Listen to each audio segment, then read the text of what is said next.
Be cool, be kind, be classy. The cupcakes are sweet and sexy. Have fun and enjoy the journey. Just have a good attorney. No big whoop, no biggie. She lives near New York City. And not just a YouTube show. When you know, you better grab a straw. Learn about the law. It's cool here in the shade, sipping motions and lemonade. Cool heads will prevail, kindness will never fail. Be classy and vastly wise. Oh, Melanie Little is going live. Oh no, where is Melanie? Follow the island's melody. Is a concert within reach. No surprise, she's at Jones Beach. She heard some music far away. Captain Jack Stack Harbor Bay. He sings and his piano plays. Not all sounds are waterways. Speaking Yiddish and Latin, it's not just for Manhattan. It's for Goethe and Machegas. Ridiculous that insanus. Oy vey, Marcus. Proset, that's for schmucks. Be cool, be kind, be classy. My cupcakes are sweet and sassy. And not just a YouTube show. When you know, you know. Cool heads will prevail. Kindness will never fail. Be classy and vastly wise. Melanie Little is going live.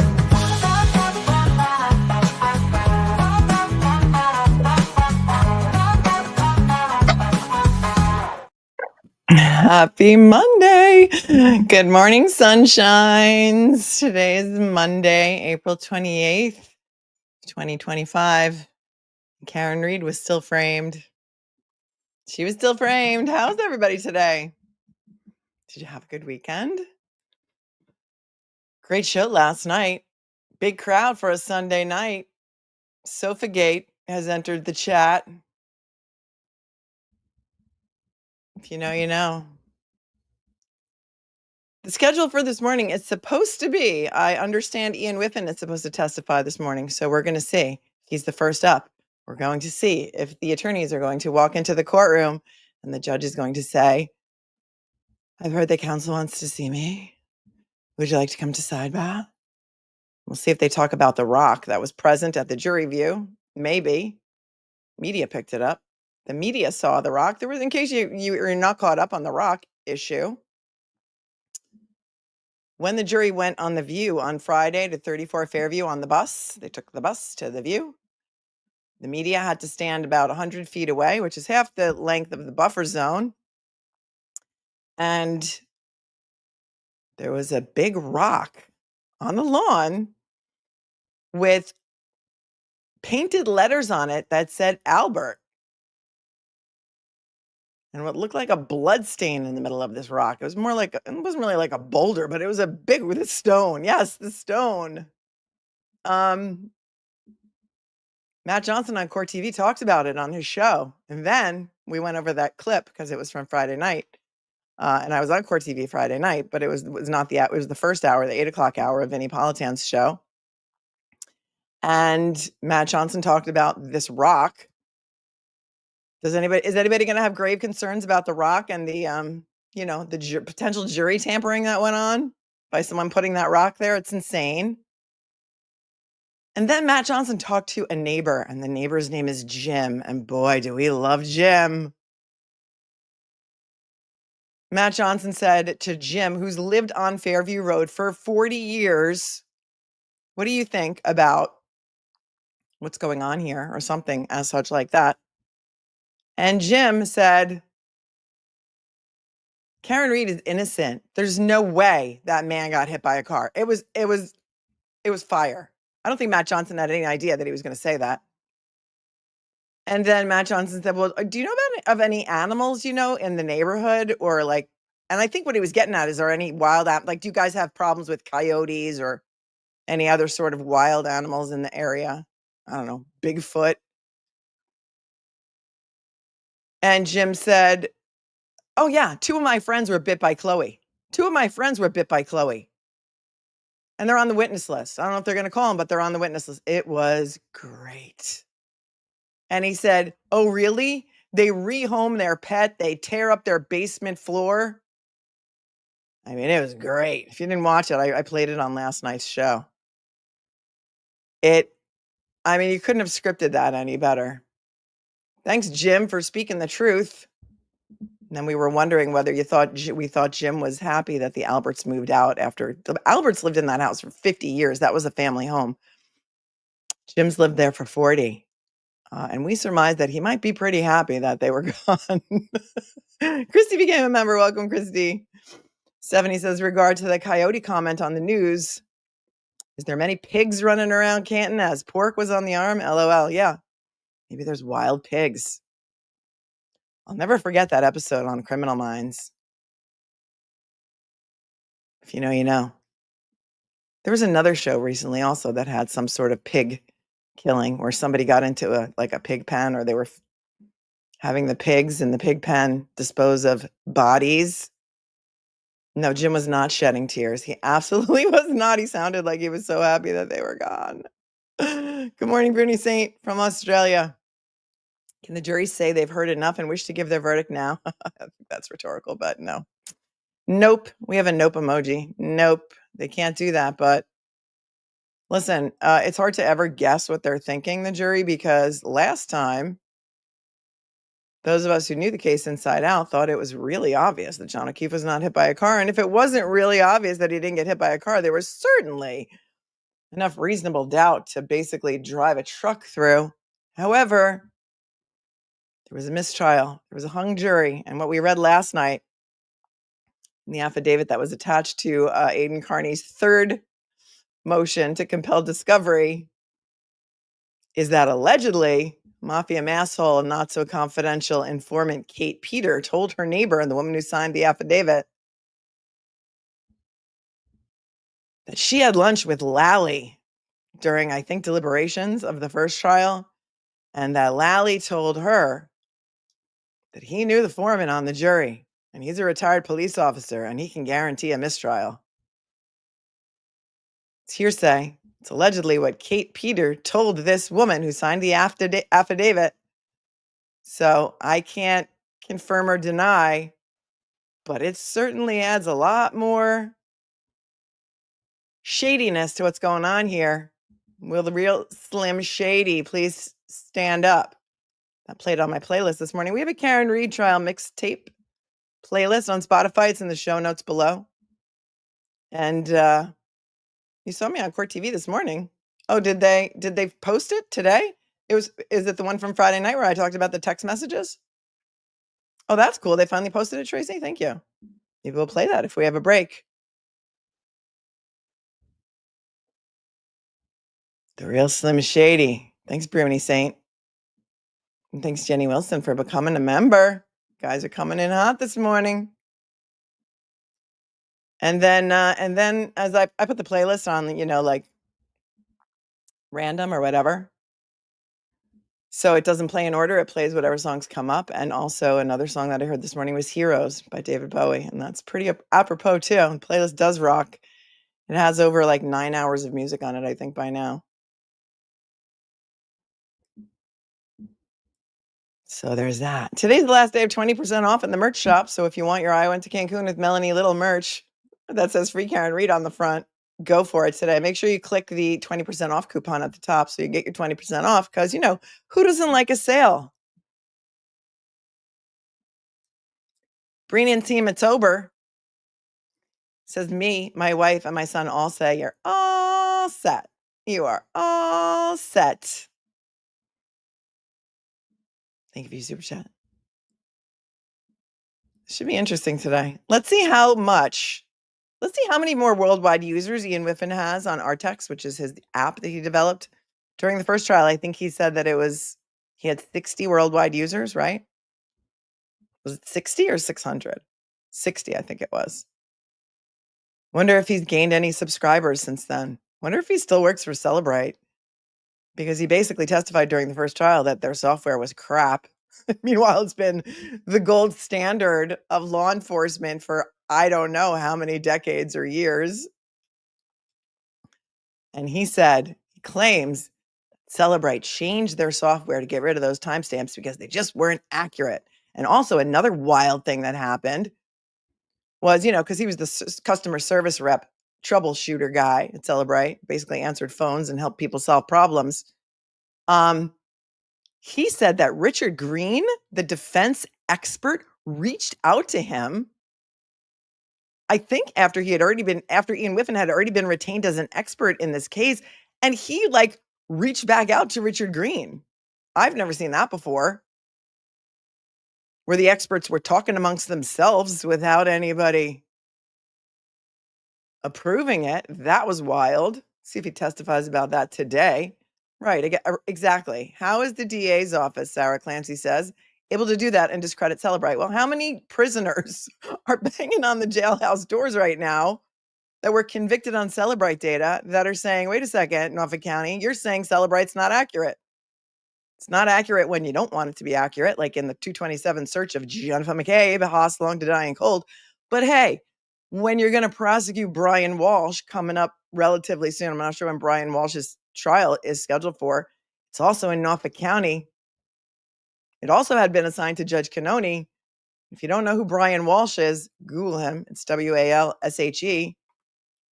Brian Walsh is accused of dismembering his beautiful wife, Anna, and then distributing her body parts in dumpsters all around the county. It's a no-body murder case. Her body's never been found. There were some things found in his basement, like bloody knives and hatchets. I can't remember what it was. Proctor was also the lead on that investigation. And Brian Walsh's Google searches are a huge part of his case because he Googled such things as, like, how to dispose of a 120-pound woman's body if you really need to. What are the best chemicals to disintegrate body parts and things like that? So you can't use it as a shield and a sword in Norfolk County. You can't say, well, Cellebrite is accurate in the Brian Walsh case because we're going to convict him on such other circumstantial evidence as his Google searches, and then say, but you know what? In the Karen Reed case with regard to Jennifer McCabe, it's not accurate. Shield and a sword. Shield and a sword. Can't use it as a shield and a sword. Laura says Jim's interview was an earthquake. Jim's interview was an earthquake. Jimmy 2 times. Thank you, Laura. Thank you, Laura. 2 times. Jimmy 2 times. You guys know Jimmy 2 times from Goodfellas. Melanie Little's left swipe and StreamYard is here. She knows. Thank you for your $100 super chat. That is super generous of you today. So showing my support to an awesome creator and the Free Karen Reed movement. Karen is factually innocent. We know the DOJ investigation is not over. This is a 3-ring circus led by Cape Cod Cannoni. Cape Cod Cannoni. Prayers for Karen and the Reed family. Thank you, thank you, thank you. Her name, in case you don't know, many of you are new to this case, which I love so much that you didn't watch the first trial and you're new to the first case. I mean, new to this trial and all of these shenanigans, tomfoolery, and ballyhoo that went on here and continue to go on here in front of a worldwide audience. I use a laptop to run StreamYard, and sometimes when I'm on this little mouse pad here and I swipe left, it swipes me right out of the stream. But everyone knows to just wait because I'll be right back. You're all set. And so that is Melanie Little's left swipe in StreamYard, a super generous and amazing human. Michelle's here from Australia, and she says, no sleep from last stream as I was up early, almost 11 p.m. Another Cruel Sea song, Honeymoon, is over. Kate Peter. Thank you, Michelle. The boiled frog is here from across the pond just to thank me. Thank you. Thank you for watching, all of you, because without you guys, I would just be sitting here watching TV, yelling into the closet by myself. And instead now we can all collectively yell together. It's Archangels Day, says LM. Thank you for being here for 11 months, and I love you more.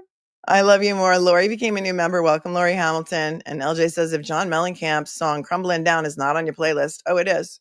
It is. Would you allow it to be out? It is. When the walls come crumbling down. I think it's like the 3rd song on the playlist. I mean, look, I'll take your 5, but if you might want to save your 5 and check the list, but I'll take it. It is happening one by one. Yeah, so the playlist was invented, the mixtape as such, was invented during the course of the first trial. And every time something would happen, I think in song lyrics, and I would say, okay, we're putting this on the playlist. It's going on the playlist. And the first songs that were added to the playlist, number one is Who's Afraid of Little Old Me? It's a Taylor Swift song, and boy, is it appropriate. And one of my viewers from, I think, Norway made a montage of Karen to the song Who's Afraid of Little Old Me, and it was so good. I played it on the channel. I think it was a TikTok. The second song on the list is I Don't Remember by Peter Gabriel, because every single witness who got on the stand said, I don't remember, I don't recall, I don't remember, I don't recall. I got no memory of anything at all. If you know, you know. Love me some Peter Gabriel. Third song on the list is Road to Nowhere by the Talking Heads, because we have been on a road to nowhere since this debacle of a sham persecution started. Fourth one is Lies, Lies, Lies, yeah, by the Thompson Twins, and we have an emoji for that. Let's see some lies, lies, lies in the chat. Next is Lollipop by the Chordettes, because every time Lally would get up, I would start singing the Lally Flop song. Lally Flop, Lally Flop. So that's on there. Crumbling Down is actually number 5. 1, 2, 3, 4. It's actually number 6. Followed by Spin Doctors, Little Miss Can't Be Wrong. Who do you think that? Who do you think that refers to? Little Miss Can't Be Wrong. If you know, you know. I've come to calling the judge Lady Macbeth, because we are in a Shakespearean tragedy. And if the judge under her eye prays Keir is Lady Macbeth, who are the 3 witches in Macbeth? I'm taking nominations for the 3 witches. The Little Miss Can't Be Wrong is Prayin' by Kesha. If you know, you know. Chain of Fools, Aretha Franklin. And then, of course, I had to put this one in there because it's one of my favorite songs of all time. White Lines by Grandmaster Flash. Sometimes you just crank that up in your car and it just fits. Just fits. Then there's Gimme 3 Steps by Leonard Skinner. Witchy Woman, that was a big popular song. Red's daughter is here and says Brennan representing the Commonwealth or the Alberts, kind of like Whitey Bulger. Yes, we've said that since the first trial, that it seemed like Lally had the ball for the first 8, 9 weeks of the trial, and it was like he was running defense the entire time. It was wild. It was something like 8 weeks before we even knew how John died. Larry Longcat, welcome. Thanks for becoming a member. Pee Wee Herman is here from Canada and says, baffled with the top of the Lexus. Brennan points it out. When was the top of the vehicle rim brought in last trial? It wasn't. It wasn't. I think they just keep changing their theory. What are they going to say? That the spoiler on the Lexus smashed into the back of his head? And yet he's got no bruising to any part of his body below the neck, other than what looked like an animal attack to his right arm with no bruising. Make it make sense. It can't. Pee Wee Herman also says, I laugh when you curse. I'll allow it. Yeah, I know sometimes my head pops off and I wind up dropping the F-bomb. The day that I read the decision on the motion to dismiss, I was trending on Twitter because of all the cursing I was doing. And I normally don't, because so many of you listen to me with your kids in the car or your kids in the room or you're at work without headphones on. And so I try and be courteous. But I couldn't help it that day. Thanks. Susie from Australia says the coffee pot is ready for another evening here in Australia. Please, free Karen Reed. Thank you, Susie, for tuning in from all the way down under. Jen's Gifted Couch. This is the Snark Tank. You guys are hilarious. You keep me laughing every day, because if we don't laugh, we're just going to cry. Look at you guys changing your usernames. The usernames here are the best on YouTube. To Jen's Gifted Couch, because in that affidavit attached to the motion for discovery in Aiden's case, the person who swore to that affidavit said that Kate Peter, a.k.a. Mafia Masshole, a.k.a. Not So Confidential Informant, told her that Jennifer McCabe bought her a sectional couch from Wayfair as thanks for all of the hard work that she's been doing by spewing hatred out there on the cesspool of Twitter. Thank you, Jen's Gifted Couch. Steph McGarry, too. Tuning in from Argentina. Thank you so much for your very generous super chat. Says, back again, Melanie. Wouldn't watch anywhere else. Love you with all of my heart. No, I love you with all of my heart. I love you with all of my heart. If I don't see you soon, am I gonna die? That is from The Godfather. The scene is called Clemenza's Meatballs. You can look it up on YouTube. I can't play it because they'll strike me. But I am a Godfather fan, as is Don Ciccio74 on Twitter, who does sketches and watercolors of all of the players in the Karen Reid case, in addition to many rock stars. I loved his Jerry Garcia. That's kind of how I found him. And then I saw that he was sketching everyone in the Karen Reid trial from the first trial. And I was like, what? Maria says, let's not forget the payment of $1,500 Cash App. Yeah, it's also been alleged that Kate Peter has been being paid $1,500 a month through Cash App by the Norfolk County District Attorney's Office for her services, which, is okay. I mean, confidential informants are often paid. There's nothing wrong with that as long as it's disclosed. But doesn't it make what's going on here? Many of you don't wade in the cesspool of Twitter, and neither do I. But doesn't it seem like astroturfing, maybe? And you can see by the people who are out there defending Kate Peter on Twitter, some of them may also be mouthpieces for the Commonwealth. In fact, some emails surfaced between David Traub, who has since jumped ship like it was the Titanic, and he was taking Rose's spot on that life raft, by the way. David Traub left the Norfolk County Attorney's Office, but there were some emails, or at least one email, from David Traub to Michael Proctor, Yuri Buchanan, and others, saying, oh, here's the woman on Twitter I was telling you about. She's got a huge reach. And then attached Jennifer Coffendoffer's Twitter link. Was she retained by the Norfolk County DA's office? I don't know. But based on her hate tweets of Karen Reid on a daily basis, you have to wonder. She's accused me of being paid by the defense. She's accused me of a lot of things.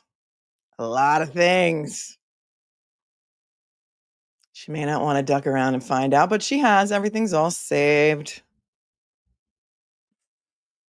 It's archived. It's out there. Like I tell my kids, once you put something out on the internet, just because you delete it doesn't mean it's really gone. Nina is here. Jen McCouch will fall apart soon, she says. Thank you for your super chat, Nina. Julie Jensen, good morning. Hashtag Sofagate. Hashtag Rocketgate. Thanks, Julie. Bev's Bishslap says, thank you so much, Melanie, for being here with us every day, helping us gather up all of our popped off heads.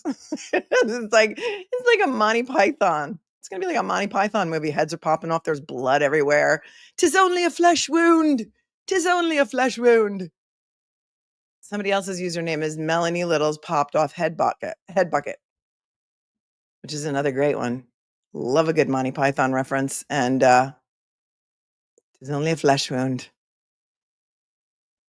Sonia, is today going to be spicy? LFG. Let's see. We'll see. I think so. I think it might be.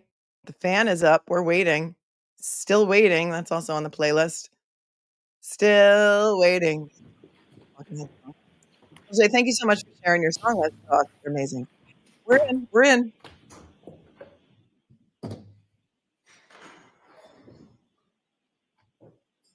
God save us from the Commonwealth.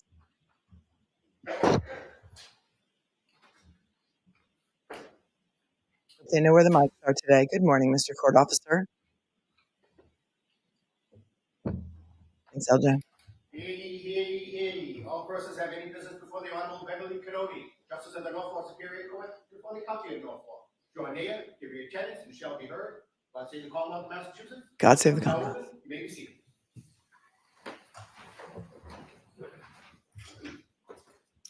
All right. Good morning, counsel. Good morning, Ms. Reid. Good morning, jurors. Good morning.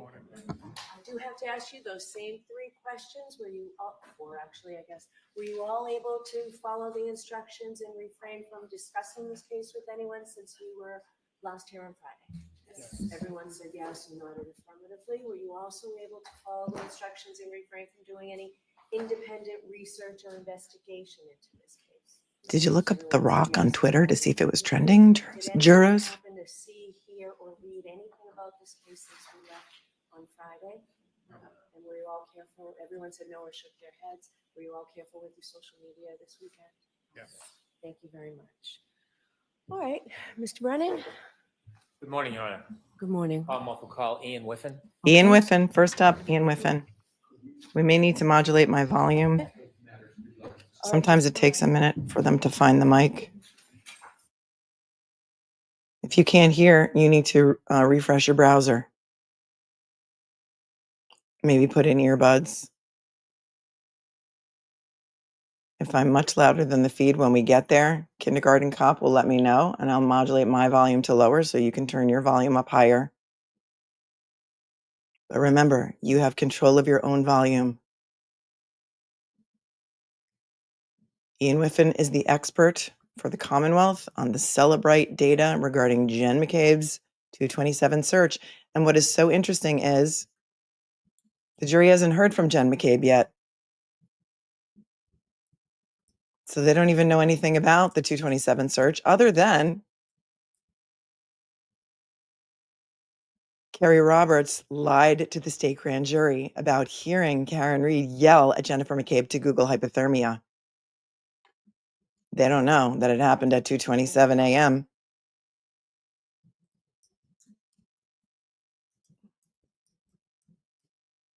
So this will be good.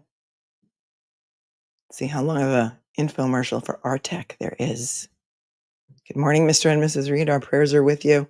Hi, Kelly Reed. You look beautiful today.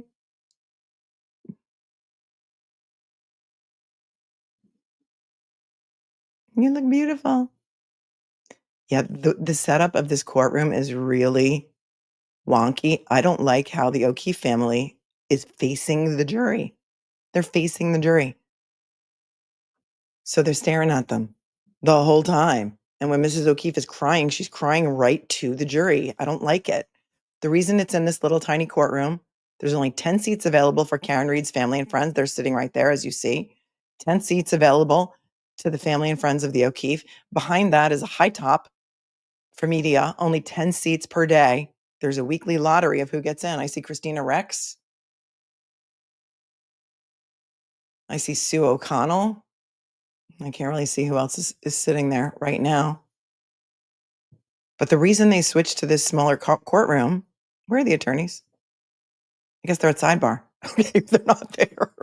Did she say, come to sidebar? I thought they said, Ian Whiffen is coming up. The reason they're in this small courtroom is because the courtroom that they were going to be in, the giant courtroom where they did their jury selection, the way the jury box in that room is situated, half of the jury would be looking at the back of the witness's head.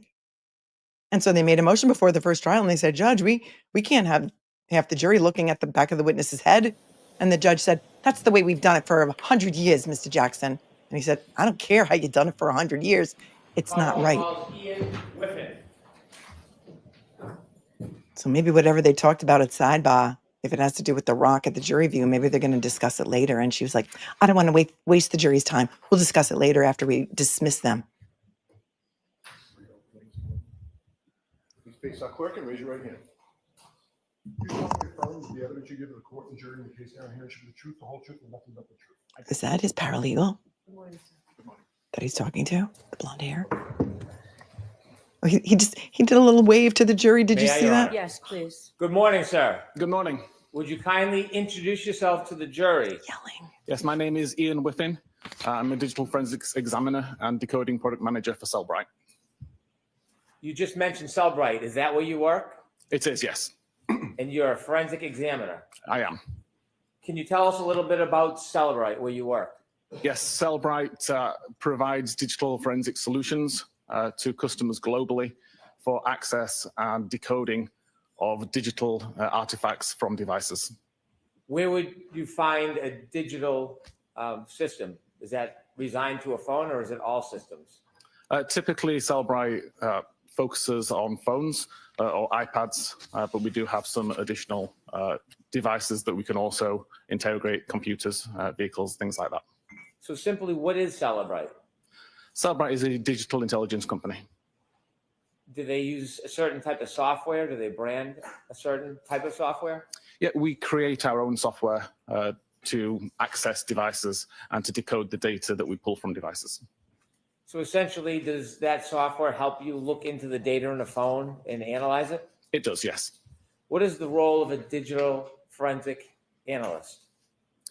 Typically, the analyst would take the data that's been extracted from a device such as a cell phone, process that in software such as a physical analyzer that Cellebrite create, and use that information to filter, to search, and to create a report for the investigator that would allow them to see what happened on the device at the time being investigated.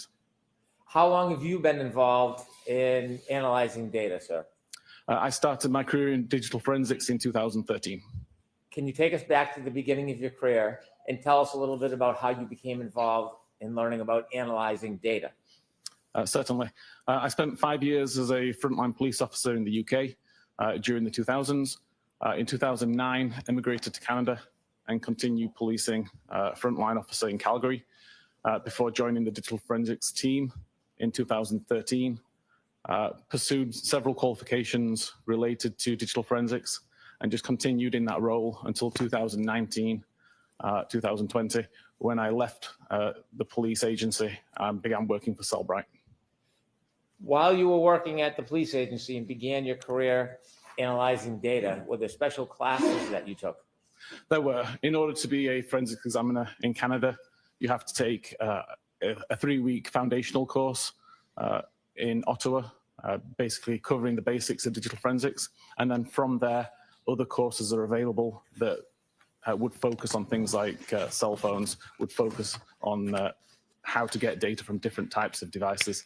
And then there's industry qualifications that can be sought as well, where you can focus on particular types of device or particular types of data. Does software in this field continually change? It does. Every time. He said he took a 3-week course. Great. 3-week course. Wait till you see the qualifications of the expert witnesses for the defense. A little more than a 3-week course. An update is released to an application or to an operating system. There's the opportunity for the foundation of that software to change. And from a forensics point of view, you have to re-understand what has changed, make sure you understand what is now happening on that device, and provide that information to the users. Did you learn that? Did you learn that in your 3-week course? Okay. Through the field, do you continue to take classes? I've not taken a class now since I actually joined Cellebrite and did the basic foundational courses that Cellebrite offer. But prior to that, I was doing courses across the industry. Well Do done. you teach courses?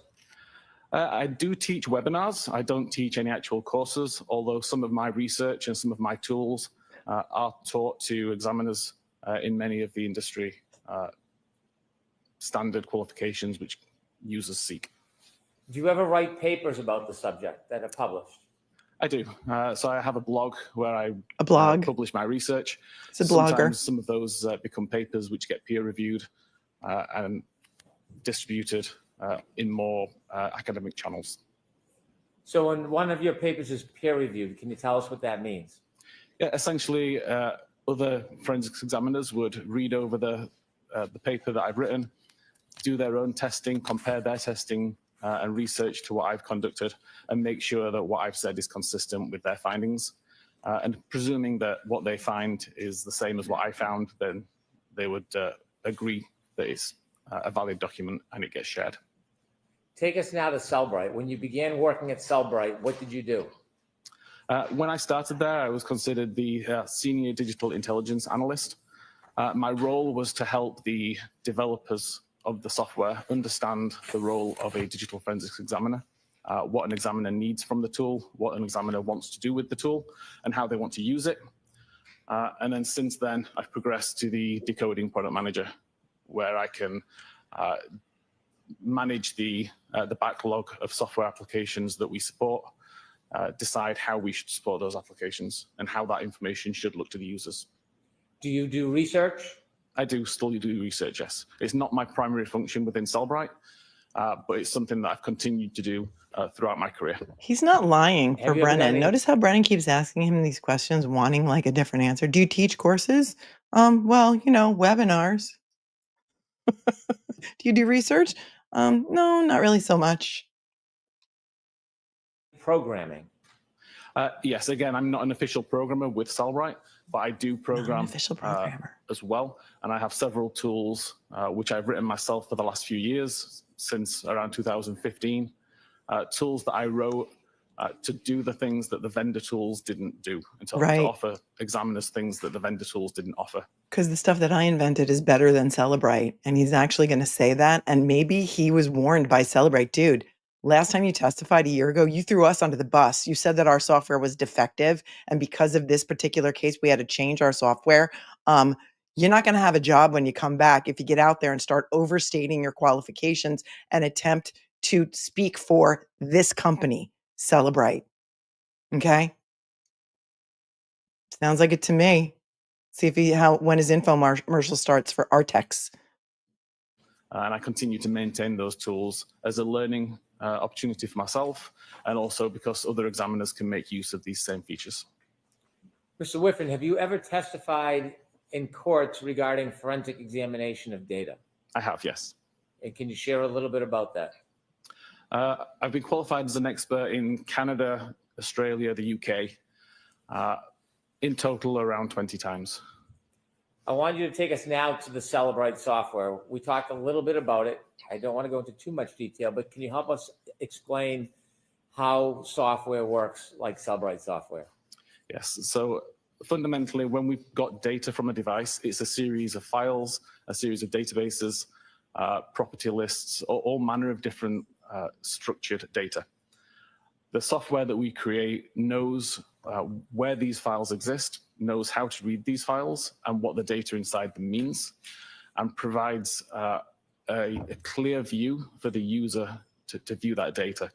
As an example, if you were to look at the SMS database on a device, all you would see is a long list of messages that don't really have an easy way to interpret or to read them.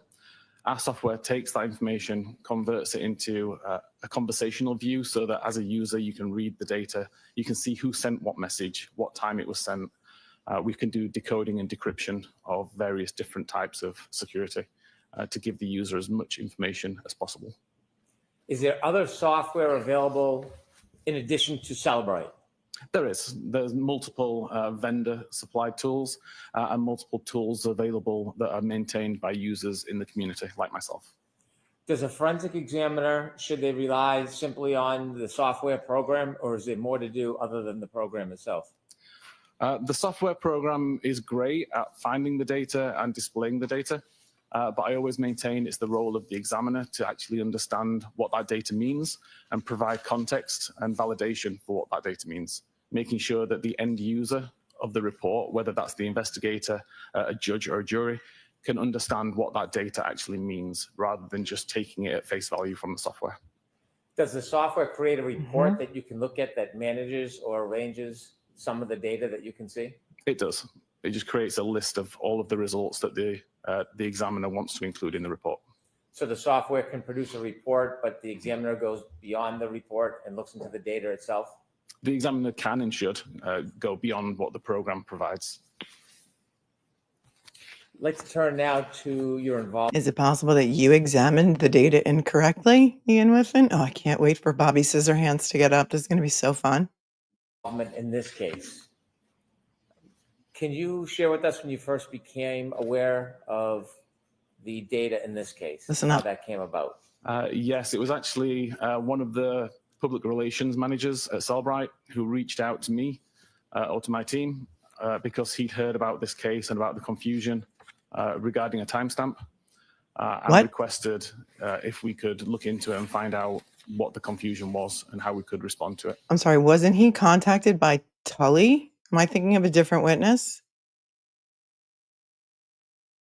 He's saying that his customer service person said he heard about this case, like in the news, and maybe they could hear about it. Yeah, we're going to have to take that back, because those of you who watched the first trial is like, what? Okay, this is how he claims he first got involved.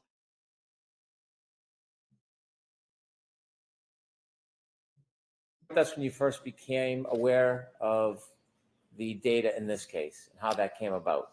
Yes, it was actually one of the public relations managers at Cellebrite who reached out to me or to my team because he'd heard about this case and about the confusion regarding a timestamp and requested if we could look into it and find out what the confusion When was was and how that? we could respond to it. At that point, I contacted the investigators to get more details. Did you learn that a consumer had called about a question relative to a report produced by the software? Yes, there was both the troopers who had requested information about this particular artifact and also a private forensics examiner, Richard Green. And when Richard Green reached out to your company, what specifically was the question or issue? He reached out to the tech support team, asking basically, there's a timestamp that doesn't make sense. I need to understand what this timestamp means. What is a timestamp? Essentially, it is the time which is attributed to an artifact. So it should intentionally be when something happened on that device, we would show a timestamp associated to it. Can you tell us what an artifact is? An artifact would be any piece of data that we pull from that device. So it could be a text message, it could be a location point, it could be a photograph. So if I had photographs on my phone, would each photograph be considered an artifact? It would, yes. Would the date and time I took the photograph be considered an artifact? I'd consider that a property of the artifact. And if I had a phone call or a text message, those would be considered artifacts? Yes. When I look at my phone and I see a call log or a name, does that tell me all the information about that call? When you look on the phone itself? Yes. No, there's usually a lot more information in the background of the phone that's available to the forensics examiner, which the user wouldn't necessarily see on the device. Tell So us how when many you're looking at Jennifer McCabe deleted from the day of January 29th. Tell us that part. Okay. an artifact, a phone call, a text message, whatever it may be, and you see it on a report, if you want to know more detail, where it came from, when it was developed, when it started, is that what a forensic examiner would do, to look into the data to try to identify that other information? Yes, you can see what other information is available. You can see if there's any information that's been deleted that can be recovered. And you can validate the information that's there and make sure that the timestamps are being interpreted correctly and that they mean what you think they mean. You told us you got a call from a consumer or a forensic examiner, Richard Green, about a timestamp. What type of timestamp? For what type of artifact was this timestamp? It was related to an internet query. And so there was an internet A Google query on a search. phone that had a timestamp, and this gentleman, Mr. Green, had a question about it. He did. He wanted to know how accurate the timestamp was in relation to when the internet query was made. You want us to know how accurate Did the you look into timestamp the was? question, the query? Yeah, I'm pretty sure Richard Green's an expert and he wouldn't be calling customer service at Cellebrite for that question. I'm sure it was something different, like question. And yeah, he parachuted into this case. If you know, you know. That was made? In response to Richard Green, at that time, I didn't. I wasn't aware that Richard Green had made this request until several months later. But it was an almost identical question that had been asked by the troopers here. And that's the question that I was able to look into and to answer. And can you share with us, what was the issue? What was the question that you were actually looking into? The question was related to a timestamp of 2:27:40 a.m. And an internet query that appeared to have occurred at that time.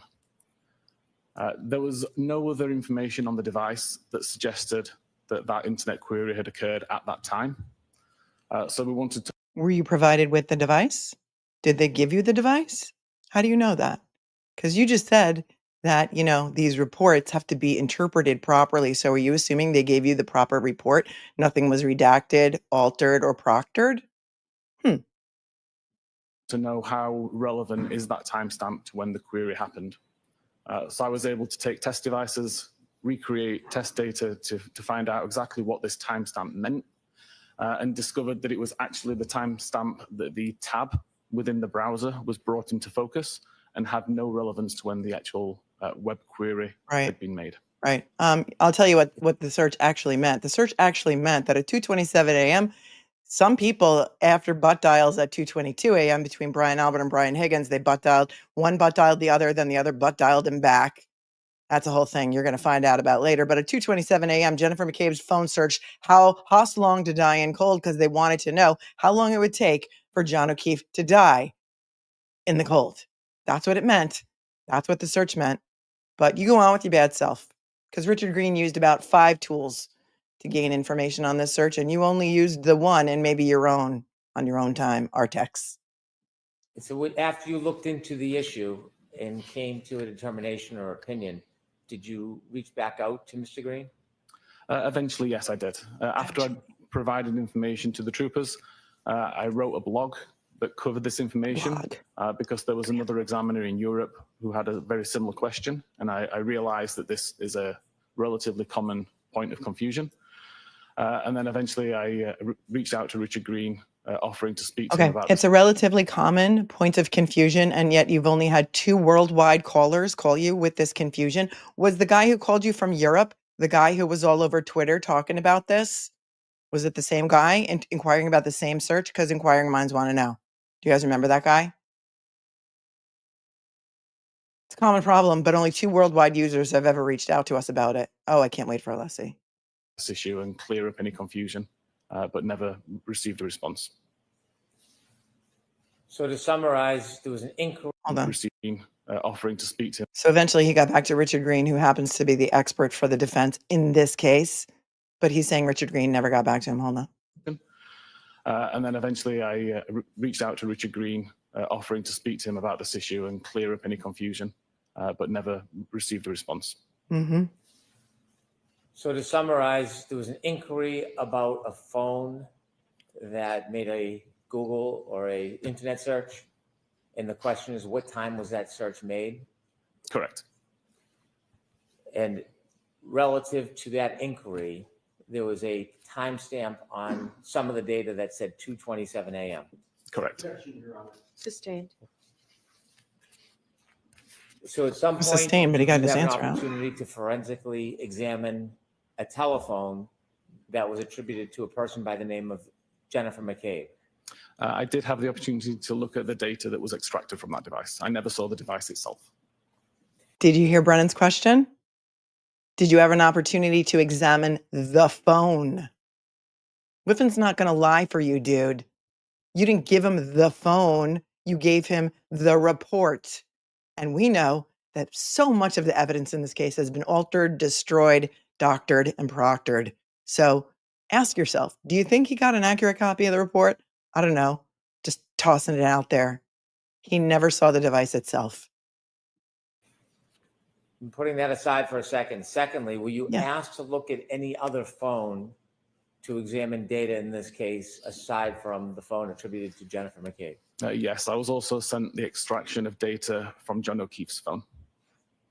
Did you look through the data and analyze some of the data in John O'Keefe's phone? I did, yes. So I want to walk through both your analysis of Jennifer McCabe's phone, but also of John O'Keefe's phone. So if we can first start with Ms. McCabe's phone. Yes. Did you actually receive her phone? I didn't know. It was just a Asked download and of answered. the extraction. So how does that work? The examiners here had done the extraction of the device, resulted in a large zip file, which is a container containing all of the files extracted from the phone. They uploaded it to Cellebrite's secure portal, where I was able to download it and verify what the data was in the extraction. Did you look at the metadata? When you received the download of the extraction for Jennifer McCabe's phone, was it similar process for John O'Keefe's phone? With John O'Keefe's phone, I actually received the data on a USB thumb drive through the mail. Ah, And before we begin, can you summarize briefly the issue, what you were looking for, and what the scope was as far as Jennifer McCabe's phone? For Jennifer McCabe's phone, it was related to the internet search that occurred, or that allegedly occurred at 2:27:40. And as part of your effort and analysis, did you put together a PowerPoint that would help educate us on how a timestamp works and what happened in this case regarding a search? I did, yes. And have you seen that PowerPoint recently? I do, yes. He did a Can I put your- PowerPoint. Yes. Was it like click and drag? For those of you who are far more experienced in data I'm and such handing you a things, binder that should take a look in, why would Jennifer McCabe's be on in a zip file that they email to him, and John O'Keefe's data be on a USB thumb drive that they sent him in the mail? Or do you recognize within that binder? Yes, this is the PowerPoint presentation I created related to Jen's phone. And with that presentation, do you have it downloaded on your computer? I do, yes. I'd like to introduce this as the next exhibit, please. No objection, Your Honor. All right, thank you. Ooh, You know, with We the c- court's permission, I'd ask Mr. Whiffen to be able to use his computer to walk us through the PowerPoint and explain it to the jury. No objection, Your Honor. Yes. we get to watch a PowerPoint. It's like movie day in school. Whenever you got to watch a movie in school, it was always a fun day because they turn off the lights and you could fall asleep at your desk. In high school, elementary school, middle school, it's movie day, everyone. Get your pillows and your Can blankies. we begin, Your Honor? Yes. Let's Mr. snuggle Whiffen, up. If you would walk us through and explain the PowerPoint and explain this issue to the jury, what the question was and how you resolved it. Of course. Good morning, Lana. Walk us through the data. Yeah, all of us, the worldwide audience. Originally, this PowerPoint, was it Whiffen's PowerPoint that was 140 slides to begin with? Or was that Welcher's PowerPoint? I don't recall. I hope we don't have to sit through 140 slides. But if you look at this slide, it says, Report 1, iPhone belonging to Jen McCabe, because now they're on a nickname basis. At the bottom, it says Ian Whiffen, Smarter Forensics. Doesn't say Cellebrite. Is he doing this under his own company name, which may be called Smarter Forensics? Or is that something that is supposed to subliminally influence the jury because it's smarter? Okay, let's go. Okay. The query revolved around a database called browserstate.db. Browserstate stores information about Safari internet browser and about the tabs that the user has either had open or has open. Fundamentally, in this presentation, I wanted to include information from iOS 14 and earlier. iOS 14 is not the version of iOS that was on Jen McCabe's phone, but iOS 14 has an easier way to understand how this database works.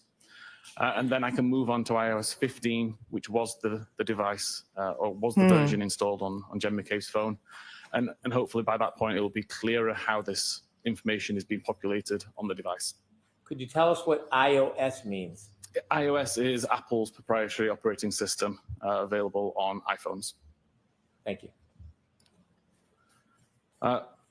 Fundamentally, the browser state Is the hair flip? tabs table. Hold is on, we rarely get moments like this. So let's watch the judge's hair flip. Under her eye. Watch. Here it goes. Oh, my freeze game is so on point. Somebody once slowed this down, and she did this when the Crash Daddies came on the stand. She flipped her hair, and she looked over at the Crash Daddies and was like thirsty. Watch it, everyone. Here we go. Fundamentally, the browserstate.db tabs table is shown. Hopefully, I can show this on here in the top here.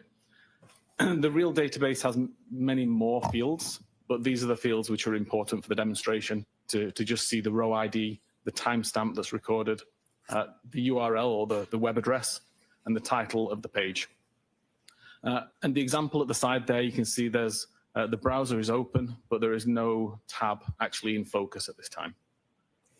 Can I take us just a little bit back so we can put this in context? Yes. When you are doing internet searches on your phone and you hit Safari or Google or whatever search engine you're going to use, does it create a tab?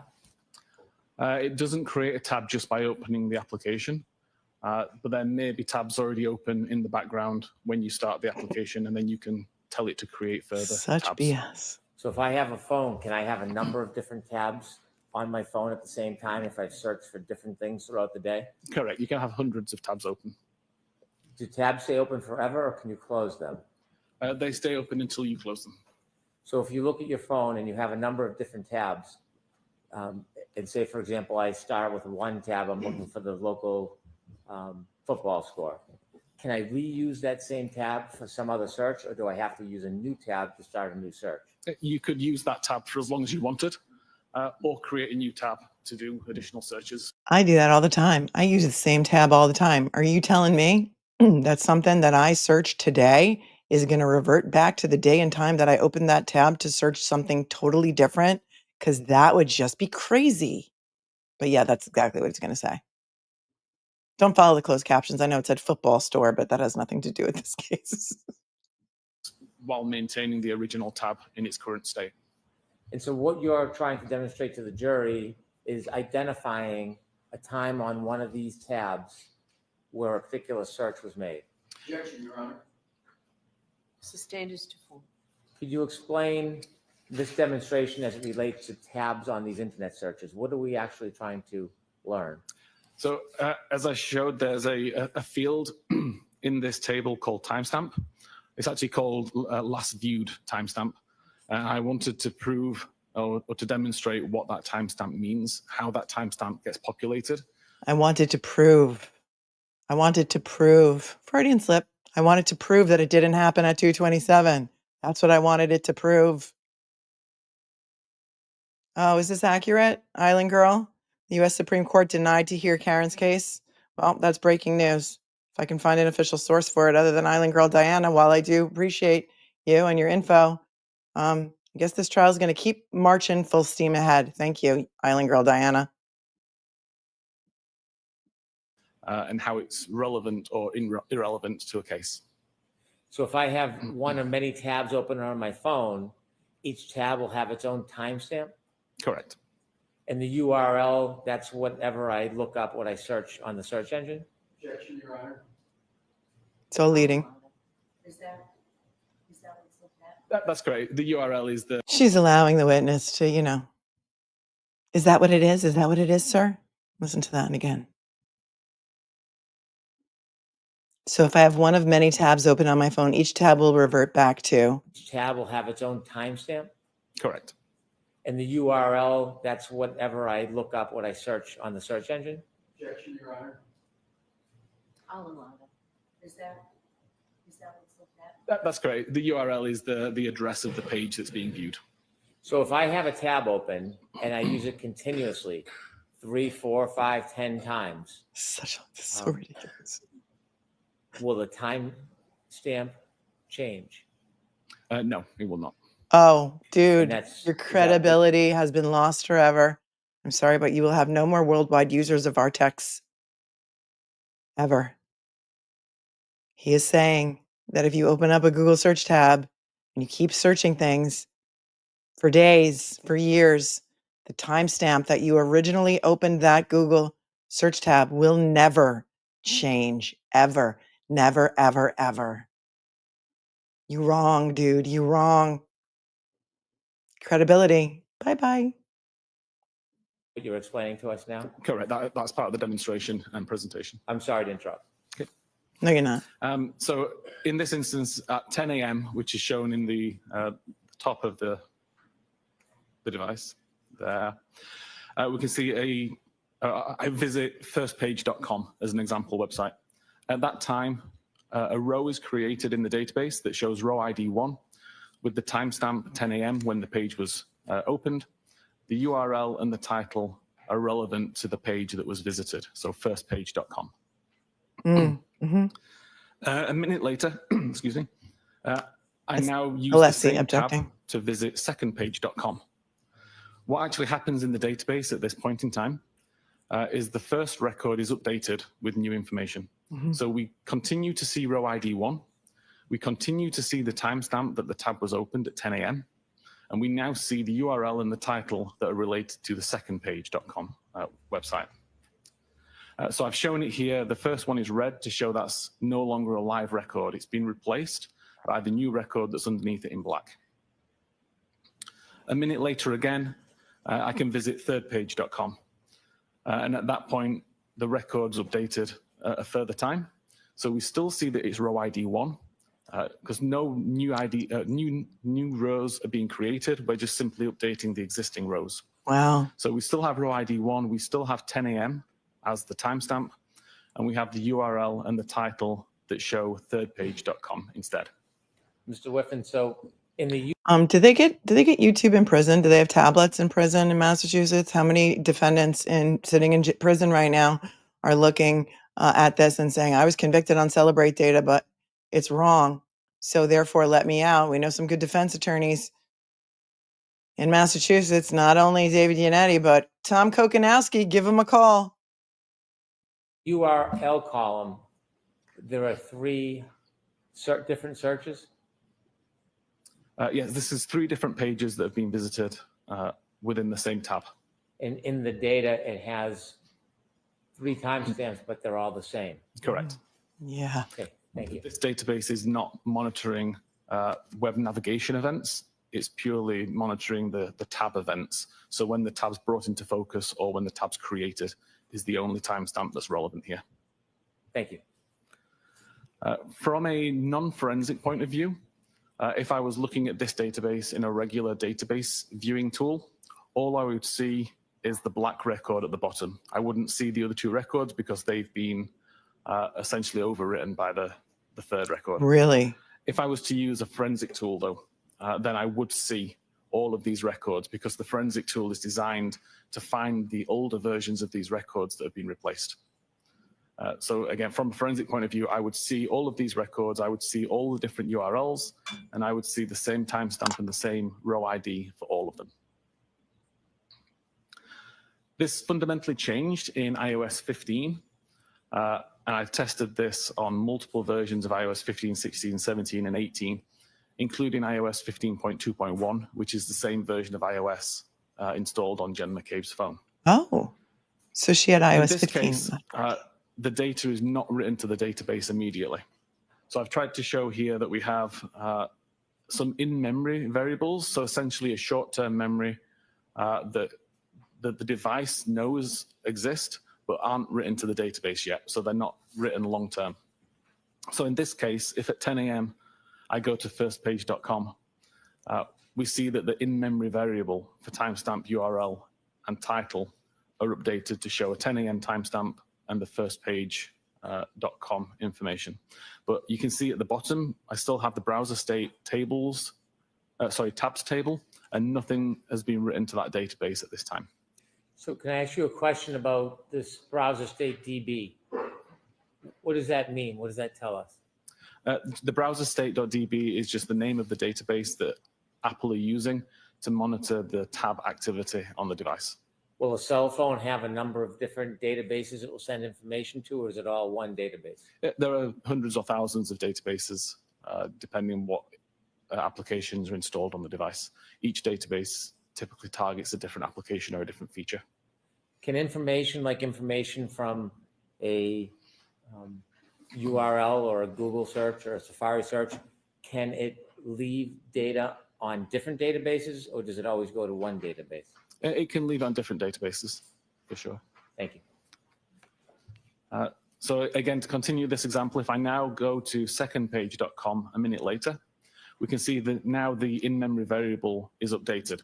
So the timestamp still remains 10 a.m., the same as it did previously on iOS 14, but the URL and the title are updated to reflect the current web page that's being viewed. Again, nothing has been written to the browser state database. I can go to thirdpage.com. Again, we see the in-memory variables for the URL and the title are updated, but the timestamp still remains the time that this tab was brought into focus or created, not the time that the navigational event occurred. Still, nothing's been written to the browser state database. And it's not until you actually close the tab that the information gets removed from the in-memory variables and written into the database. And at that point, the information written What to if the I never database close it? is whatever was in the in-memory variable. So right now, all we have is a single record in the database that shows the 10 a.m. timestamp. That's when the tab was opened. And we have the thirdpage.com URL and title information, which is the most recent web page visited in that tab. It wouldn't matter whether I was looking at this data using a regular database tool or a forensic database tool. The only record that I will see is this particular record, There may be multiple versions of this record, but still would only show me this timestamp and this URL information, because this is the only information that was ever committed to the database.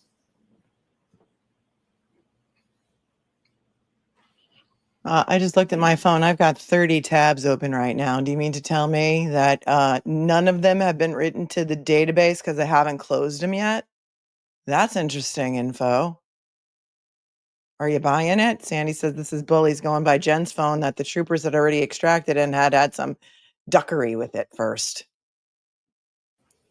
Okay, moving on from that, there was multiple databases or multiple data sources on Jen McCabe's. If you're not looking at your screen, it now says Jen's Safari activity. That is the next PowerPoint slide, Jen's Safari activity. Mr. Whiffen, how many times have you spoken to Jennifer McCabe? How many times have you spoken to Jennifer McCabe to the point where you feel comfortable calling her Jen in your PowerPoint? I have questions. Yes, Karen's court was denied by the U.S. Supreme Court. Thank you, O. Willis, for your super chat. Phone that could be used to see what actually happened on the device at this time of day that was of interest. So the analysis I did looked at the browser state database that we've just described, the history database, which is what is tracking the navigational events. So every time you visit a website and the website fully loads, it gets written to the history database to say this URL was visited at this time. And that's the information that as a user you can see. When you look at the internet history in your device, it will list all of the web pages that have been visited. com.apple.mobile.safari.plist is a property list file, so essentially a list of values and information, keys and values that would describe various settings on the device typically, but it also stores information such as the last searches that were conducted using the Safari search feature. And then finally here we've got knowledgec.db, which is a massive database at the heart of iOS that stores lots of types of information. It can tell you what web page was actually on the screen at any given time. It can tell you when the backlight came on, when the backlight went off, when the device was locked or unlocked, the battery level, lots of different types of information, but useful here for the web pages that were being viewed. So using the combination of all those sources, I could see that at 2:27:29 a.m., Safari was opened from the application library on the device. At 2:27:29 a.m., when Safari opened, there was already numerous tabs open in the background. The browser would show in the foreground whatever browser tab was opened when Safari was previously minimized. In this case, we can see, looking at knowledgec.db, that the web page that was being viewed was related to Hockomock Sports, Friday's schedule scoreboard. Hockomock Sports, basketball for the kids. At around 2:27:30, that tab would have been closed. Now, we don't actually have a time that the tab was closed, but based on other activity, this timestamp can be inferred. But essentially, when this tab was closed, a record is created in the browser state database that shows the timestamp 1:59:44 a.m. That would have been the tab at the time that the tab took focus, and then the Hockomock Sports Friday schedule scoreboard URL. At 2:27:31, there was a browser switch occurred, and the last visited timestamp that's held in memory would have taken the time that this occurred, so 2:27:31. This URL was PayPal. There was no navigation event listed in history, so this wasn't a page that... Who's she paying at 2:27:31 a.m.? I want to know. Why would she be opening PayPal at 2:27:31 a.m.? I need to know. It was visited from a bookmark or from typing in a URL. It was whatever was currently shown in that tab when the tab was brought into focus. And we know that this exact URL was last visited at 7:40 a.m. on the 28th of January. This is evidenced in browser state and in knowledgec. Around a second later, that tab gets closed, and that record gets written to the database with a time of 2:27:31, because that's the time the tab was brought back into focus. It gets written with the URL and the title information related to PayPal. At 2:27:33, another tab is brought into focus from the background. This one related to Eastern Bank. Again, the last visited timestamp would be updated because this tab has now been brought into focus, causing the timestamp to change. PayPal and then We the know that bank. this particular website was visited at 8:02 on the 27th of January, and there's no new navigational events at this time. So we know it's just brought into focus and visible on screen according to Knowledge C and browser state databases. That tab gets closed and it gets written to the database. This again is going to show, and I've just noticed there's a typo on here and the timestamp at the top is showing incorrectly. But essentially it's closed around this time and the Eastern Bank URL is written to the browser state database. Get ready for the barbecue, guys. He's going to be skewered on cross. At 2:27:35, we see that there's a YouTube video shown on screen related to It's Raining Men. This It's Raining shows in Men Knowledge C. There's no has new entered the chat. navigational event for it, but there's also no timestamp in the browser state database at this point. Look This at is because this. this page. This URL last accessed at 16:58 on the 27th of January. Well, isn't that so funny? Because Jennifer McCabe is going to testify. Well, at least she did last time. Hey, Jen, if you're watching, you've already perjured yourself on this because you said that while you were at 34 Fairview on the 28th of January in the evening, while the music was playing real loud, you Googled It's Raining Men to show the family joke to the people at 34 Fairview. Didn't she say that? Yeah, I'm pretty sure she did. But Ian Whiffen is telling us on his PowerPoint that this URL for It's Raining Men was last accessed on January 27th. Oops. There it is. Lies, lies, lies. Yeah. They're gonna get ya. Pages actually, or this tab is brought back into focus a second time. And when it gets brought into focus the second time, the timestamp that's attributed to it overwrites the timestamp that would have been written at this point. Sounds convoluted, but essentially, if you imagine that the in-memory timestamp here would have said 2:27:35, but then there's another tab that's brought into focus related to Hockomock Sports at 2:27:36. Mr. Whiffen, can I ask you a couple questions? Yes. This timestamp 2:27:36, does that indicate the time when this tab was actually opened? Yes. The time that the tab was brought into focus or opened. What does it mean brought into focus?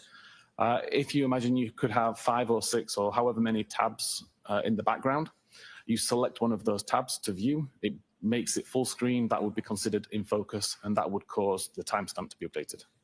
So if someone had an open tab that had a timestamp, and then they put it in the background to look at a different tab, but then went back to an earlier tab and opened it, would it create a new timestamp? It would update the timestamp.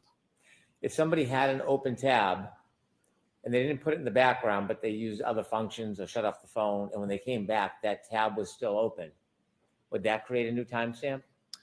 As long as Safari doesn't close, then the timestamp will remain the same. So if I just minimize Safari, put it into the background and start to do other things on my phone, the timestamp won't get updated. If I completely close Safari or turn the phone off, when Safari reloads, then that tab does get a new timestamp when it opens up again. Julie Nagel testified about It's Raining Men too, right? Yeah. Thanks, Hanny. So at 2:27:36, we've got Hockomock Sports, Gallery Shoots, Canton Girls, basketball to important win at Mansfield is the page that is visible on screen. Again, we know that there's no navigational event at this time, so the page is not being loaded as a result of a bookmark or typing the URL in. It's just showing what was on screen previously, and we know that this page was previously viewed at 22:55 on the 27th of January. This tab gets closed and gets written to the database as well. And we see it's written with the timestamp 22736 when the tab was brought into focus. And then we go back to the YouTube video tab. So at this point, the timestamp that had been written there gets overwritten again with 22738. And it shows the YouTube video is the active page that's on the screen. At around 22739, that tab gets closed and the record is written to the database showing a timestamp of 22738 when the tab took focus and the YouTube video URL. So she Googled the It's Raining Men really at 2:27:38 a.m. on the 29th? So it could be like the alibi? There is something quite dystopian about all of this. That's why I call it Under Her Eye. Maybe we should just refer to her as Aunt Lydia. Focus and the YouTube video URL. Then we move to 22740, which was the time of interest. And we see that a browser switch occurs, causing the last visited timestamp to take on the time of 22740. This is the tab that was ultimately used to search.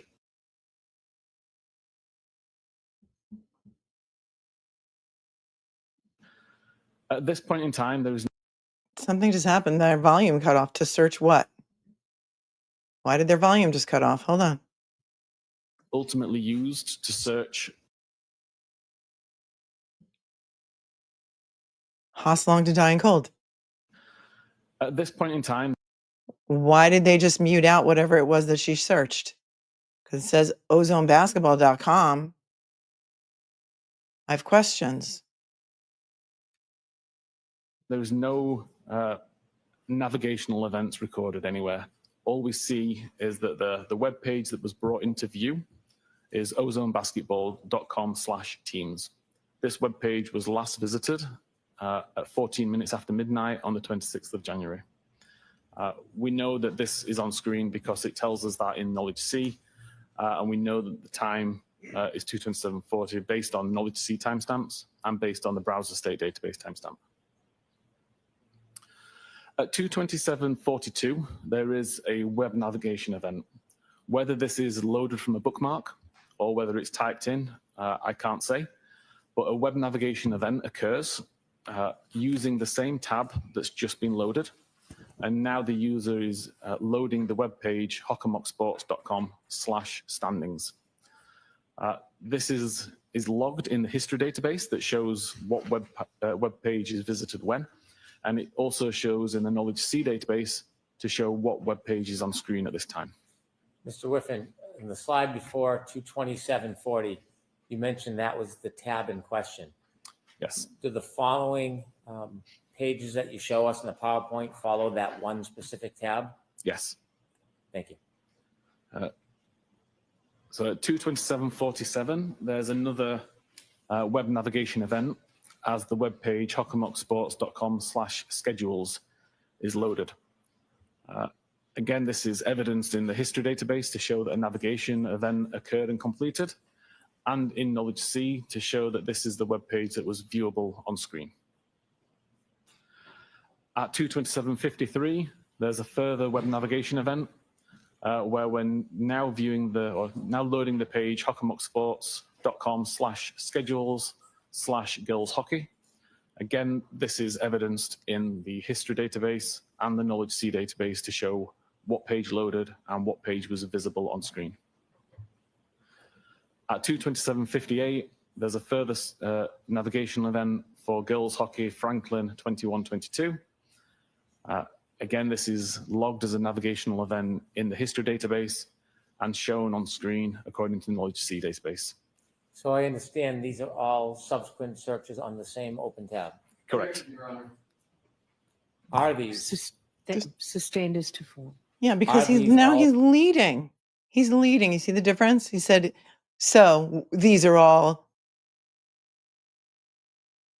subsequent searches on the same open tab, correct? He's not allowed to lead his own witness. Lead us not into temptation, Ian Whiffen. And the objection is sustained, but the witness already got the answer in.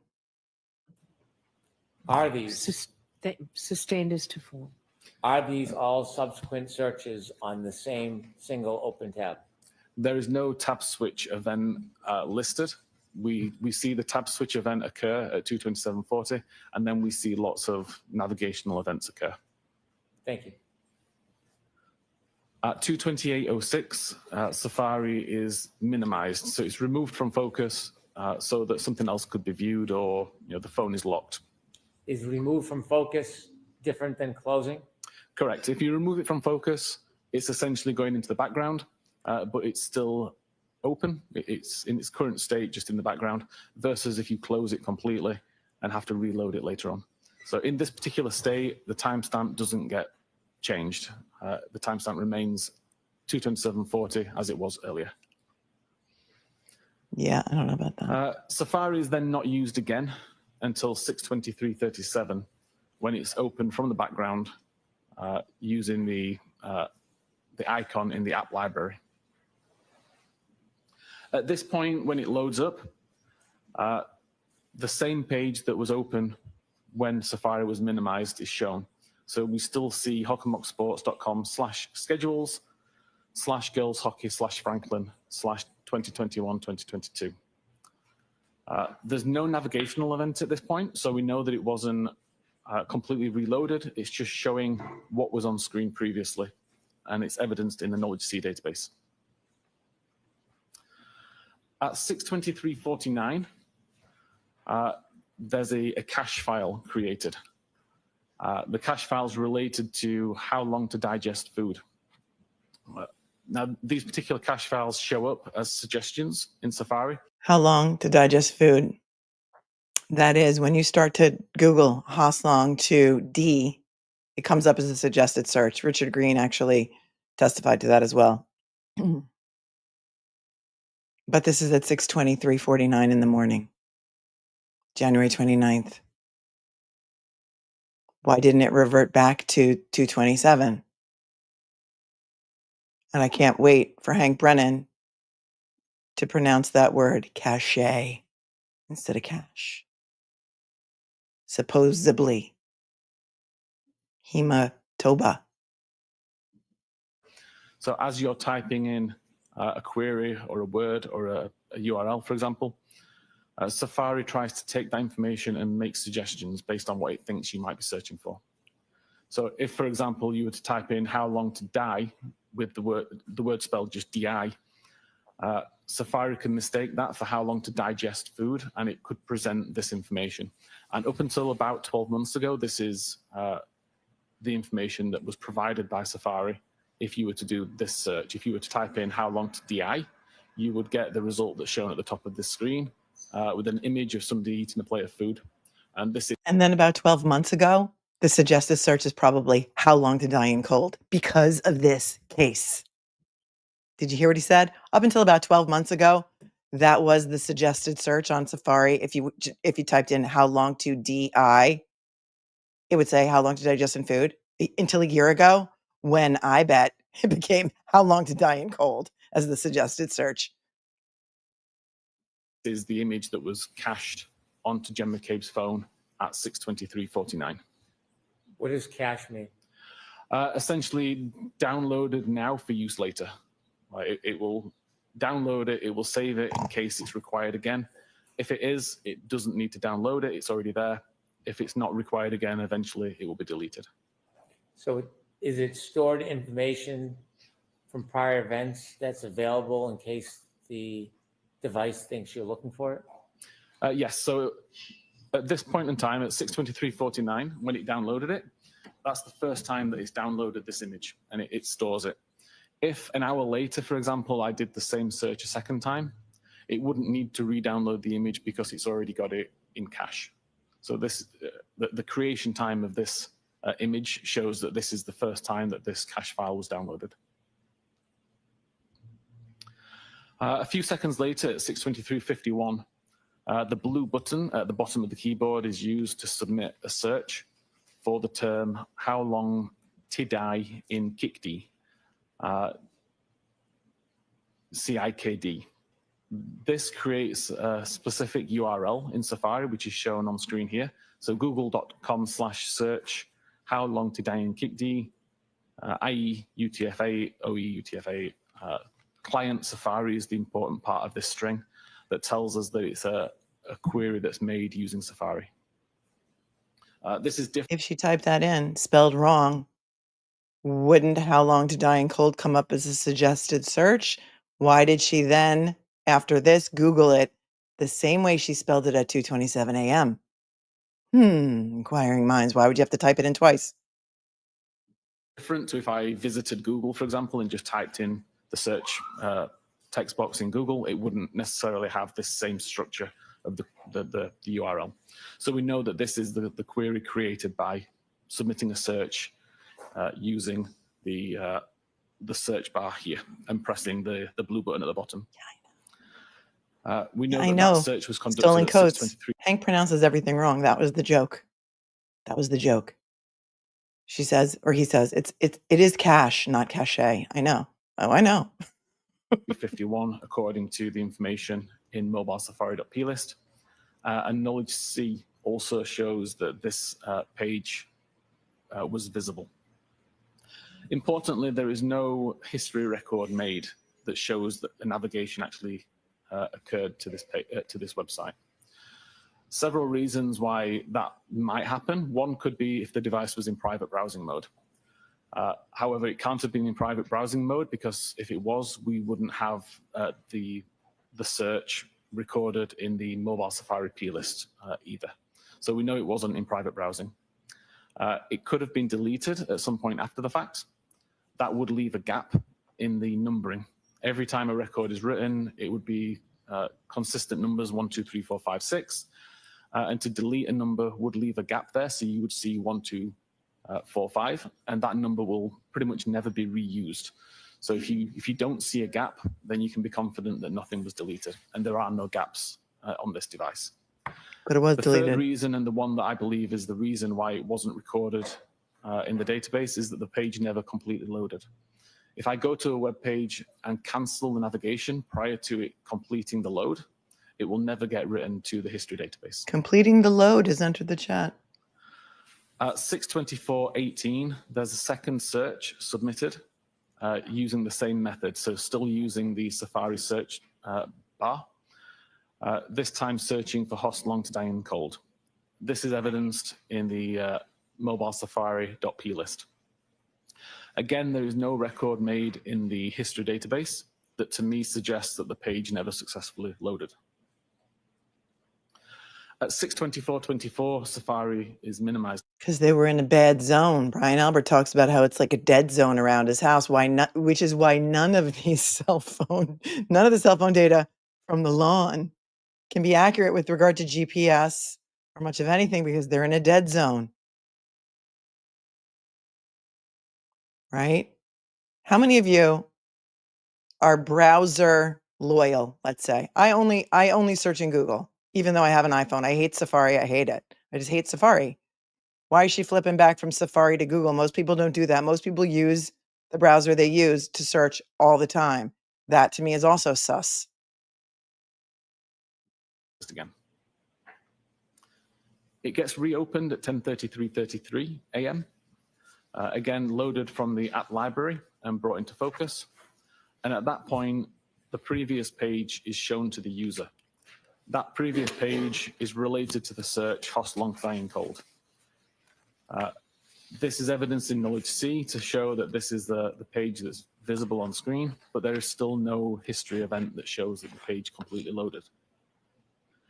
And at around that time, so around 10:33:34, that tab would have been closed, resulting in the record being written to the browser state database with the timestamp 2:27:40, when that tab was originally brought into focus several hours earlier, but it shows the most recent URL information, which is the Google search for host long to die in the cold. It doesn't have any of the other URL information that was visited during that time period. It doesn't have the previous Google search for how long to die in the KICD, because all it records is the most recent URL that's visited alongside the original time that the tab took focus. Importantly here, there is no title information. The title Where was she at information is 10:33 a.m.? included Does within the anybody page. know? 10:33 a.m. Where was she? She was at 34 Fairview at the family meeting. They were doing a fam meeting. They had the fam meeting all around the table, trying to figure out how their dear friend died at the table. She would then go to her house where Michael Proctor would come and interview her around 11 a.m. Brian Albert went with her too for moral support, but he was upstairs in her bedroom. Really? And her husband Matt was also home too. Were the kids there too? Inquiring minds. Page itself. So if you do a Google search, the title of the page that showed up would show Google search, and then it would show the query that you typed in to search for. The fact that this doesn't have a title also suggests that the page never loaded.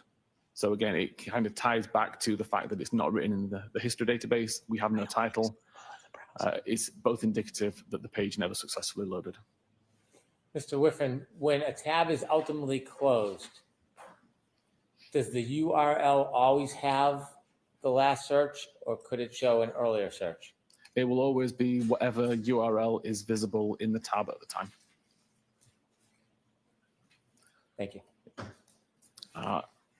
To overview again the data sources used here, com.applemobilesafari.plist is known to be a reliable location to get search timestamps from. We know that it's good to show the time that a search was conducted and what search was conducted. It doesn't record if the device is in private browsing mode. The only time it shows how long to die in the KICD is at 6:23:51, and the only time it shows how long to die in the cold is at 6:24:18. There's no other mentions of either of these searches anywhere else in this file. The history database, again, is known to be a good source of data for visited web pages and timestamps for the pages that completely loaded. Again, in this case, neither of these searches or neither of these URLs was in the history database, but there are no missing records, which indicates that nothing was deleted. And again, the only reason that I can come up with for why that is the case is that the page didn't load. There must be an entry within this database to allow the user to delete it. Obviously, if the page doesn't load, it doesn't get written to the history. As a user, you can't see that item in your internet history list, so you can't delete it.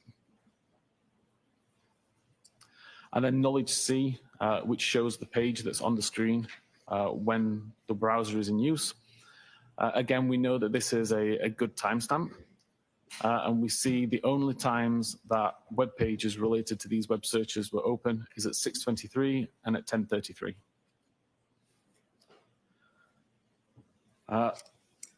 There were multiple deleted records in the browser state database. It wasn't just the record for how long to die in the cold. When you say there's multiple deleted records, can you go into a database Wait, what? and see what URL searches? There was a lot of deleted searches because remember there was a lot of hubbub before this trial that it's been found out that she had something like 4,560 searches or 4,650 now I forget, and she only deleted one. But he's here to defend Jennifer McCabe, so he's going to tell you that she deleted some other searches too. So this is kind of important. Let's hear this.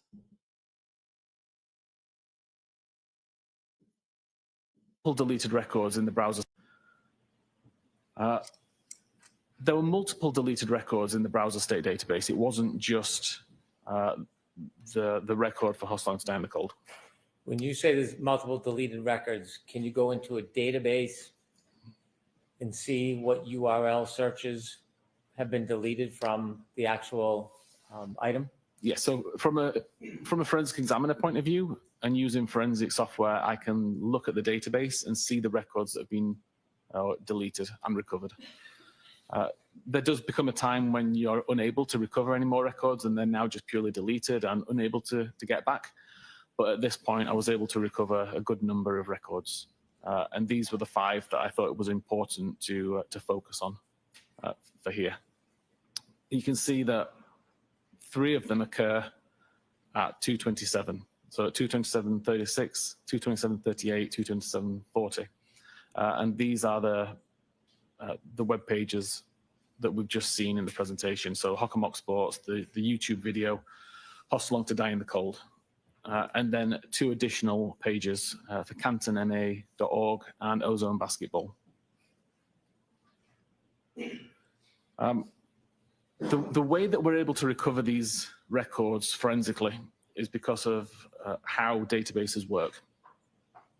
What I've tried to display here is that when you first create a record, in this case, creating record 4025, a new page is created in the database. A page is simply a block of binary data that's organized in a way that can be understood by the database as a page of data, much like it would be a ledger with a list of records. So it creates frame 181 with page 2752. There's an entire PowerPoint slide dedicated to Jen's usage and deleted records. If you had any doubt that this sham persecution of Karen Reed has not been designed, their whole entire theory of their case, their whole entire MO is to defend the McCabe's and the Alberts. Let this be your guide. An entire PowerPoint slide on deleted records of Jennifer McCabe's phone. She didn't just delete that one, everyone. She deleted other ones too. Doesn't evidence consciousness of guilt on the part of Jennifer McCabe. And the record 4025. What is a little bit different from if you were doing this manually is when you want to add a new record, or when you want to delete a record, or when you want to update a record, it has to create an entirely new page or an entirely new version of that page. So in this case, we see that frame 194 is also page 2752. It duplicates the record 4025 and adds the record 4026. From the database's point of view at this time, frame 181 is now dead, like it won't be used for anything. And a regular database tool would only refer to the most recent version of that page, so frame 194. Forensically, I can look back at all of these different versions of the page and I can start to see differences. Not so important in this case when all that's happening is that you're adding information, but when you start to delete or edit records, being able to go backwards and see these previous pages, you can see the records that have been changed or deleted. So as we're moving along all of these pages, each of these refer to a time when a new record was added. Every time a new record is added, a new frame is created, it duplicates the page from before, and it adds the new record. I've highlighted record 4028 in green across these 3 frames because this is the Hostel Long to Die in Cold record that is of interest. Okay. Moving forward again, we continue to see records being added, but particularly here at frame 430, record 4029 is deleted. 4029, if I go back a few slides, we can see 4029 is the cantonma.org Families Index webpage. As far as I know, no relevance to anything related to this case. Objection. It just so happens this is the first. Objection. Objection. Is there a class list? canma.org/CHS, which is Canton High School, I imagine, /families/index. Was she looking up grades in the middle of the night? As far as I know, this has nothing to do with this case. Objection. He was clearly asked to supplement his report after the news broke that Jennifer McCabe only deleted 1 Google search out of 4,000 searches. And this is in defense of Jennifer McCabe. I'm going to take that back a second. As far as I know, it has no relevance to anything related in this case. I don't know. Was she looking up somebody's phone number? Is there a class list on there? I have questions. .org Families Index. We can see 4029 is the cantonma.org Families Index webpage. As far as I know, no relevance to anything related to this case. It just so happens How much this do you know is about this the case? first record deleted from the browser state database. Again, how many conversations have you had with Jennifer McCabe, Mr. WHIFFEN? I would totally ask that question. We don't have information that tells us at what time the record's deleted. but we're able to infer what time that record was deleted based on other records in this frame. So for example, we know that at the time that record 4029 was deleted, record 4031 already existed. Record 4031 has a timestamp of 6:29 on the 31st of January. Therefore, we can summarize that record 4029 had to be deleted at some point after 6:29 on the 31st of January. We see again record 4030 is deleted on frame 468. Again, we can look at what record was the most recently created on that frame at the point that that record was deleted. And that gives us information that suggests record 4030 had to have been deleted at some point after 8:35 on the 31st of January. By the user? Because she testified at the first trial. I can't give anyone credit for this. Oh, Adam Davis said this in the chat. I'm too far behind in the chat, but Jennifer McCabe testified during the first trial that she doesn't know how to delete Google searches. So there shouldn't be any deleted Google searches, right? Her husband, Matt McCabe, is in IT. He might know how to do it. I don't know.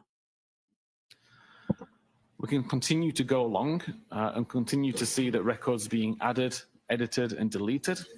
But the record of interest, 4028, still exists, even on frame 650. And in fact, it doesn't get deleted until frame 732. By the time the record related to Hoss Long dying in the cold is deleted, record 4037 already exists. Record 4037 was created after 2207 on the 31st of January. Therefore, we know that the Hoss Long to die in the cold record was deleted at some point after 10 p.m. on the 31st of January. Wah, wah, wah.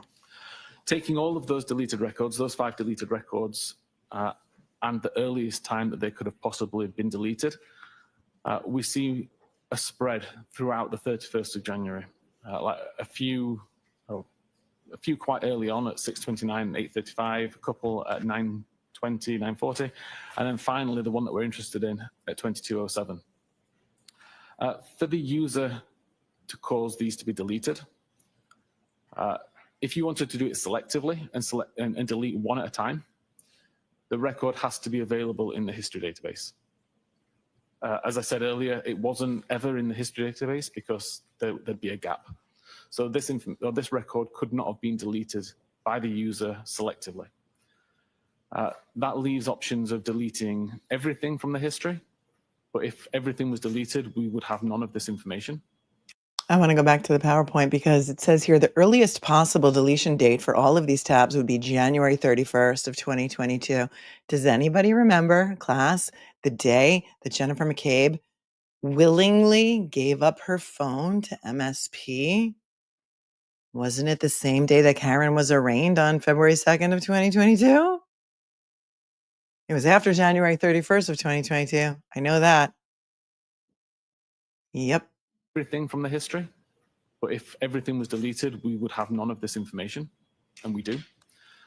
And it also leaves the option of deleting everything from what's considered today and everything that's considered today and yesterday. And again, if either of those options were the case, we'd have much less information than what we have, and we wouldn't see this staggering of timestamps that we see here where the information was deleted. Ultimately, I wasn't able to say what caused these deletions at these particular times, but I'm confident that it wasn't as a result of user interaction. That's something that was brought on purpose. Mr. WHIFFEN, I have a couple questions about your analysis and your opinions. Yes. You showed us a tab that was opened at 2:27:40, and it had something to do with Hawkmock Sports. Yes. In your opinion, to a reasonable degree of scientific certainty, was that the same tab, that 2:27:40 tab open for Hawkmock Sports, was that the same tab that later was used for searches or attempted searches at 6:23:51 and at 6:24 relative to how long or how's long to die in cold? I believe it was, yes. Then why didn't it revert back to 227 when the tab was first opened? Why is it showing as 623 and 624? I mean, I know I'm not a cellular forensics expert, but I do have logic and common sense. So I'm going to let you listen to that again. Okay? You listening? This is important. Because this is what all experts have to say. Their opinion with a reasonable degree of scientific certainty is this. And it had something to do with Hawkmock Sports? Yes. In your opinion, to a reasonable degree of scientific certainty, was that the same tab, that 22740 tab open for Hawkmock Sports, was that the same tab that later was used for searches or attempted searches at 62351 and at 624 relative to how long or how's long to die in cold? I believe it was, yes. Okay, make it make sense Does then. your opinion, is Contradicts it based everything on you your said. analysis of reports generated by software like Cellebrite? Objection, Your Honor. Sustained as to form. Was your opinion limited to analysis of reports generated by companies like Cellebrite or Axiom? It wasn't, no. I went into the data, looked at the various different databases, different files that were in use, tested it across many different devices to make sure that my understanding and analysis of it was correct. In addition to your opinion that the two searches at 623 and 624 occurred at that time as opposed to 22740, did you also, when analyzing the data, come to an opinion whether or not either of those searches actually connected and produced results? If either of those searches had connected, the information would have been written into the history database. The fact that it wasn't in the history database it strongly suggests it never completely loaded. And the fact that there is no title information on the browser state tab as well also suggests it never loaded. And finally, Never loaded. those attempted searches at 623, 624, you mentioned that information at some point was deleted from the phone? The only records that were deleted were the browser state database records. Yeah, they were deleted from the device. Do you have an opinion to a reasonable degree of scientific certainty whether or not that information was removed as a natural application of the phone, or was it because somebody took the phone and actually deleted it by hand? So again, I don't believe it's possible, given the situation and the information that's available, that it would have been possible for the user to delete it. I believe it was more than likely a system event that caused that, but I've not been able to replicate that system event. I want to take you back to your first opinion. He hasn't been able to You replicate opined it. that Thought he was the smartest guy in the room. how's long to die in the search occurred at 623 and 624, not at 22740. Yes. And so in looking at the data, coming to that opinion, what caused the confusion with the software where it could be misunderstood the time those Confusion searches with the were actually software. made? Objection, Your Honor. I'm going to allow it. Of course, you will. The way that forensic software typically works, certainly the way that Physical Analyzer works, is we design models for the data. So we know that an SMS application, for example, will always have a message body. It will always have a sender, a receiver, a time, that kind of thing. We always know that a web visit will have a URL, a title, and a visited timestamp. In this particular case, in the database, the timestamp is called last visited timestamp, which is indicative, you would think, of the time that the web page was visited. So when that information was being modeled within the software, the timestamp that was within the database was used, and it was called last visited timestamp. Since the investigation that I did into this case, I requested that the forensic research team at Cellebrite revisit this data and confirm if there's... The investigation that I did into this case, you're better than the investigators. You did more work on this case. You did more work to investigate the murder of John O'Keefe than CAN PD and MSP combined, dude. You did more investigation into this case than they did. Isn't that wild? that I did into this case, I requested that the forensic research team at Cellebrite revisit this data and confirm if there's confusion around it. Were my findings correct ultimately? There are times that that information can be correct. If, for example, you create a brand new tab, visit a website, and then close the tab immediately, then that timestamp would be indicative of the time that the URL was visited. But if you were to create a tab, use it for 3 hours, and then close it, the timestamp would not be indicative. Also, if you were to bring an old tab into focus that you'd used several days earlier and then close that tab, again, you're going to get bad timestamp information. Bad So timestamp ultimately, information. from Cellebrite's point of view, we removed the timestamp from that data to avoid. When he says we, he's talking about we Cellebrite. He's going to now tell you that they changed their software, Cellebrite, because of this case. Listen, if you haven't heard this before, it's wild. Somebody check the stock price of Cellebrite right now, and then we're going to check it again in 2 hours and tell me. Ready? Listen. And then close it, the timestamp would not be indicative. Also, if you were to bring an old tab into focus that you'd used several days earlier and then close that tab, again, you're going to get bad timestamp information. So ultimately, from Cellebrite's point of view, we removed the timestamp from that data to avoid confusion in the future. Yeah.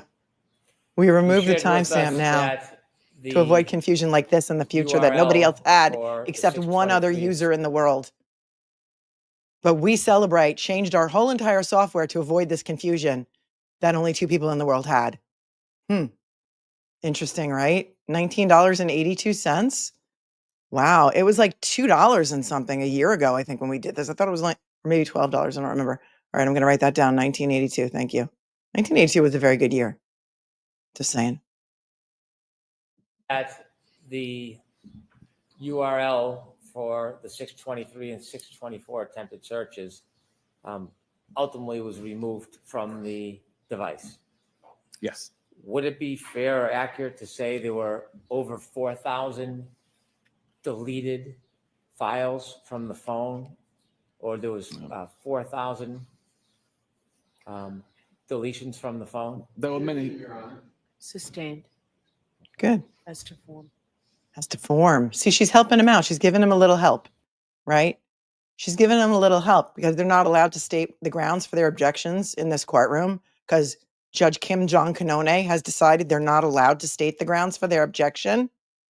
So Alessi objects, she sustains it, and then she gives Brennan the reason for the objection in case he doesn't know as to form. Mother, may I? Anybody remember that game when you were a kid? Mother, may I? Let's hear that again.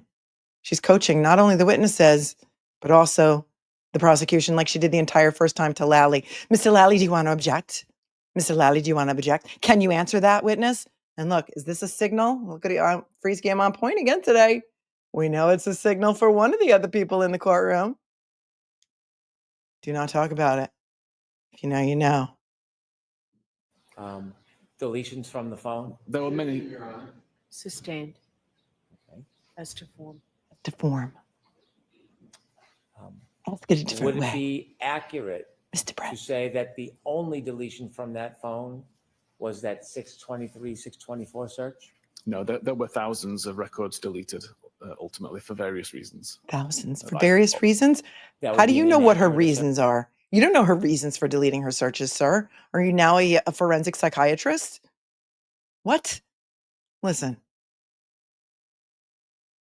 Accurate to say that the only deletion from that phone was that 623, 624 search?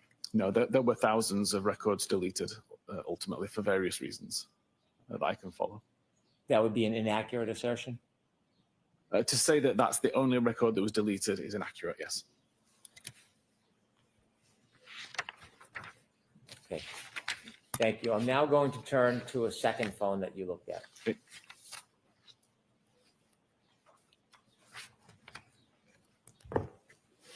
You told us that you looked at 2 phones. The second one was a phone that was, or is attributed to John O'Keefe?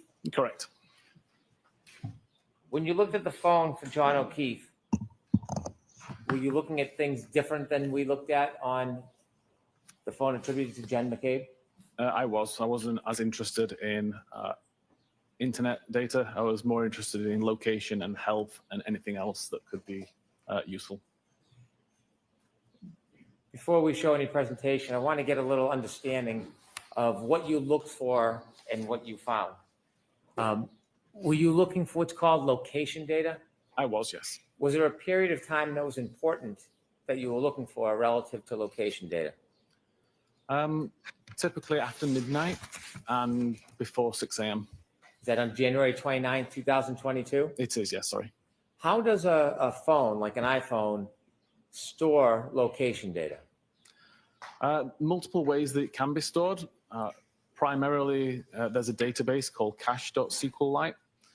And every time an application requests location data from the device, a feature called location services on iOS tries to calculate the device's location using a combination of technologies, GPS, Wi-Fi, cell tower, and Bluetooth.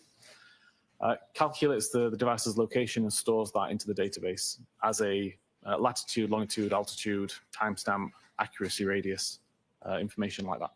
Are there different types of location data that are captured and stored on a device like an iPhone? Can you define different types, please? I'm sorry? If you could define what you mean by different types. I'm sorry, I have Different no idea. sources of data that are generated that then captured on an iPhone. Yes, so the application can specify how accurate it wants the data to be. So for example, if you're using a navigational application, you'd want high accuracy data. So the application would request high accuracy data from location services. Location services would then try to use GPS primarily to get location information. Versus if you were using a weather app, for example, where you don't really need to know precise information, you just need to know the approximate town maybe that the user's at. So a weather application would ask for low accuracy information, and the device may be able to calculate the location based on cell tower information, for example. Both can be stored in the database with the accuracy information that's available.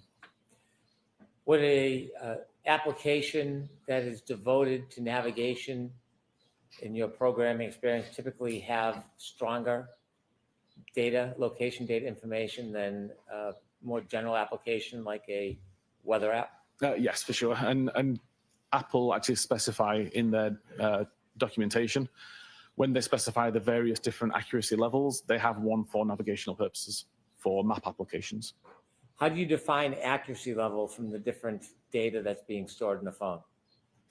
How do you mean, sorry? Is there high level, middle, low? Yes, the information is typically provided with a range of meters. So you'll have a latitude, longitude coordinate and a number of meters that you have to draw around that locational point. And the device is somewhere within that circle. It could be as accurate as 2 or 5 meters. It could be as inaccurate as several miles, depending on the technology that was used to get the data. Are you familiar with an application called Waze? I am, yes. Tell us what Waze is. Waze is a navigational tool, so you can plot a route and it will try to direct you the best way, avoiding toll roads, avoiding accidents, that kind of thing. What is the level of accuracy in location information that is generated by using Waze? That would be the highest level of accuracy. So it would aim to get GPS quality information of around 5 meter accurate. So why doesn't a programmer in every application just use the highest level location data for every application? Getting GPS data is not always possible. If you're in a building, in a basement, for example, you may not get that. But also, it can be expensive to the device in terms of processing power, in terms of battery requirements. So if it can find location information cheaper by using the Wi-Fi networks, for example, then it would prefer to do that. So just a lot less resource intensive. You know, it's expensive defending yourself in a sham prosecution brought by the Norfolk County DA's office. Karen Reed is over $5 million in debt to her attorneys. They are now working for free because they believe so fiercely in her innocence. She also had to sell her house, liquidate her 401ks, lost her job, everything. That's expensive. And using GPS all the time. In order to capture the highest level of location data, the most accurate in an application such as Waze, if somebody's using Waze and then turns it off, does it still continue to capture that highest level of accuracy? Typically not. It may do for a short time as it's still kind of working through a backlog. But fundamentally, if there's no application open that's trying to use location services, then the location information that's being requested and recorded is far more sporadic. It's typically background applications that may be requiring location data. Thank you, When you Peggy. analyze John O'Keefe's phone, in addition to the location data, did you also look into data known as health care data? Yes. And could you tell the jury how that works? Yeah, so pretty much all iPhones for the last 10 years or so have Apple Health included. It monitors activity on the device, such as steps taken using various sensors inside the device, looking for motion which appears to be walking. It monitors altitude, so it knows whether you've gone up a flight of stairs, for example. Oh, but if you're in a car traveling, would it say that you went up and down 3 flights of stairs? If you were like, let's say, going over a hill and like waving your phone around, would it say that you went up and down 3 flights of stairs? Inquiring minds. Uses that information in concert with the steps taken, so it knows the difference between going in an elevator versus walking a flight of stairs. And all that kind of information is available to you as a user to essentially see how far you walked each day and to monitor your own health. When you look at healthcare data, you said it interprets it in different terms. One you used was steps. If I have an iPhone and I'm walking and it registers steps, can it tell what direction I went in? No, it's purely just looking for motion of the gyroscopes, which appears to match the pattern that it expects of somebody who's walking. Gyroscopes it doesn't have know entered whether the you're in a chat. straight line, walking in zigzag circles. Zigzag circles? What if I had my iPhone and I was moving the iPhone, but my feet weren't moving? Would it register? It could register some, but typically it's relatively good at picking the difference between actually walking or throwing the phone around or shaking it. The healthcare data, does it store with date and time? So there's 2 locations that health data is stored.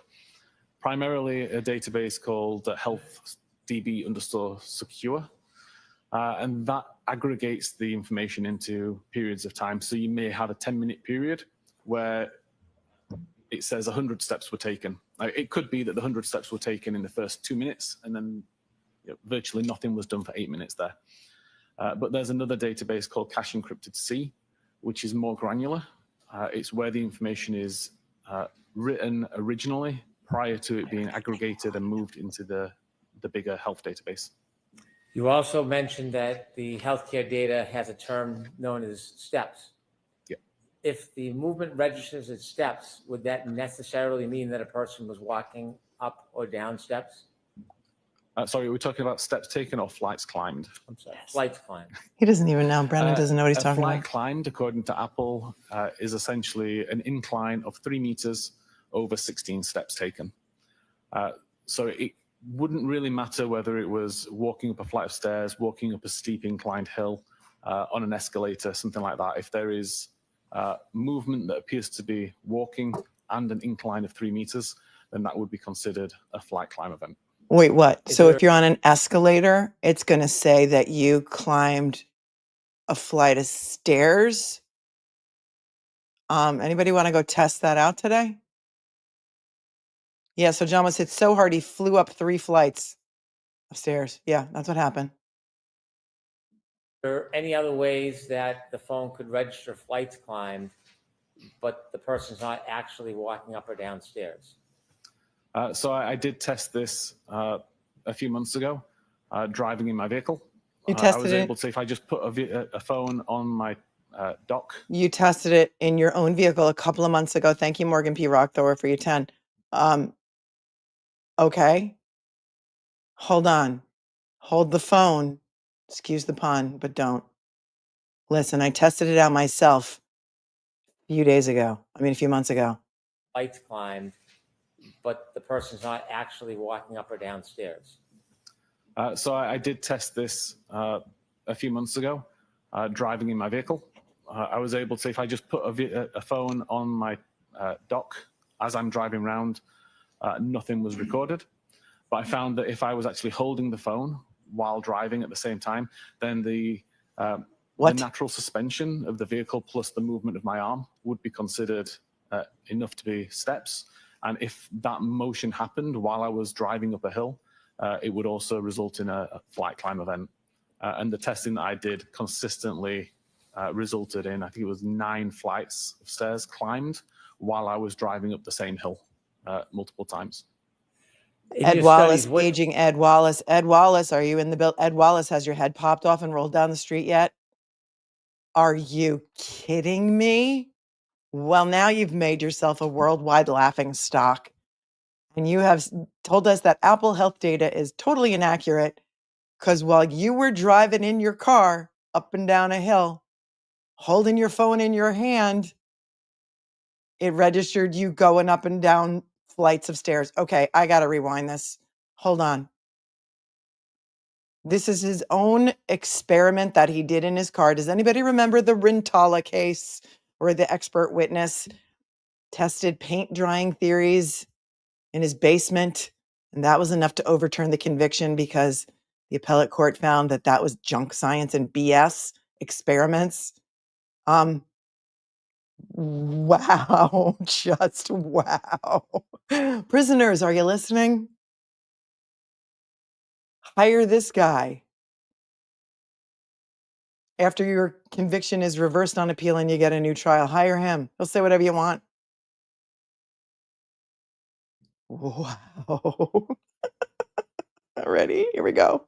That if I was actually holding the phone while driving at the same time, then the natural suspension of the vehicle plus the movement of my arm would be considered enough to be steps. And if that motion happened while I was driving up a hill, it would also result in a flight climb event. And the testing that I did consistently resulted in, I think it was 9 flights of stairs climbed while I was driving up the same hill multiple times. He did it multiple times. What elevation change would 9 have to be flights. present if you were in a car with a phone and it would register healthcare data as steps? Is there a certain level of elevation that would trigger that? It's just a 3-meter incline is required. Is there a certain level of BS required for you to come in and testify? How much money did it cost for this testimony? In addition to being able to give a range of time of movement and defining generally terms, whether it's steps or stairs, is there any other information about healthcare data that is important in your analysis of this case? Sorry, can you just repeat that, please? I'm just Sure. trying to think. The healthcare I'm data trying to think of an answer. you Quick. shared tells us there's movement, Yes. and it may come in the term steps. You also shared that the healthcare data can show elevation. That can come in the term flights. Yes. Is there any other information about the healthcare data you looked at? Did you look at it across a wide range in this case? No, it was just the steps and the flight climb that I was interested in. What is the time period you looked at the healthcare data for in this case? Between midnight and 6 a.m. or 6:30 a.m. That's midnight on January On January 29, 29th. 2022 till about 6 a.m.? Yes. And before we get to any presentations, did you see movement on that phone relative to healthcare data at different points through the night? I did, yes. Did you identify those different times in your report? I did. You created a PowerPoint for Mr. O'Keefe's phone. Are those time points and movements, are they indicated in the PowerPoint as well? They are, yes. So you had, with Mr. O'Keefe's phone, you looked at location data, you looked at healthcare data. Is there any other data you found important in your analysis to try to track the movements or non-movements of the phone of John O'Keefe on January 29, 2022? Yes, I've also looked at battery temperature information and at a feature called Doppler, which is monitoring for Face ID. Here comes the battery temperature. Tell us a little bit about the battery temperature. Is it the battery temperature of the phone or part of the phone? There's a battery temperature sensor built inside the phone within the battery, and it's essentially always checking for battery overheats or battery cool downs to the point where performance will be affected and the device needs to power off to save itself being damaged. So that temperature information isn't recording ambient temperature. It's not interested in the temperature in the room, for example. It's purely interested in the battery temperature. But it is affected by ambient temperature. And I, again, did lots of testing by putting the phone into controlled temperature environments, so inside a freezer for a set amount of time, to monitor how the battery temperature would decrease over time. His own testing. The environment it was in. There's no evidence. Bringing it back into a warm environment and testing how long it takes to increase. Putting the device outside. I live in Calgary, where it's pretty cold in winter. So putting it outside, it was like 40 Fahrenheit, I think it calculates to. And the temperature of the environment had a big impact on the battery temperature that was recorded by the device. Were you able to track the changes in battery temperature for Mr. O'Keefe's cell phone over the course of the evening from after 12 on January 29, 2022 through after 7, 8 in the morning? Yes, there wasn't a massive number of records, but there were records that I've... There wasn't a massive number of records. In addition to What those is three massive? areas, when a person uses an iPhone and presses the buttons, or they hold it and they try to open it by recognizing their face, what is that process called? The Face ID would be the process for the unlocking, and then the locking, pressing the button on the side would lock the device. When an iPhone is being used, does it act or operate differently when it's out in the open or if it's in your pocket or under something? Yes, so this is the Doppler function that I found within a feature called Unified Logs. Essentially, whenever the device receives a phone call or when you pick up the device, an iPhone X or above is trying to find a face to use to unlock the device. If the camera is blocked, a record is made to say that it's within a pocket state. So if my phone's in my pocket, when somebody calls me, it tries to look for a face, it immediately recognizes that the camera's blocked, and it records pocket state. As soon as I take the phone... You mean there's no ass recognition technology? It can't recognize your butt for a butt dial to answer the phone on a butt dial? This guy is a clown, whoever said that, Goldie. You're single-handedly dismantling Apple and Cellebrite today. Well done to you, sir. Well done. Any parents out there looking for a science fair project? It might be past science fair time at this point, but I would like your 5th grader to work this experiment, and you could probably come up with more accurate results than this guy who took a 3-week course. I have secondhand embarrassment right now. Out of my pocket or unblock the camera, it records a pocket state cleared event. So we know when the camera was covered up versus when it was uncovered, if at the time it was receiving a phone call or was being picked up. Ooh. Does an iPhone always record whether or not the camera was blocked or hidden or covered at the time a call comes in? No. For example, if the device is already unlocked, then it won't make a recording to say that it was within a pocket state or a pocket state cleared. Pocket state. And if the device isn't blocked at all, so if I have the device on a desk in front of me, for example, and a call comes in, there'll be no record that says that it's in a pocket state or a pocket state cleared. It will only record a pocket state event if the camera's blocked, and it will only record a pocket state cleared event if the camera was blocked and now isn't. So if I have my iPhone and I put it inside my jacket in the darkness and I get 30 calls Would all of those calls result in a reading of pocket state? They'd all result in multiple readings of pocket state. The pocket state check is conducted more than once a second. I can't remember the exact number, but it's very frequent.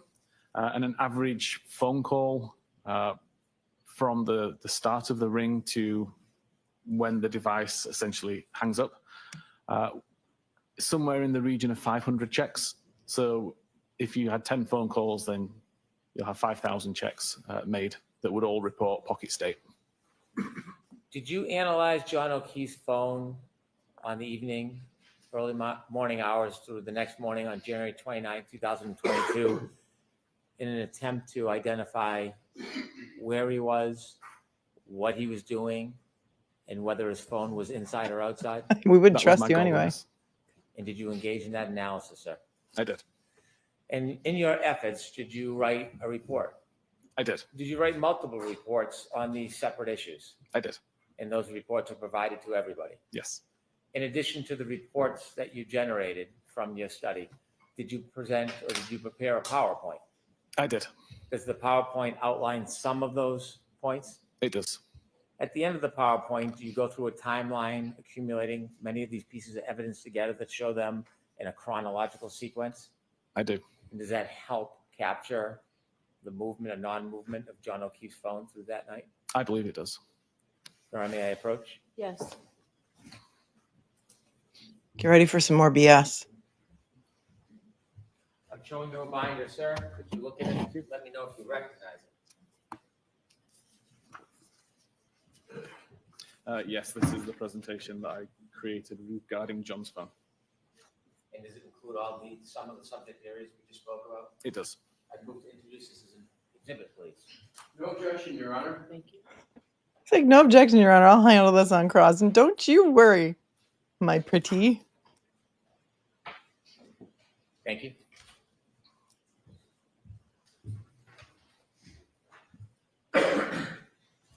Alessi is going to do cross. I don't know if we're going to get to it today. Referring to exhibit 39. I'll tell you why. It's 12:06 here on the East Coast. We're a little bit behind. No, it's 11:06. I'm sorry. But it's only a half a day for the jury today. Maybe they'll go till 1, but I don't think they're going to get to cross. He still has this whole PowerPoint to get through. God save the Commonwealth. I'd like you to walk us through John O'Keefe's phone on the evening of January 29th, Okay. 2022. Buckle up for some more BS. So I start the presentation with location data. As I mentioned earlier, this comes from the cache.sqlite database, which is considered the most reliable location or the most reliable file for location data on an iOS device. Stores information whenever location information is requested. That could be through user interaction with the device using something like Waze. It could be background activity, just depending on what applications the user has open, what settings the user has chosen.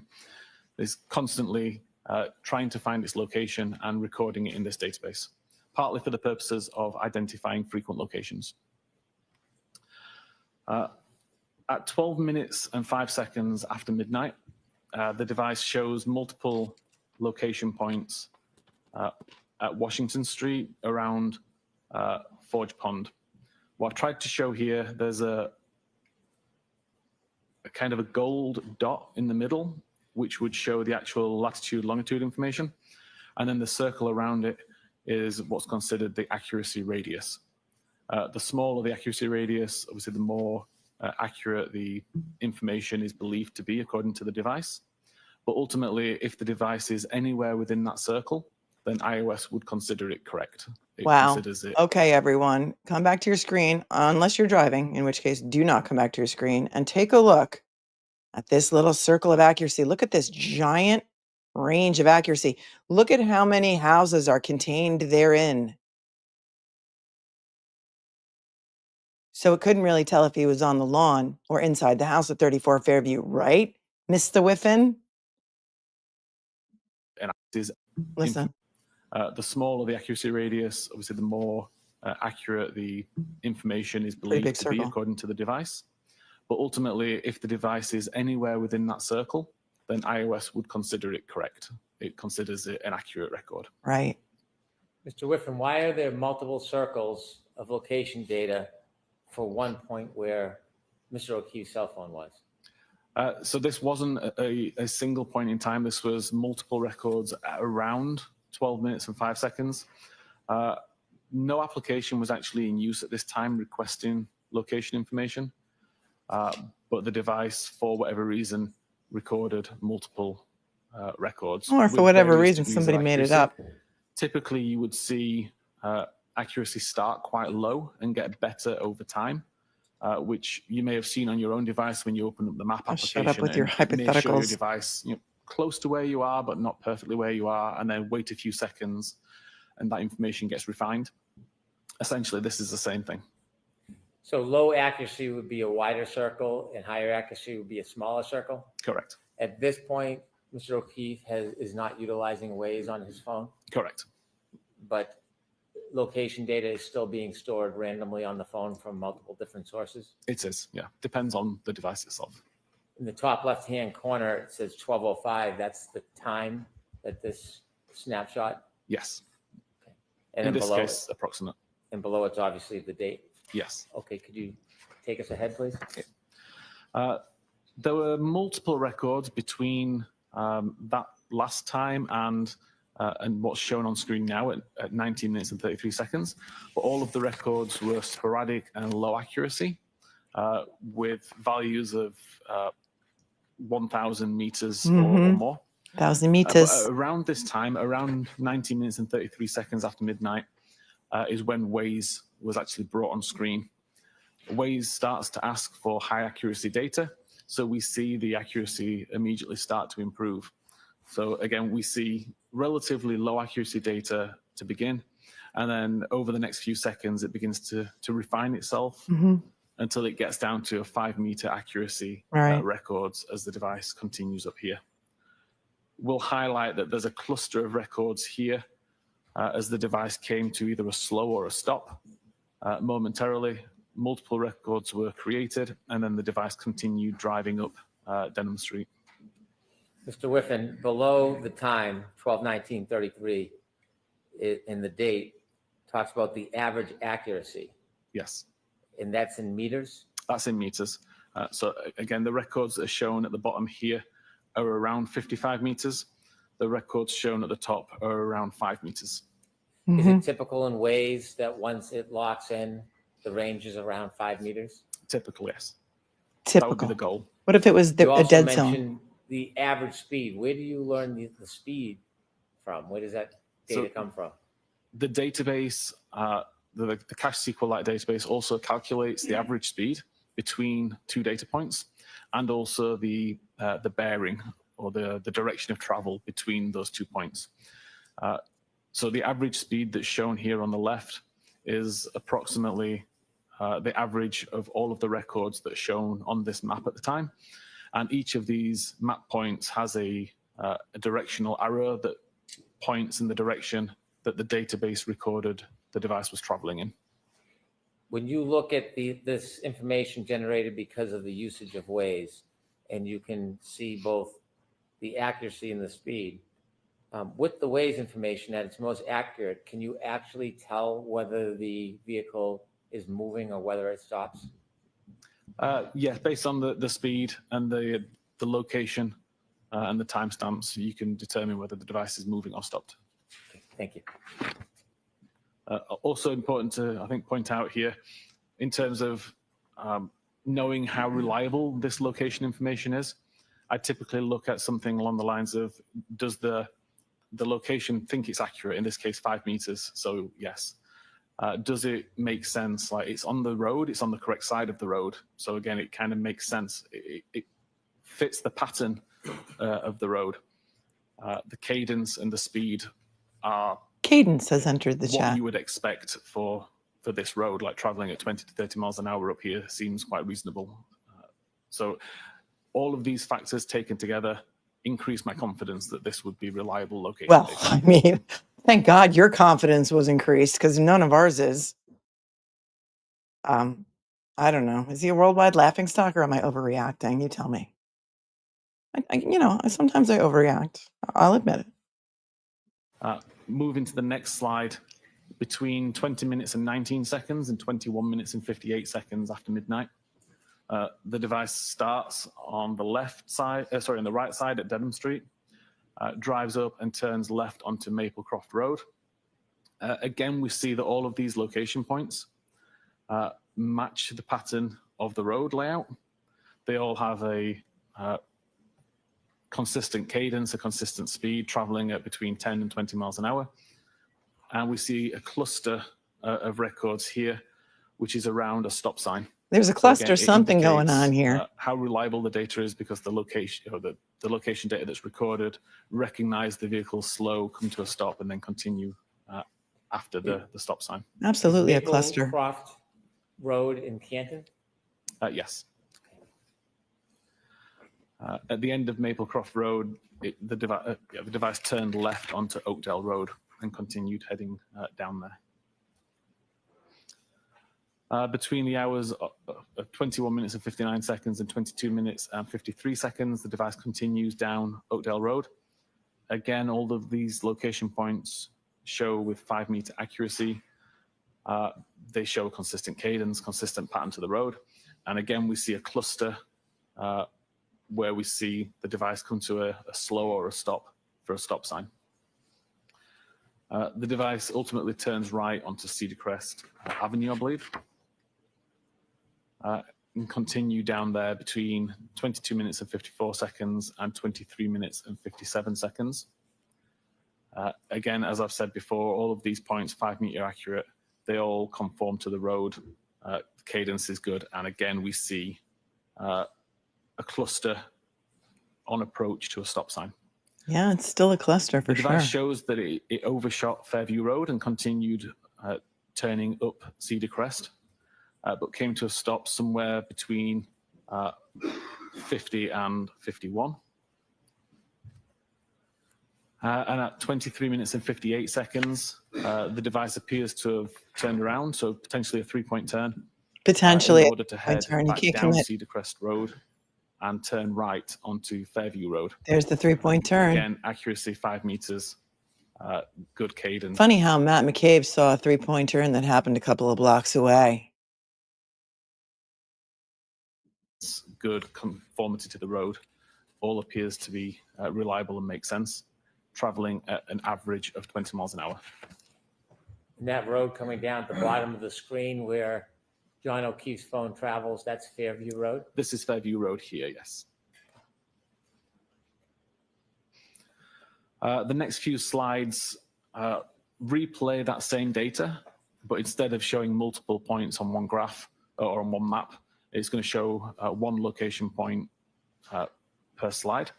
So at 24 minutes and 20 seconds, we see the device is already on Fairview Road, accuracy of 5 meters, traveling at 14.8 meters and heading south.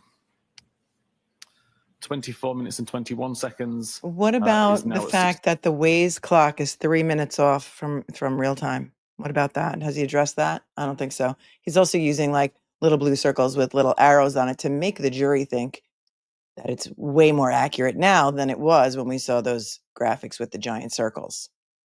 The concentric circles, if you will. 16.2 meters, but it's still highly accurate information. 24 minutes and 22 seconds, traveling at 18.3 miles an hour. 24 minutes and 23 seconds, traveling He's not at allowed to prep him 16.9. while he's on the stand. Nothing to see 24 here. minutes and 24 seconds after midnight, traveling at 16.9. 24 minutes and 25 seconds, traveling at 16.6. 24 minutes and 26 seconds, traveling at 17. 24 minutes, 27 seconds, traveling at 15.9 miles an hour. 24 minutes, 28 seconds, traveling at 14.5 miles an hour, at which point it's approximately outside number 34, around the driveway area. 24 minutes and 29 seconds, traveling at 12.1 miles an hour. 24 minutes and 30 seconds, traveling at 11.5. 24 minutes and 31 seconds, traveling at 10.4. 24 minutes and 32 seconds, traveling at 8.9. 24 minutes and 33 seconds traveling at 7. 24 minutes, 34 seconds traveling at 5.2. And 24 minutes and 35 seconds traveling at 3.5. 24 minutes and 36 seconds traveling at 3.2 miles an hour. And at 24 minutes and 37 seconds traveling at 1.4 miles an hour.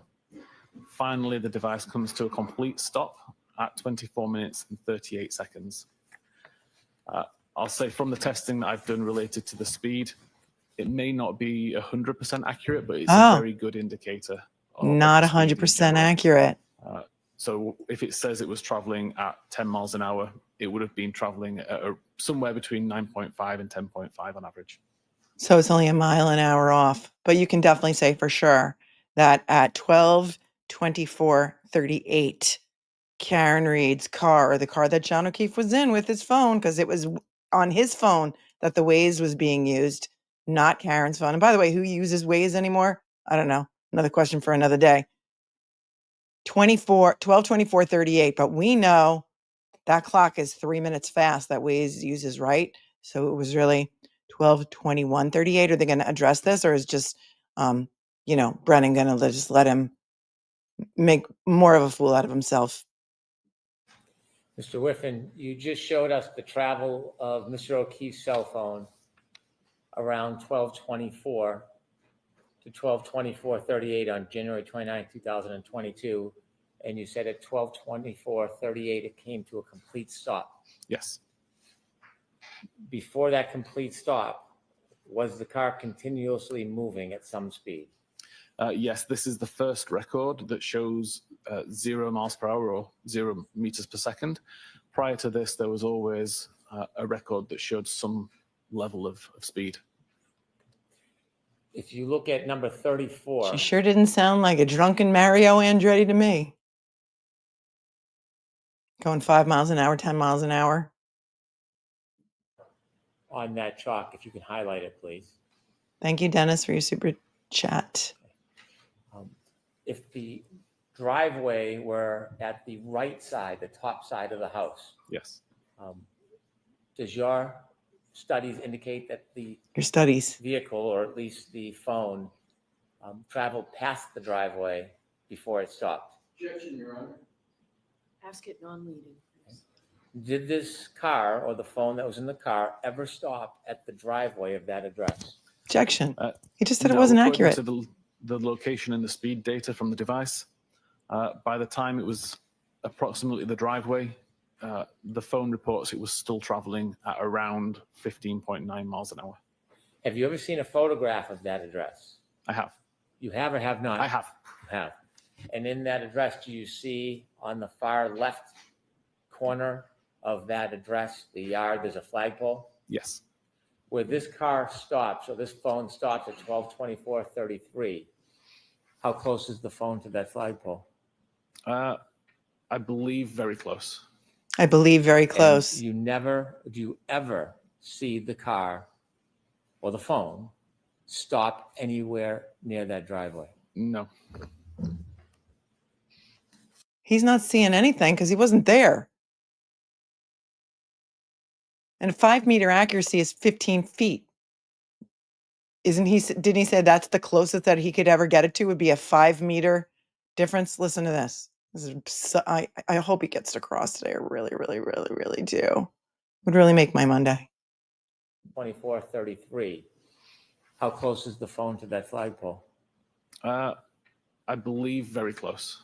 I believe. And do you ever see the car or the phone stop anywhere near that driveway? No. Please continue. Between 24 minutes and 39 seconds and 25 minutes and 8 seconds, there were a cluster of more records, all showing 5-meter accuracy, but no movement. Although the center point does move around a little bit, you could interpret this as movement, but because all of the radii overlap, there's also a good chance that there's no movement that actually occurred here. This is just the device as it's trying to refine its location. At 25 minutes and 30 seconds, we see a relatively significant change where the accuracy drops to 34 meters. We do see a course or a bearing that shows that the device reported it was heading west. But again, this accuracy radius includes the previous locations anyway. So it's difficult to differentiate between actual movement based on this location data or just on the fact that the accuracy reduced, the center point The accuracy shifted reduced. because of the Yeah. accuracy change, and therefore a bearing was attributed to it when it shouldn't have been. Those 3 minutes I are could crucial actually- here. Those 3 minutes are crucial here. His timeline does not line up with Jennifer McCabe's texting timeline, just so you know. Not to give you any spoilers if you didn't watch the first trial, but Jennifer McCabe is still texting him at 12:40. Pull up behind me. Karen Reed is long gone because she connects to the Wi-Fi at One Meadows at 12:36. Some questions about the chalk on that indicates 25 minutes, 30 seconds. So 12, 25, 30. The circles become larger. Correct. Is Waze still being used or has Waze been stopped? No, Waze has been closed at this point for about 40 or 50 seconds. For how long, Oh. sir? About 40 or 50 seconds. This location data or this circle, the perimeter, that's not Okay, that's 12, 25, 30. It had been closed for 40 to 50 seconds. Let's round it up to a minute. It's 3 minutes ahead, puts them there by like 12:20, 12:21. Right? Wow, doesn't this bust open their whole theory? Wonder if he's going to talk about the time. not coming from the Waze application anymore? No, the location data never came from the Waze application. Waze He's doing the cross, not was AJ. requesting location data. iOS is responding to that request, and as part of that response, would write the information to its database. Waze itself records very little location data. So when you look at too. that circle based on location data alone, could the phone be anywhere within that circle? Correct. There is a bullet pinpoint center of that circle. Yes. So he That could be center of inside the circle house. I'm doesn't sorry. Wait a necessarily second. mean that the So phone is at that. I'm sorry. I'm sorry. If you look at this circle and you're not driving, come to your phone. I mean to your device. The circle encompasses at least half of the house of 34 Fairview because the top of the circle encompasses 34 Fairview, or at least half of it, and the bottom of the circle encompasses 32 Fairview. So I guess the phone could be anywhere in that circle, could have been inside the house. Am I right? I'm going to take it back a question just so you can hear that for yourself. So when you look at that circle based on location data alone, could the phone be anywhere within that circle? Correct. There is a Including the house. bullet pinpoint center of that circle. Yes. That center of the circle doesn't necessarily mean that the phone is at that exact location, does it? It doesn't know. The center point is purely an indication of where you need to draw the center in order to draw the radius. If we didn't have a center point, how would you know where to draw this circle? And How so the would you phone know? could be anywhere in that circle, close to 34, inside 34, It could 32. be anywhere in the circle. Objection, Your Honor. Ask it non-leading, Um, please. Could the phone be anywhere in that circle? It could. Could it be at the center point? It could. Could it be still in the car? It could. Continue, please.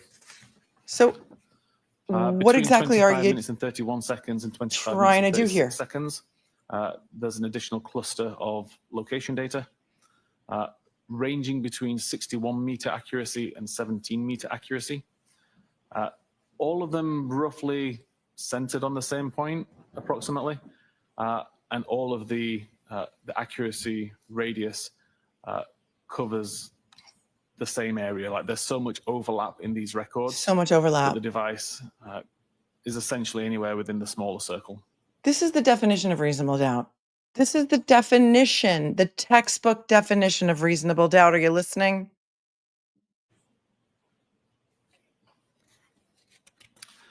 Between 27 minutes and 35 seconds and Look like- 38 minutes and 15 seconds, Looks like a tea stain. there was What's going on? approximately 50 low accuracy records.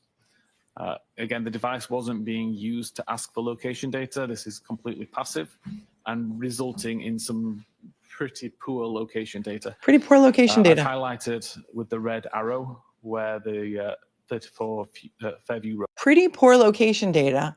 And the PowerPoint slide says at the top, the time is 12:27:35 a.m. to 12:38:15 a.m. Pretty poor location data. I'm sorry, how is this proving the Commonwealth's case? How, if at all? It's not. Wow. Road is, and we can throw pretty poor location data. Pretty poor I've location data. highlighted with the red arrow where the 34 Fairview Road is, and we can see, although a lot of these location data do overlap with that point, there are location information here that doesn't. That doesn't what? At 38 minutes and 16 seconds, the accuracy improves again. Is now 18 meters accurate, but continues to show approximately the same location that we saw 10 or 15 minutes earlier, around the flagpole area. Pretty poor location data. That's the only thing that's going to stick in my head for the rest of his 38 testimony. minutes and 17 seconds, same general area, slightly higher accuracy information down to 14 meters. Why would it be higher 38 when they're in a minutes and dead 18 zone? Seconds, accuracy increased to 12 meters, shifted slightly. Now the flagpole area is essentially at the lower side of this circle. Obviously the top side of the circle now includes a part of 34 Fairview. If the location information is indicated by the circle and the circle has shifted, does that mean necessarily the phone has moved? Not necessarily. Typically, you could assume it has, but when we're already talking about accuracies of 12, 13, 14 meters, it starts to become a little bit harder to determine how accurate this data is. Oh, it gets harder. So at this point How in time, accurate is your it could be testimony? anywhere within this circle, and the movement of the center point could just be the result of refinement of the device or environmental conditions that suddenly change. If the weather changes, it could cause the device to slightly miscalculate or to calculate differently. Would a snowstorm or a blizzard potentially impact the precision of location information that's not precise like Waze? It definitely has the potential to, yes. How about a phone being covered? Could that affect it? That could also affect it, yes. Like a Somebody Faraday bag? Lying on a phone, could that affect it? That could affect it. Lying on a Could phone? being in a building affect it? It could. Mhm. Like a house, like a basement? Could that affect it? Done that one at 38 minutes and 20 seconds. Did it have the pocket thing Again, happening? Refining information more. We've got an 8-meter accurate radius, still focusing primarily on the front yard towards the left side.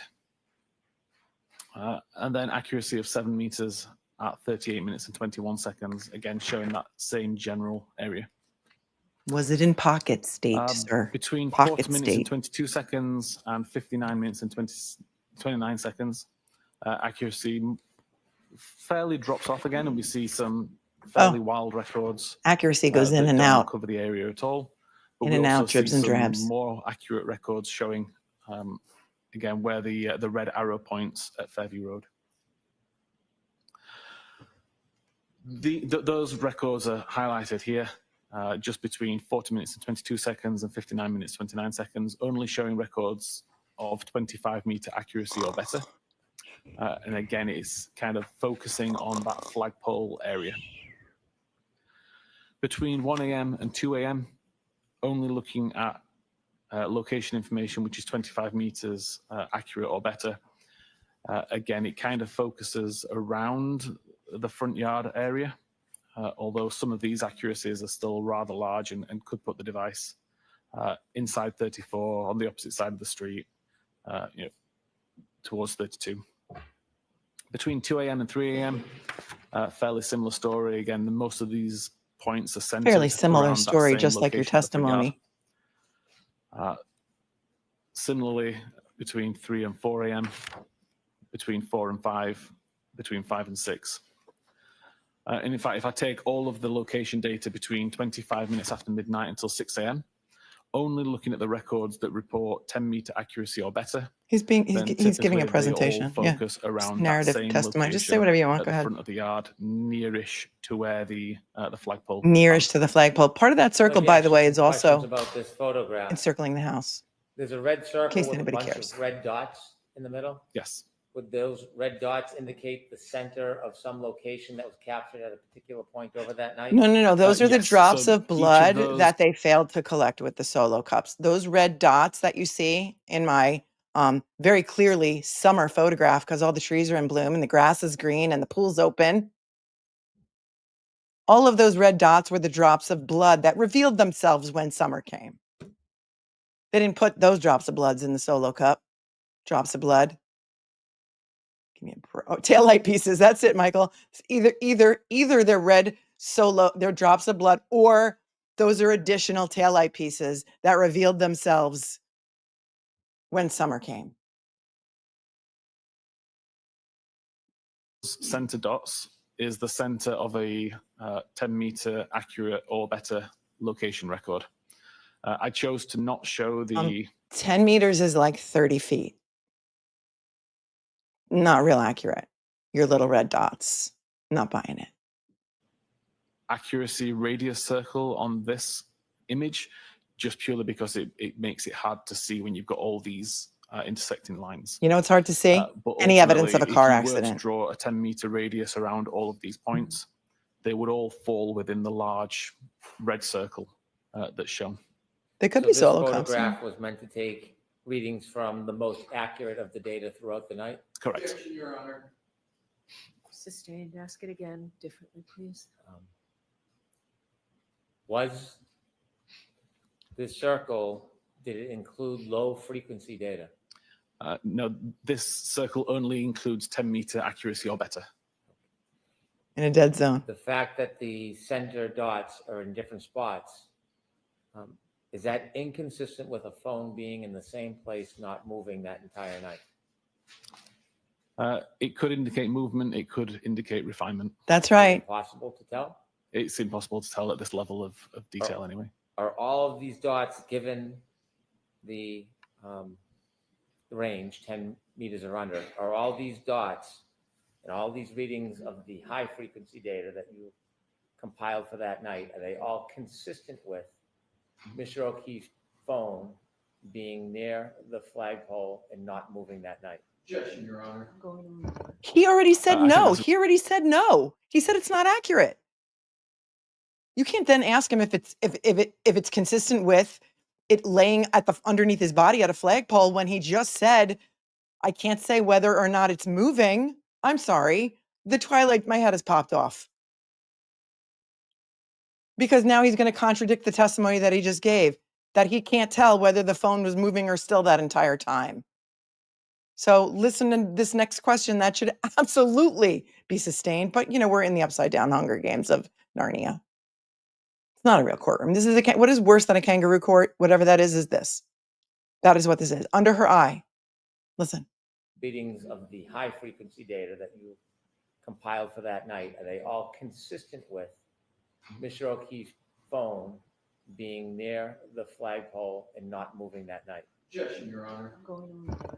I'm going to allow I it. think that's a reasonable assumption. It's a reasonable This might be assumption. a good Okay. spot. Are you ready to move on to the next area, or are you having more Area? questions about Now would be this? a fine time, Your Honor. All right, folks, why don't we You picked a take fine our time to morning leave me, break? Lucille. And then we're gonna see that- They're going to take their morning break, and I'm going to take this back a question because we get to FF through the break because we're cool like that, because we're a little behind because I talk so much. But at least I stop the feed when I talk. I don't talk over it. He just said to the world that it is impossible to tell whether the phone was moving or stationary all night. I don't know. Maybe I'm being gaslit. You decide. Listen.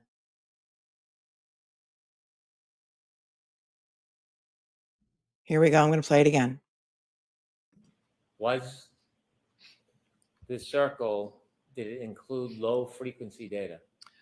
No, this circle only includes 10-meter accuracy or better.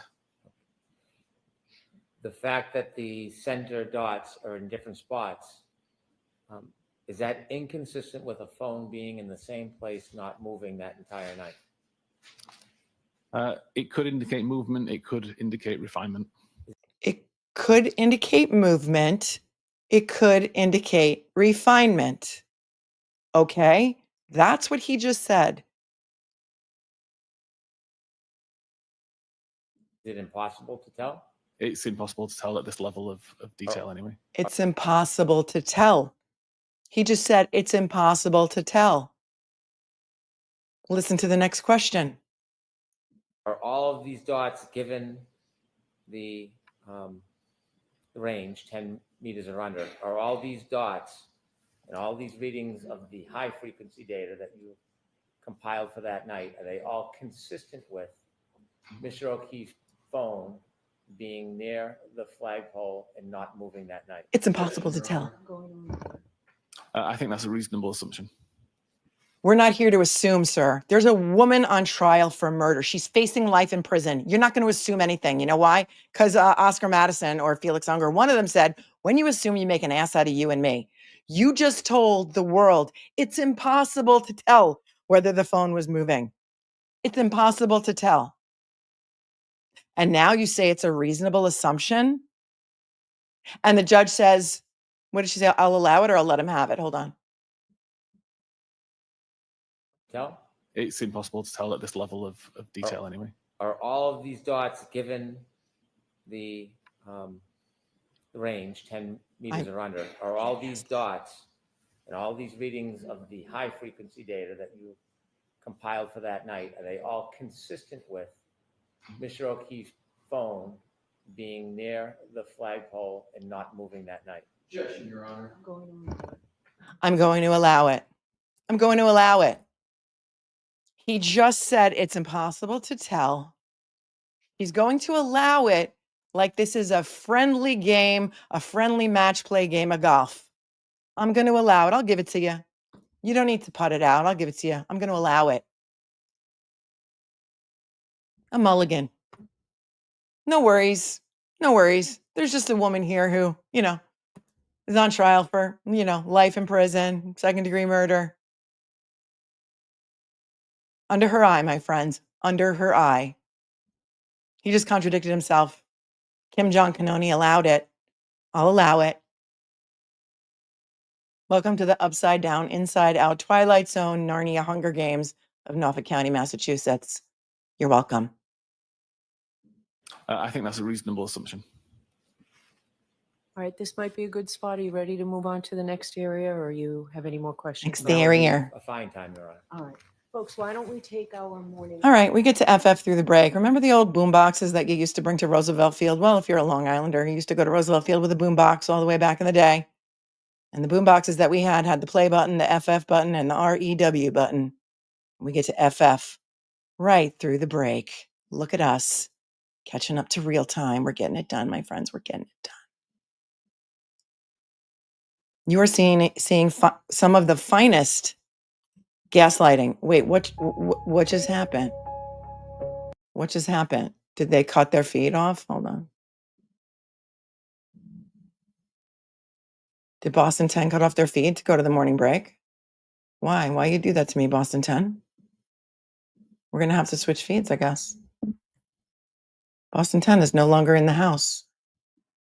How dare you? How dare you? Why you do that to me, Boston 10?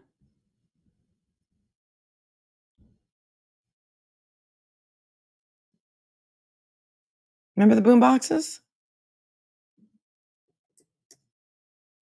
Do I have to switch to another? Oh, man.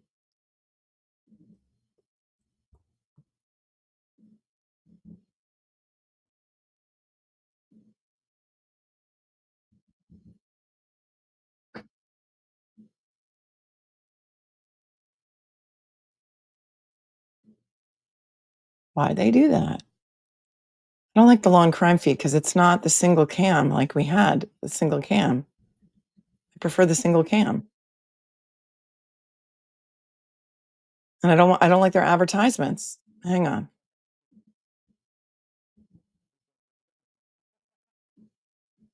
Where'd you go, Boston 10? Let me just see if they started a new feed. Hang on, because they're back. I just want to get to it. ABC Boston.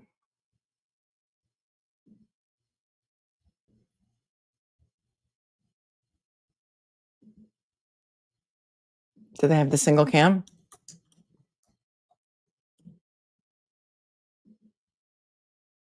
WCVB. Let's see.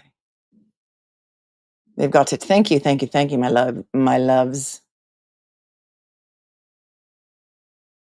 I'm gonna get right back to the break.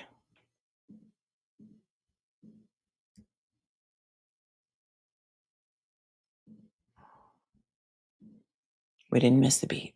Well, maybe we're a couple of seconds behind. No spoilers for your head. Mr. Brennan, whenever you're ready.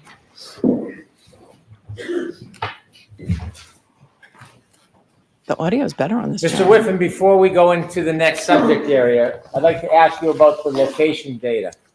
Based on your review of the location data, do you have an opinion whether the location data throughout the evening is consistent with John O'Keefe's cell phone being near the flagpole the entire night? Objection.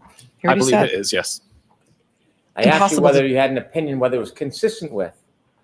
I didn't ask you if you had an opinion to a reasonable degree of scientific certainty.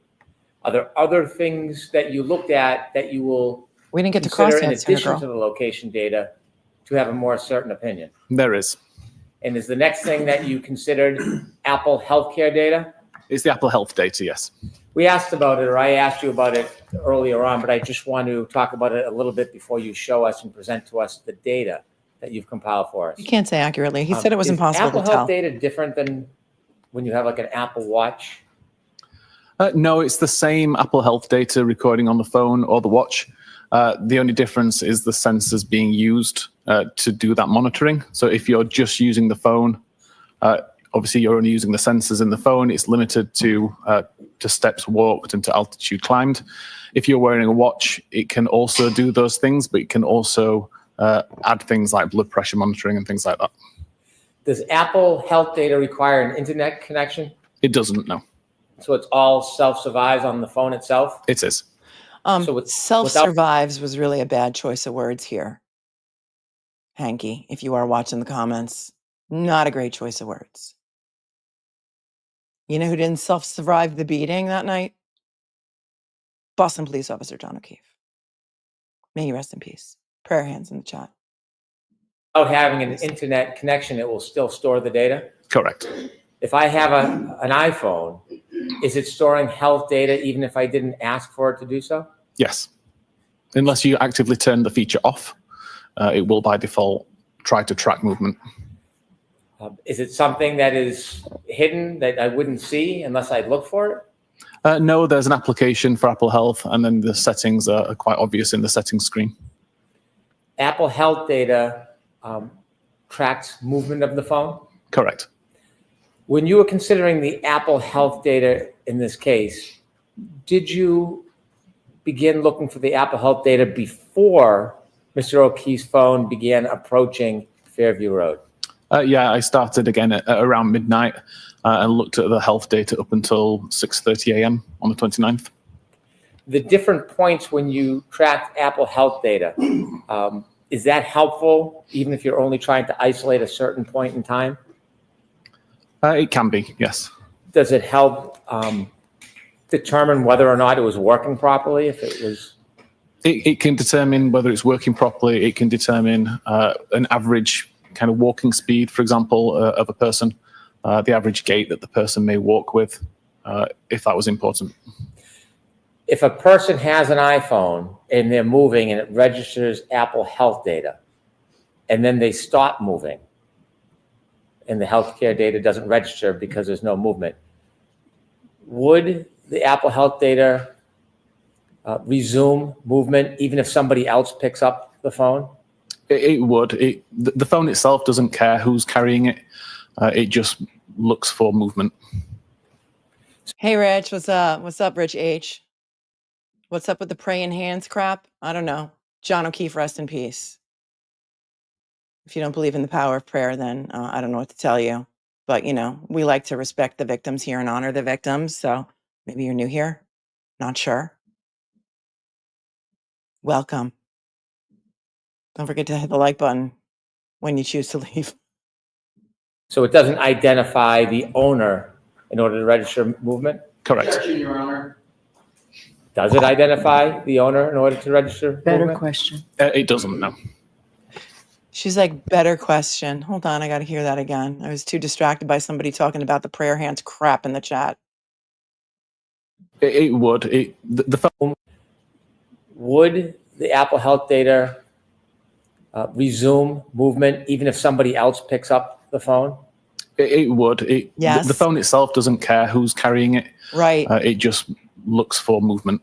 Mm-hmm. So, you know, when Kerry Roberts picked it up in the morning and then allegedly gave it to law enforcement, it would start registering movement, right? Yeah. So it doesn't identify the owner in order to register movement? Correct. Does it identify the owner in order to register Better movement? question. It doesn't, no. Could you turn to the next part of the data analysis that you did, Yes. please? So the two sources that I got the Apple Health data from were a database called healthdb_secure.sqlite. This, as I said earlier, is the typical database that's used to store long-term information about the health activity that's been recorded. So this database can have years worth of steps taken, flights climbed, and any other kind of health data that's been recorded. The downside to that is that the information's aggregated. So you see chunks of time and multiple activities can happen within those chunks of time. The cache encrypted C.SQLite database is much more temporary, but is much more granular. So we can see exact times that flights were climbed, for example, or at least you can see the exact time that the flight climb was recorded to the device. Right, unless you're going up an escalator or waving it around in your car going up a hill. But you can tell the exact time that the flights were climbed. Well, that's interesting. You know who else claimed that he went up 3 flights of stairs at around the same time? Perhaps that Officer John O'Keefe did. Colin Albert. Oops, we're not allowed to mention his name as a third-party culprit, but he made sure to say during the first trial that he, when he got home to kiss mommy and daddy goodnight, went up and down 3 flights of stairs. He said that too. Why did he say that? I guess he didn't know whether they had his Apple Health data and to stick to the timeline. I don't know. Interesting though. Then that information is aggregated into flights with much more granular. So .SQLite database is much more temporary, but is much more granular. So we can see exact times that flights were climbed, for example, or at least you can see the exact time that the flight climb Was that a mistake? was recorded to the device. And then that information is... He already said it wasn't necessarily climbing a flight. We can just see what time, it was recorded to the device. Oops. Ian, we thought you were off book, Ian. Line. If you know, you know.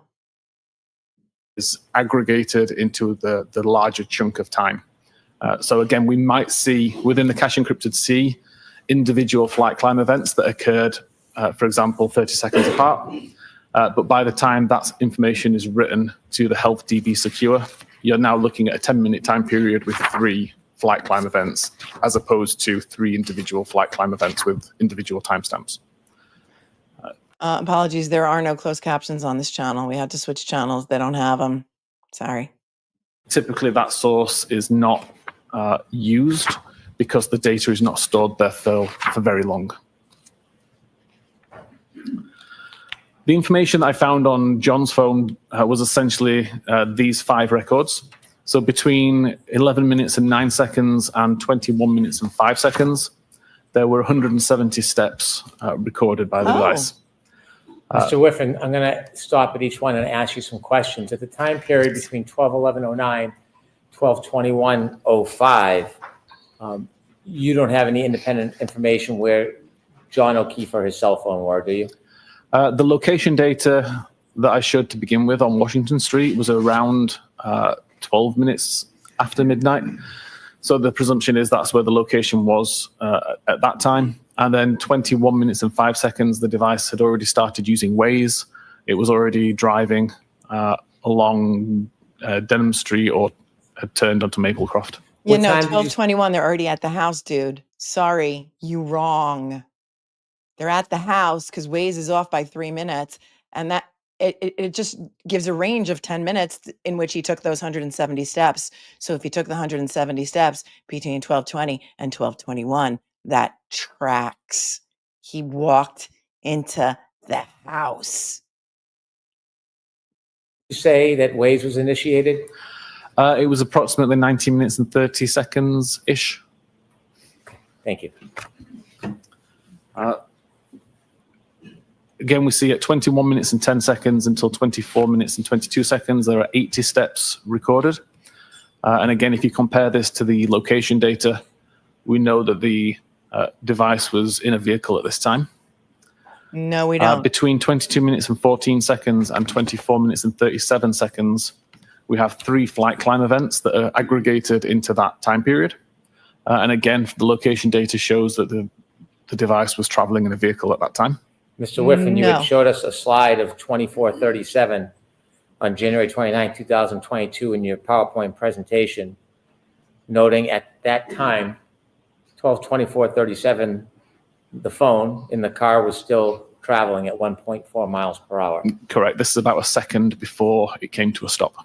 Can you conclude to a reasonable degree of scientific certainty that that period of 12:22:14 to 12:24:37, Mr. O'Keefe, or at least Mr. O'Keefe's cell phone, was still in that car? Yes, the location data shows it was in the car at the time.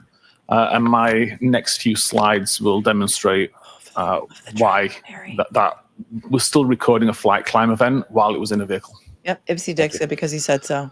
At 31 minutes and 56 seconds until 32 minutes and 16 seconds, there were 36 steps recorded. And then there was no further health activity recorded on the device for several hours until 4 minutes after 6 a.m. When 432 steps were recorded between the time of 6:04 and 6:11. Let me ask you about that 12:31:56 to 12:32:16 time period. We can see larger ranges in the time period range. That is a smaller range comparatively. Yes. At 12:31:56, is that the beginning of the 36 steps? Essentially, yeah, it takes the timestamps from the cache encrypted C, It's a looks 10-minute at when window. the first step occurred, looks at when the last step occurred, and aggregates the times based on that. So it took him 10 minutes to go 12:32:16 170 would steps. be the last steps taken for that cell phone. Correct. And in between that time period, there's 36 steps. You shared earlier that it doesn't indicate the direction of the steps. Correct. Other than the movement that equates to steps, can it tell anything about what direction, the positioning, how the phone was moving? It can't, no. It's just purely registered what it thinks are 36 steps. What it Could thinks. it have been a straight line? It could have been a straight Could line. it have been somebody pacing? It could have been, Could it have been somebody moving and jumping? yes. Jumping, if they were jumping forward, essentially. After 12:32:16, when this phone took its last steps, it never moved again? Objection, Your Honor. Form of the question sustained. After Hold on. We're switching back to Boston 10 because now they have the feed up and they have the closed captions and I have it right at the part where we are. So we're not going to miss a beat. Hold, please.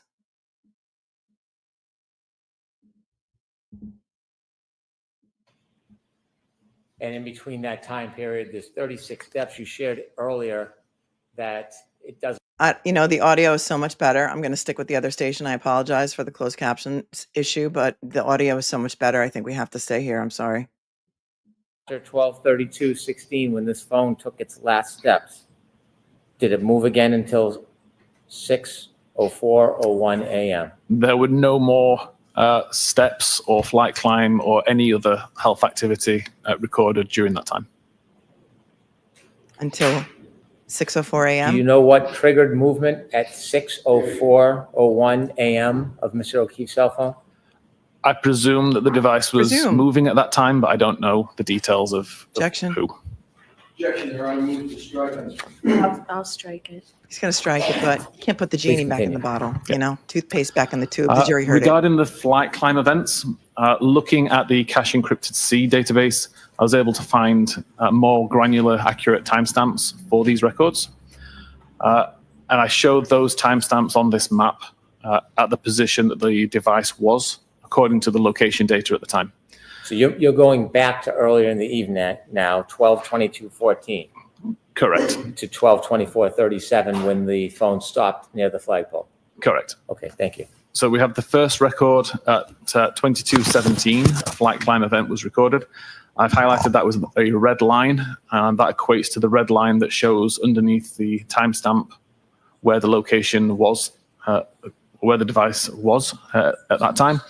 The second record is 22 minutes and 32 seconds, showed with a green line, which shows over here. And then finally, 24 minutes and 37 seconds after midnight, shows with an orange line down here outside 34 Fairview. I'd like to point out that health activity events are recorded upon the event completion. The device doesn't know that you're about to walk up some stairs. It doesn't know that you're halfway up some stairs. It has to wait until you've reached the top in order to detect that an altitude change has occurred. So that change only gets written to the database once the flight climb has ended. Oh, I tested approximately 8 different phones, different models, different versions of iOS, and found that on average, there was a time difference between 15 and 50 seconds between when I physically stopped walking up a flight of stairs and when the record was made. So it's just based on the time that the device takes to pull the altitude, detect that an altitude difference has occurred, and then write the data to the database. based on his own personal experiments that he did with a whole bunch of different phones. You know what he hasn't mentioned once? Artex, his own software, and how many worldwide users he has. Why doesn't Karen Reed's phone show stairs at the same time if it records in a car? It says proper video. So then I took that average data between 15 and 50 seconds and plotted it onto this graph, which also plots the altitude of the device over time. So the red line here shows the time according to the cache encrypted C database where the first flight climb event was recorded at 22 minutes and 17 seconds. Working back 15 seconds from that to say that with the gap that I know exists between the flight climb ending and when the record's recorded, the flight climb event is presumed to have occurred within this red gradient area. The altitude information on the device shows that between those times, the altitude increased from around 41 meters to around 45 meters. You may recall earlier I said that it's a 3-meter incline that Apple considers a flight climb event. Therefore, the incline that occurred within this red gradient is sufficient to trip a flight climb event. When we look at the second record at 22 minutes and 32 seconds, this is shown on this chart as a green line. And again, working back 15 seconds and beyond to allow for the tolerance, we see the green gradient area. This shows an altitude change of around 45 meters to 48 meters. Again, that would be sufficient for a flight climb event to be recorded because we have 3-meter incline change. We then don't see an incline change for a while. All we see is the device going downhill until we get the record right at the end there at 24 minutes and 37 seconds. And again, working back around 15 seconds to the orange gradient, we see an increase from around 25 to 28, 29 meters. Again, that would be sufficient to cause a flight climb event to be recorded. I'd like to ask you, Sorry, I'll go back. continue, and then I'll ask you, please. Okay. I then compared that information to a topology website from the area, according to a topology website data, and plotted that out here. We see the red circle now is related to the first flight climb, the green circle to the second flight climb, and the orange circle to the third flight climb. The gradients that we see here are the same gradients that were shown on the previous graph. So the presumption is that within this red gradient is where the flight climb event occurred. Within the green gradient here is where the second flight climb event occurred. And within the orange gradient here is where the third flight climb event occurred. The white circles show the altitude of that particular location according to the topology website. So again, we see that for the red gradient, there's an increase from 43 to 47 meters. Between the green gradient and the green number 2, again, we're going from around 47 to 50 meters. And then with the orange gradient at the bottom, we've gone from around 26 to 28 meters. So fairly consistent with the data that was recorded on the device in terms of altitude information.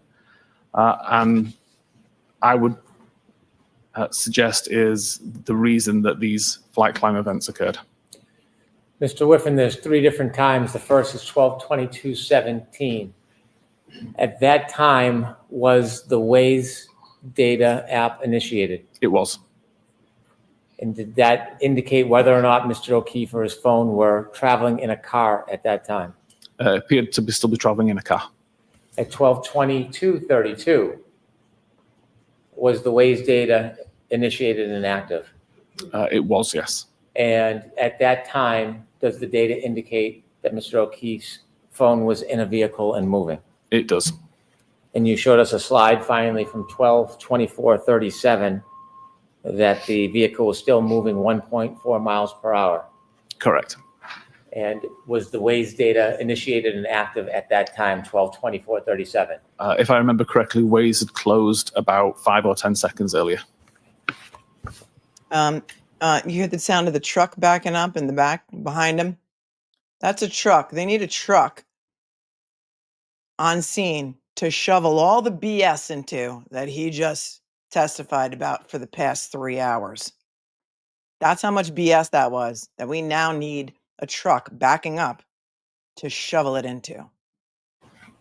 Now, based on your study of the Waze information, the location information, the topography, and the healthcare data, do you have an opinion to a reasonable degree of scientific certainty whether the indication on the healthcare data reflecting flights of stairs, do you have an opinion whether or not that was registered as a result of a person holding a phone, walking upstairs, or for some other reason? Based on the location data, the health data, and the research that I did and the testing, I believe it is more likely that the device was in a vehicle traveling on a road going up an incline versus the location data being incorrect and the person being walking up physical stairs. You will never Thank you. testify again. Ever. You are never, ever, ever, ever getting another job as an expert You can witness. continue, please. Okay. So I'll address the idea of 3 clocks, which I believe was brought up previously. Let me interrupt. Sorry. The Why don't we monotonic just clock. explain to the jury how clocks work in an iPhone? Not in an iPhone. That is kind of covered in the next slide anyway. Okay. Maybe worth just You jumping can't ahead to talk that without a slide. slide, you guys. Explain the idea of 3 clocks. Yes. Essentially, there is one clock on an iPhone. It's the clock that you see. It's shown in the top corner, and all activity is related to that particular time. So when you receive a text message, the time that's shown in the database is related to the time that you can see on the phone. When you do health activity, it's related to the time that you see in the top corner of the phone. Everything is related to that time. The difference is within the current power log databases. It's a subset of files stored on iOS devices. They use what's called a monotonic clock.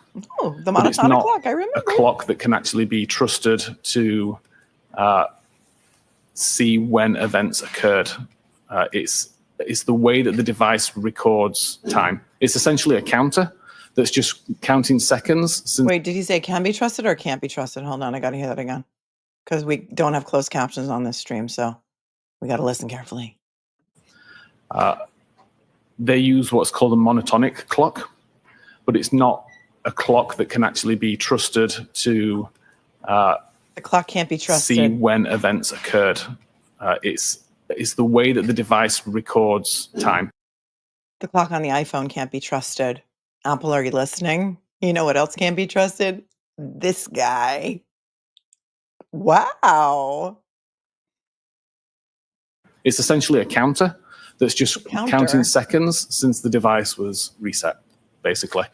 And I'm sure most people can recall a time where you would set a clock on a digital device, come back to it 3 or 4 months later, and the clock's now not quite as accurate as it was when you left it. Time starts to drift.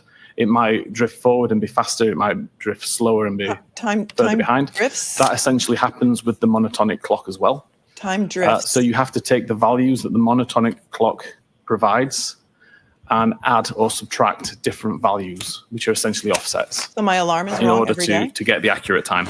And that's what I'll be displaying in this slide here. The confusion with the idea of 3 clocks, I believe, comes from the way that Magnet Axiom product displays power log data. They show a monotonic date and time, a baseband date and time, and a display date and time within the power log records. As an examiner, it's really good to see this data and understand how the tool is determining these values. Yes, please. Support your As thesis an with examiner, some it would be actual really facts. bad to look at these values and think that they are Clock accurate is timestamps at face drifting. value, because they aren't. And I'll start to talk through how this information works. So the other thing that Axiom shows, as well as the monotonic baseband and display times, is they show the location where this information came from. In this case, we have 2 tables. One is called PL Springboard Agent Event Forward S Block. And that is what this table is here. And you can see we've got an ID number, a timestamp, and a value of locked. But we also show a second table that's involved called PL Storage Operator Event Forward Time Offset.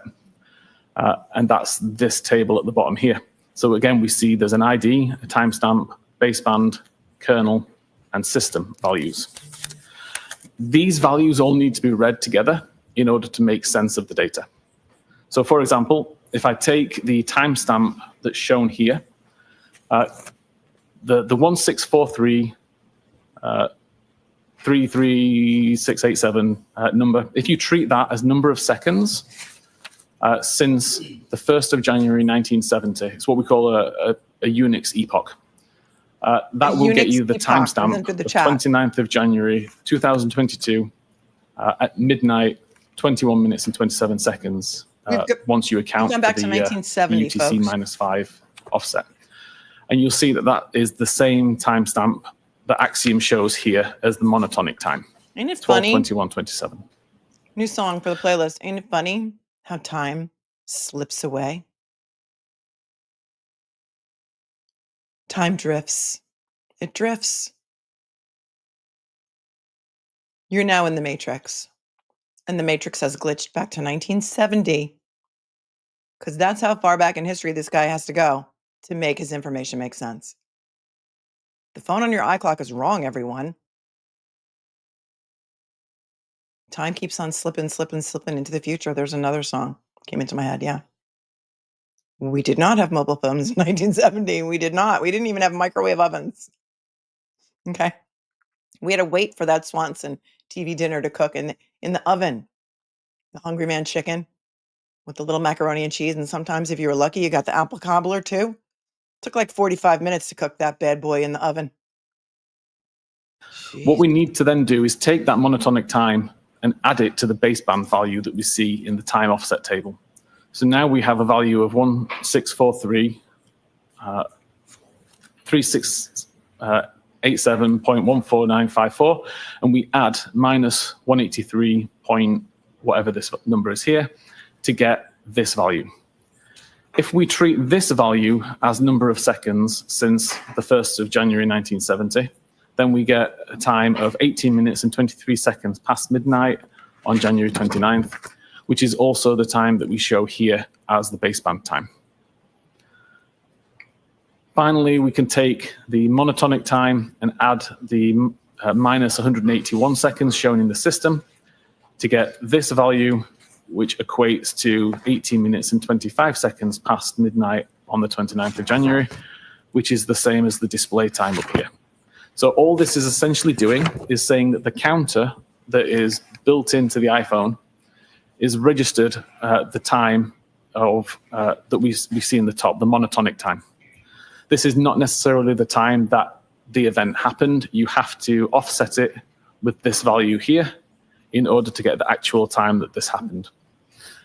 My own personal phone, when I was doing this testing, So there's actual time. the time and then difference between the monotonic time and when something actually happened was over 2 weeks. There was Really? a massive difference because my phone has been drifting so far since I originally bought and set up that phone.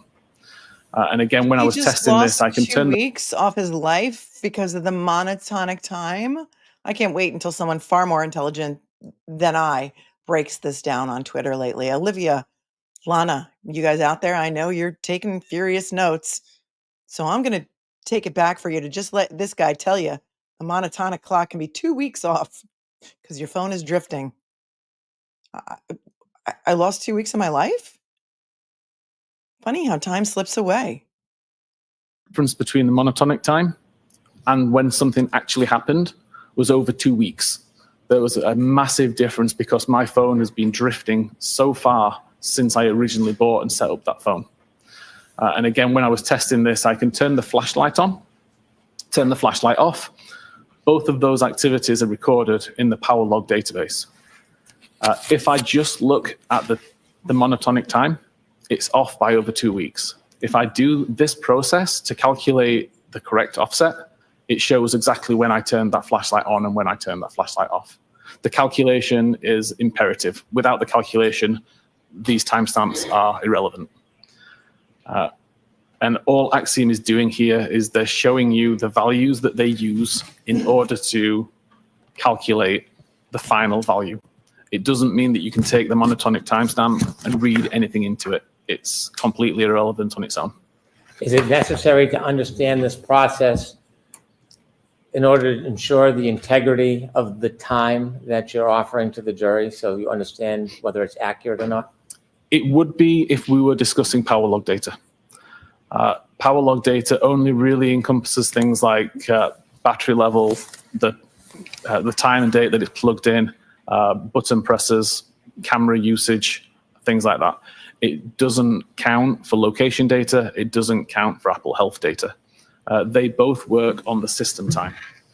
They both work on the same system time. So they're always going to be aligned. Do you have an opinion to a reasonable degree of scientific certainty as to the accuracy of the location data times and the accuracy of the health data times that you shared with us?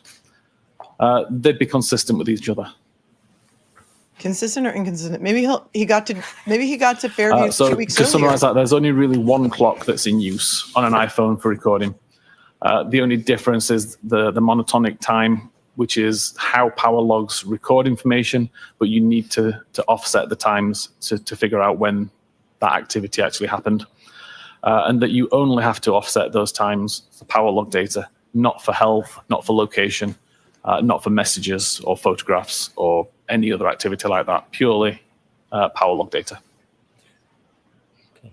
Is there another subject that you looked at, that you analyzed in order to reach a conclusion about the time and location of John O'Keefe's cell phone over the night of January 29, 2022? Yes, the next one is battery temperature. Can you explain a little bit of background on this before you start? Yes. Slide.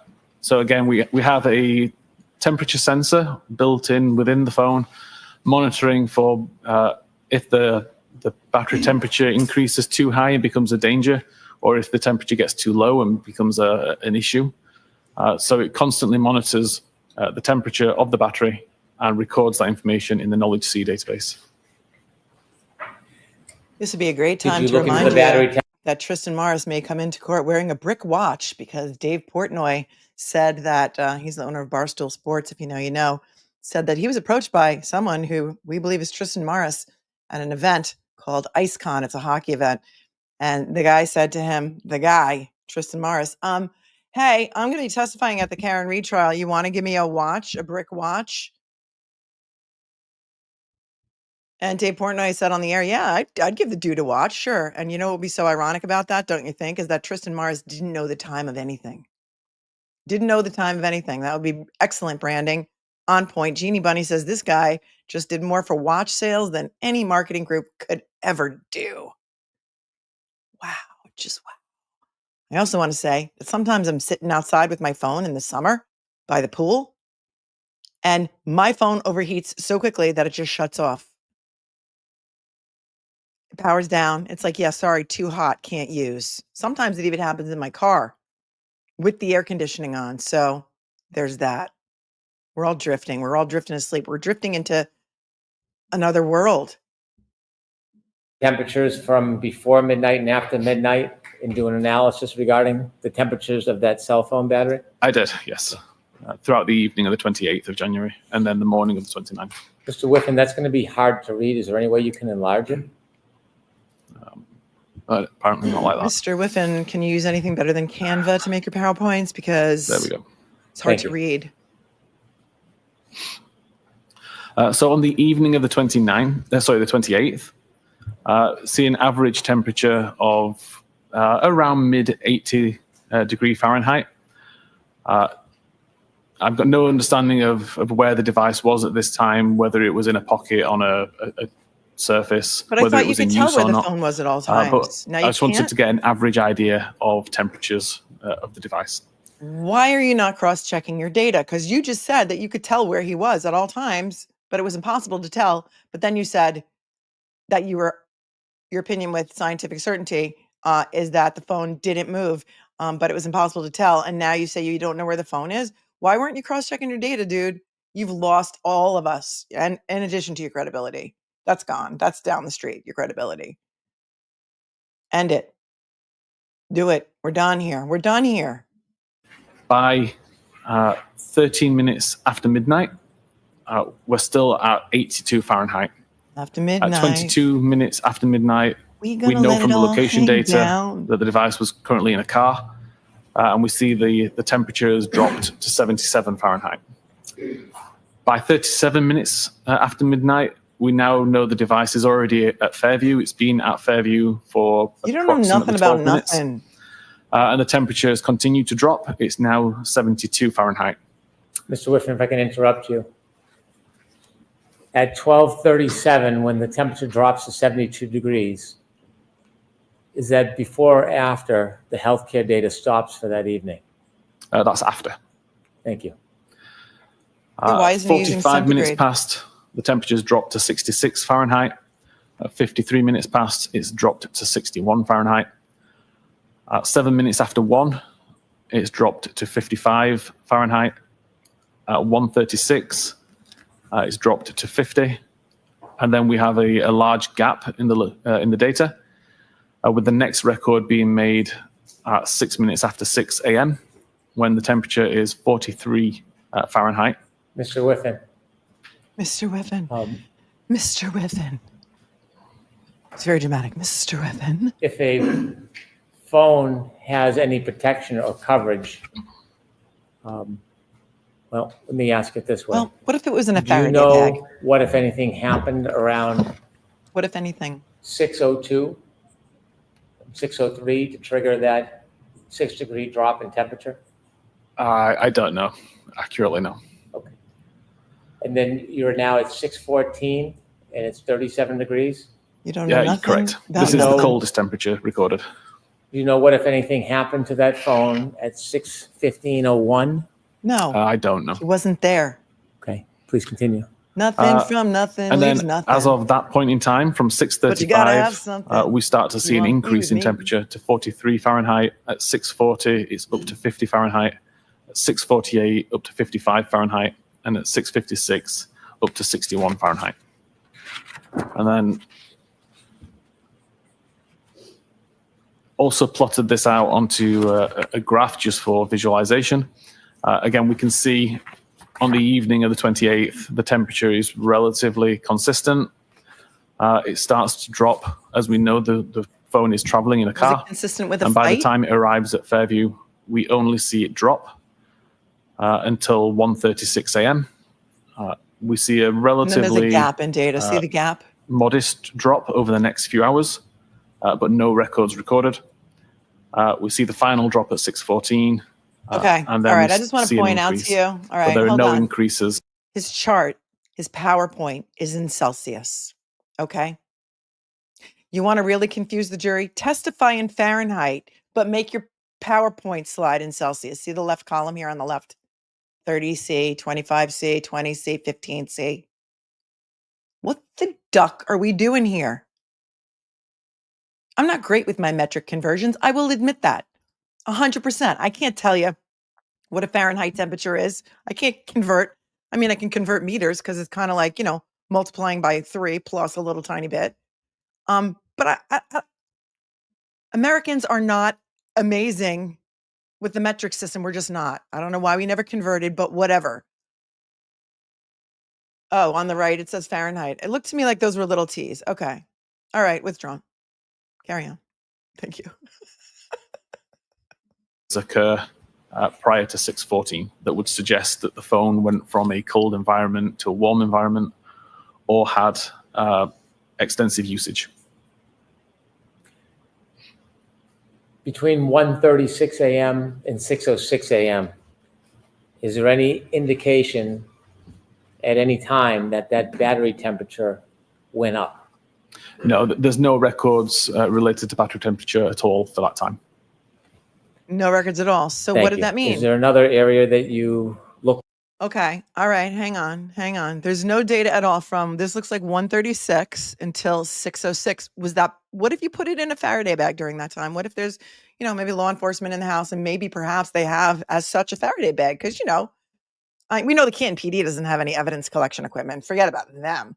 But if you're a Boston Fugitive Task Squad member, could you maybe get access to a Faraday bag? Or could you send your buddy, Big Bry Higgins, Beta Brian, over down to the Canton PD to maybe get a Faraday bag? Do they have him there? Because, remember, he went there to move around some cars and he went into his office that he kept there at the Canton PD. And could he have maybe brought back a Faraday bag around, I don't know, 1:36 a.m., in which the phone was stored until maybe 6:06 when somebody brought it back outside? I don't know. I'm just spitballing here, just brainstorming, just thinking.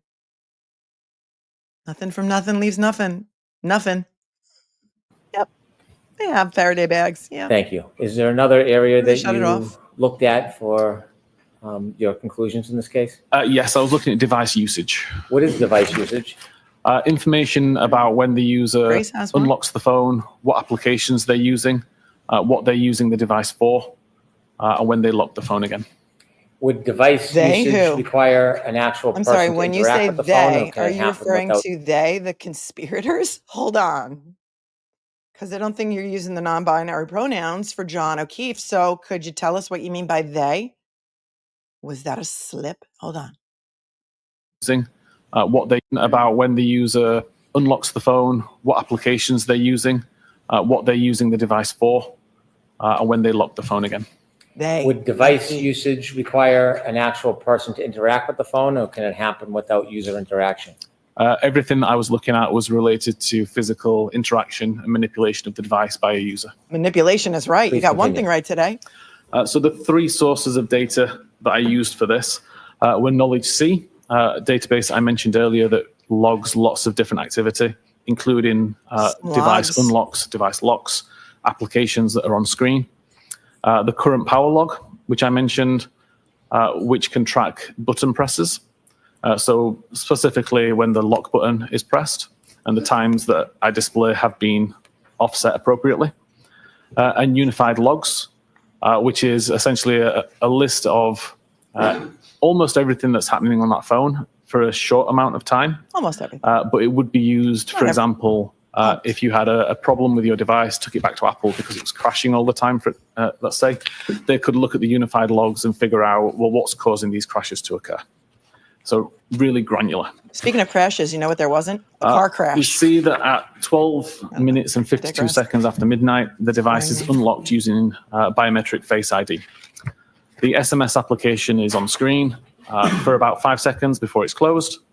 and then the user presses the lock button at Yeah. the side of the device to lock the phone. This is the big reveal. This is the big reveal. This is new from the first trial. Now they're going to say that the user, John O'Keefe, hit the button on the side to shut off the phone after he wandered around after being hit by the car with his head injury. So let's listen to this. He says the device was locked where the lock button was pressed by the user at he says 12:14:29. I mean, according to his math, which ain't mathing for me, wasn't that when he was still in the car? 12:14:29, or is this time clock off too? Has this time clock been drifting? Is this 2 weeks ago or in the future? Hang on. For about 5 seconds, Face ID. 52 seconds after midnight, the device is unlocked using biometric Face ID.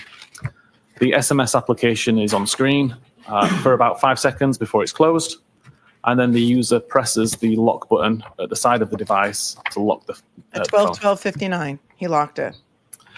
At 13 minutes and 54 seconds, biometric Face ID is used again, and the SMS application is opened. And at 14 minutes and 29 seconds, the lock button is pressed again, causing the device to lock. Well, I mean, 15 minutes and 46 seconds, the device is unlocked using Face ID. The SMS application is already on screen because that's the application that was on screen when the device was locked. And the device is locked again at 16:03. why would he keep locking his phone and unlocking it? You're in At the 17 car. minutes and 59 seconds, the device is unlocked again using Face ID. The SMS application Not is buying still any on of this. screen from before. And at 18 minutes and 12 seconds, the lock button is pressed, causing the device to lock. At 18 minutes and 25 seconds, the device is unlocked using Face ID. The SMS application is already on screen from the previous usage. And at 18:31, the SMS application is closed.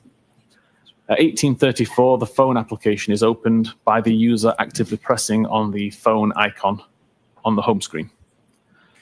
At 18:36, they're now in a call, and this causes a different screen on the phone. And at 19:23, that phone call ends.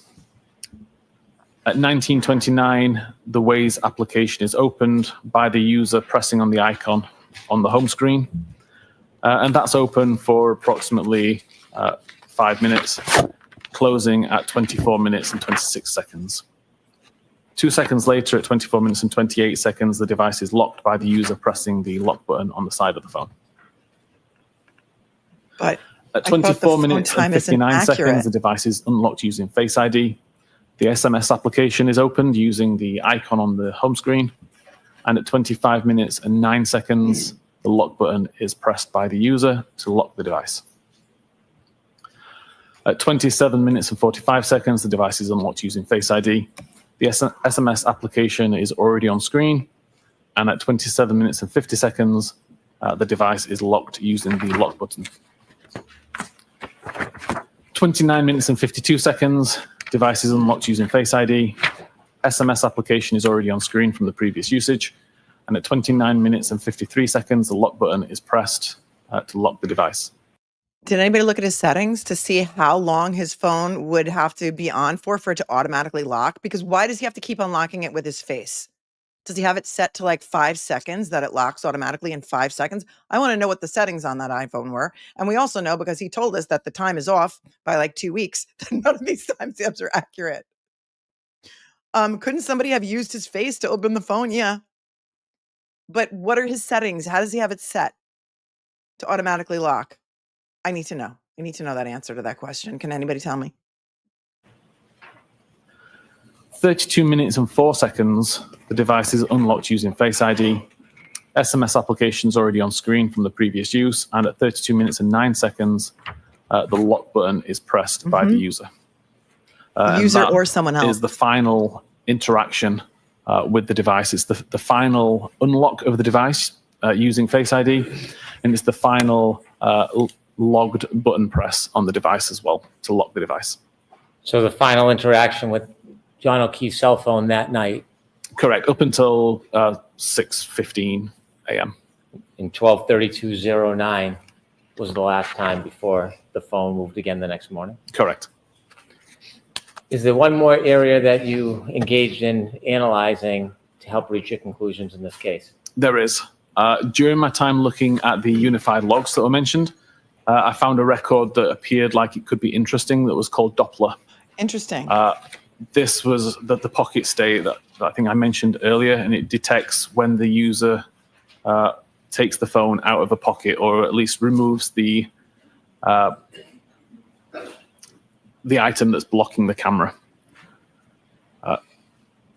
There were hundreds of thousands of records within the unified logs that I was able to filter down to just the Doppler records and to filter and aggregate down into a more digestible number.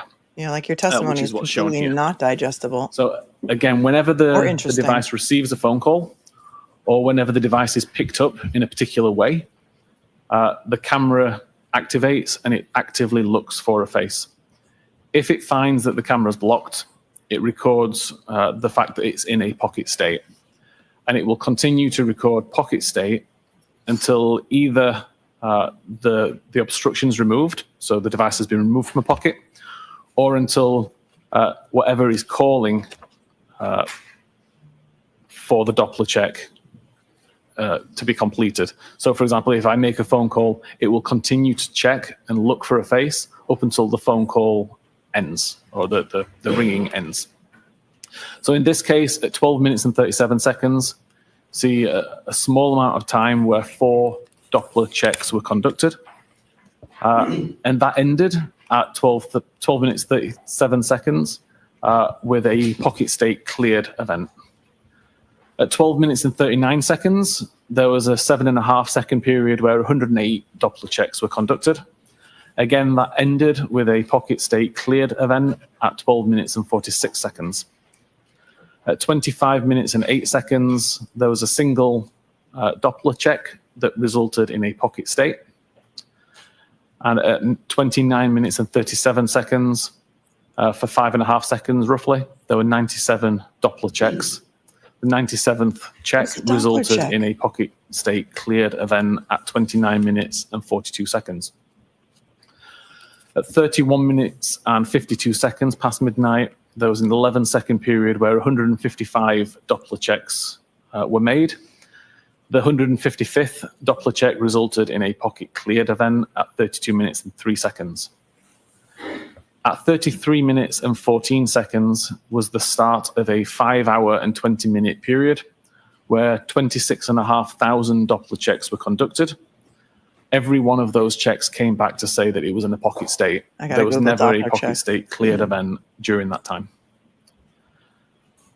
At 2 minutes after 6 a.m. And 41 seconds, there was a 12-minute period and 20 second where 417 Doppler checks were conducted. The 417th Doppler check showed a pocket state cleared event at 6:15:01. Mr. WHIFFEN, as a result Ramblin' of your Man is already analysis on of the John playlist. O'Keefe's cell phone, considering the location data, including Waze data, and considering the healthcare data, the pocket state information, the battery temperature, did you have an opportunity to create a timeline, putting all of these different important pieces of data together so you could show them Yeah, but it might be to 2 the weeks jury in off or chronological order? 30 meters I did, off. yes. Would you share with us now your timeline and whoop. explain it for us? Big Of course. whoop. So again, this combines all of the information from the previous slides, just showing it all within a timelined view. So at 18 minutes and 25 seconds, the device is unlocked using Face ID. We see the SMS application is in use. For around 11 seconds, a phone call is made from John to Jennifer McCabe. Phone call lasts 36 seconds, starting at 18 minutes and 47 seconds. That call ends at 19 minutes and 23 seconds, and the mobile phone application is closed at 19 minutes and 24 seconds. 19 minutes and 29 seconds, the Waze application is loaded on screen. And at 20 minutes and 49 seconds, which is what this location on the side relates to, we see an incoming message from Mr. Brian Whiffen, Higgins. Excuse me, did Jennifer McCabe help you with your timeline? asking for a friend. saying, "You coming here." For Denise. Did Denise help? Well done, Raina. At 22 minutes and 14 seconds, this is the start of the 3 flight climb events. As the device is driving along Oakdale Road, I believe The that device is. is driving? Who, if anyone, was driving the device? At 24 minutes and 26 seconds is when the Waze application is closed and the device is locked via the lock button at 24 minutes and 28 seconds. At 24 minutes and 37 seconds, the three flight climb events comes to an end. And at 24 minutes and 38 seconds is the first record that shows a speed of 0 meters per second. At 24 minutes and 59 seconds, the device is unlocked using Face ID, and the message, "You coming here," is read at 25 minutes and 8 seconds after midnight. At 25 minutes and 9 seconds after midnight, the device is locked using the lock button. At 27 minutes and 33 seconds after midnight, a text message is received from Jen McCabe saying, "Here." At 27 minutes and 45 seconds after midnight, the device is unlocked using Face ID, and the "Here" message that was just received is read at 27 minutes and 48 seconds. She saw them outside at 12. At 27 minutes and 50 seconds, the lock button is pressed by the user, causing the device to lock. Because he was getting out of the car to go in the house. At 29 minutes and 37 seconds, we start to get some Doppler checks, and at 29 minutes and 42 seconds, the pocket state cleared event is written. At 29 minutes and 44 seconds, there's an incoming call from Jen McCabe. This is answered and lasts for 7 seconds, ending at 29 minutes and 51 seconds. At 29 minutes and 52 seconds, the device is unlocked, and a second later, the lock button is pressed, causing the device to lock again. 31 minutes and 47 seconds after midnight, a message is received again from Jennifer McCabe saying, "Pull behind me." Yep. And at 31 minutes and 52 seconds, the Doppler check records a pocket state. At 31 minutes and 56 seconds, we start the health event that shows 36 steps were taken. And at 32 minutes and 3 seconds, there's a pocket state cleared event. At 32 minutes and 4 seconds, the device unlocks with Face ID. And again, I'll point out that makes perfect sense if the Doppler state clears, because it's no longer within a pocket, and then it unlocks a second later. Sense. That makes sense with the logic that's been identified. At 32 minutes and 5 seconds, messages applications on screen, and the message "Pull behind me" is read. 32 minutes and 9 seconds, the messages application is closed, and the device is locked for the last time. The clock is wrong. At 32 minutes and 16 seconds, the 36-step health event is ending. At 33 minutes and 14 seconds, we have the first of the 26,500 Doppler state records that all record pocket state. This is followed by several phone calls at 33 minutes and 35 seconds, 34 minutes and 9 seconds, 34 minutes and 38 seconds, 35 minutes and 9 seconds, 35 minutes and 35 seconds, and 36 minutes and 9 seconds. All calls from Karen. Call were all unanswered, and all resulted in pocket state being detected by Doppler. He calls the defendant Karen. He didn't call her the defendant. He doesn't even call her Karen Reed. It's just Karen. He's on first name basis with everyone. Karen and Jen. Strong legs. Thanks for your 10. At 36 minutes and 9 seconds, and again at 36 minutes and 40 seconds, 2 more phone calls received from Karen, again showing unanswered calls and resulting in pocket state being recorded by Doppler function. She thought she was being ignored. 37 minutes past midnight, battery temperature has dropped to 72 Fahrenheit. And at 37 minutes and 8 seconds, a further phone call, again unanswered, again resulting in a pocket state recorded by Doppler. 37 minutes and 31 seconds, a 3-second voicemail received from Karen. She was getting mad. Karen was getting upset. And at 38 minutes and 21 seconds, another incoming call. And at 38 minutes and 26 seconds, another incoming call. Both unanswered, both resulting in Doppler pocket state being detected by Doppler. What about all the calls from And I've Jennifer also McCabe? shown some of the locations that were your recorded chart? at around this time by the device. 40 minutes and 31 There it seconds, is. a message received from Jennifer McCabe saying hello. This is the first iMessage or SMS message received by the device, which is unread. This is followed up 2 minutes later, 42 minutes and 9 seconds, by another message from Jennifer McCabe saying, "Where are you?" And at 42 minutes and 35 seconds, there's a 40-second voicemail received from Karen. Oh, yeah, she was getting upset. Thanks, DK. 43 minutes past midnight, the battery temperature has now dropped to 66 degrees Fahrenheit. At 45 minutes and 53 seconds, another incoming message from Jennifer McCabe saying hello. Right. And again, we can see location data at 53 minutes and 7 seconds, placing the device on the front yard somewhere, No. kind of around the flagpole area. With the error of margin of what now? How many meters? Didn't he just say it was impossible to tell where it was? What happened to their feed? Did their feed just cut off? Hello.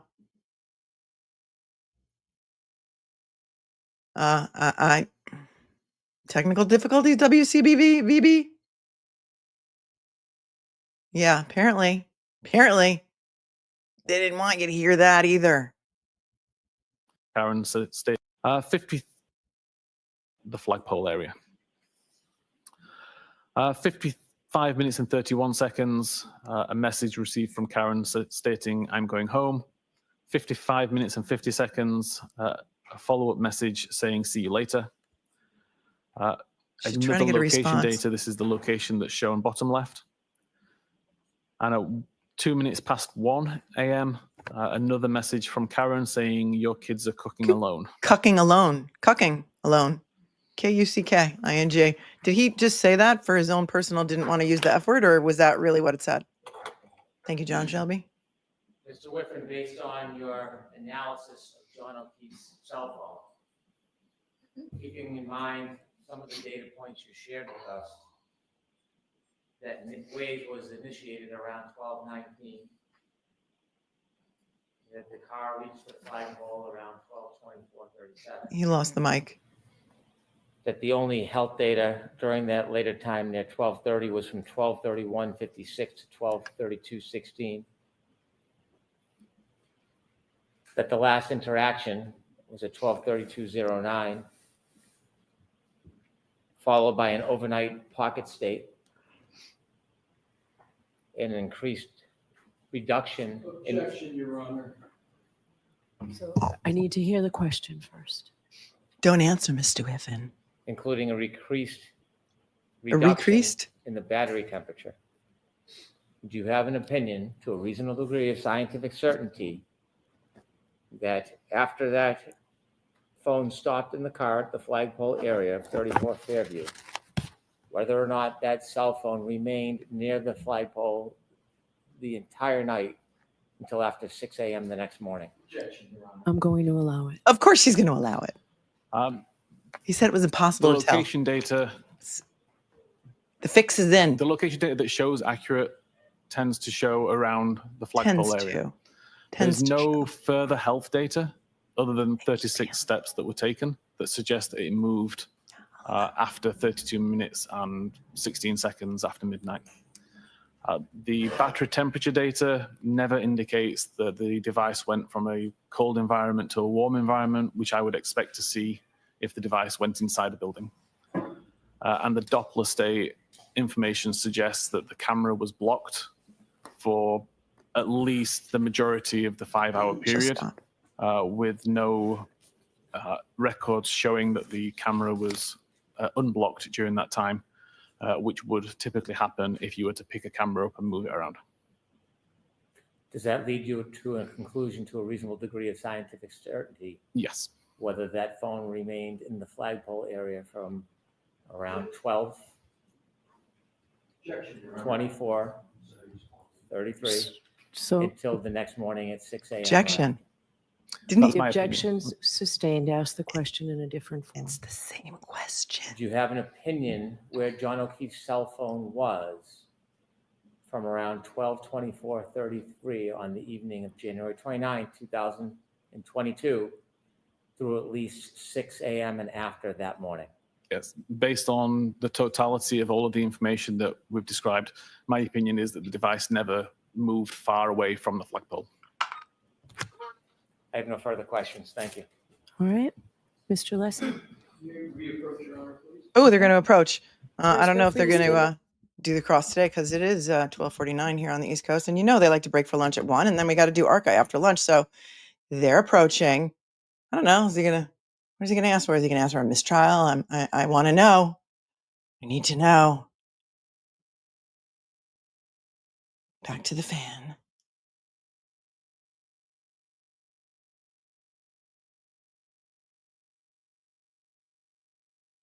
And the whispers.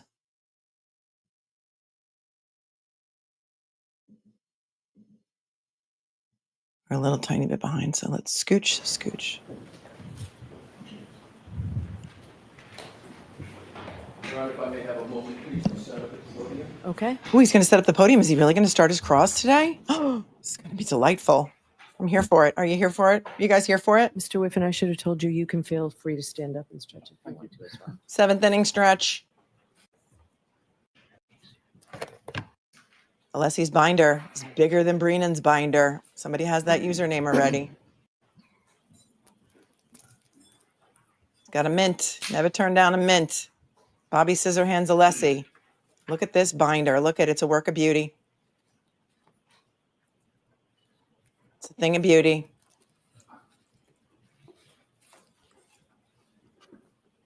I mean, how far are they going to let him get into his cross? Thank you, Your Honor. May I proceed with the Yes. administrative matters? May I approach? Yes. Thank you. Your Honor, pursuant to a stipulation with the prosecution, I would like to mark and enter into evidence 3 documents. These are each portions of a March 2025 report prepared by Mr. Whiffen. The first one. So, yes, they can come into evidence. They can come into evidence. There's You don't a have to stipulation. tell me what you're showing So- me. And We so can mark it as the next exhibit. You don't have to tell me what you're showing me, you can- Mr. that's Alessi. page 29 for the next exhibit. Separately, please. Are you going to tell me what you're going to tell me? And then are you going to tell me what you told me? Because we don't really need to do all of that, Mr. Alessi.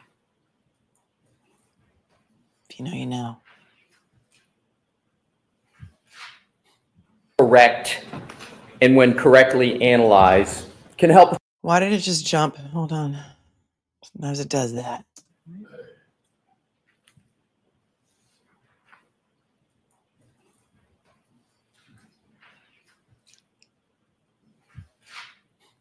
Correct, and when correctly analyzed, can help tell a story of what may have happened under various circumstances, correct? Correct. And in cases like this, literally seconds on cell phone data can be significant, correct? Correct. What I'd like to do is to go back to your PowerPoint presentation and specifically go to the timeline that you had gone through with Mr. Brennan, and rather than repeating everything, there'll be select aspects of the timeline I'm going to reference. And with the court's permission, we will put the timeline back on that's already in evidence. Okay. Thank you. So what I'd like to do is to start with page 70, which we have as 78 of the deck. If you could, Mr. Wolf, go to that.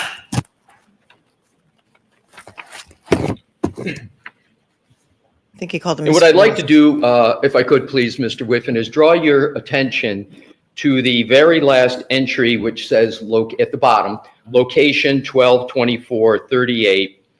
and it indicates description, first location record showing speed of 0. Do you see that, sir? I do. And this is the arrival of John O'Keefe's phone at 34 Fairview, correct? Correct. We could go to the next page, please. We have up at the top, 12:24:59, about 21 seconds later after arrival, we have device unlocked with Face ID, correct? Correct. Is it possible for anyone other than John to unlock that device with Face ID?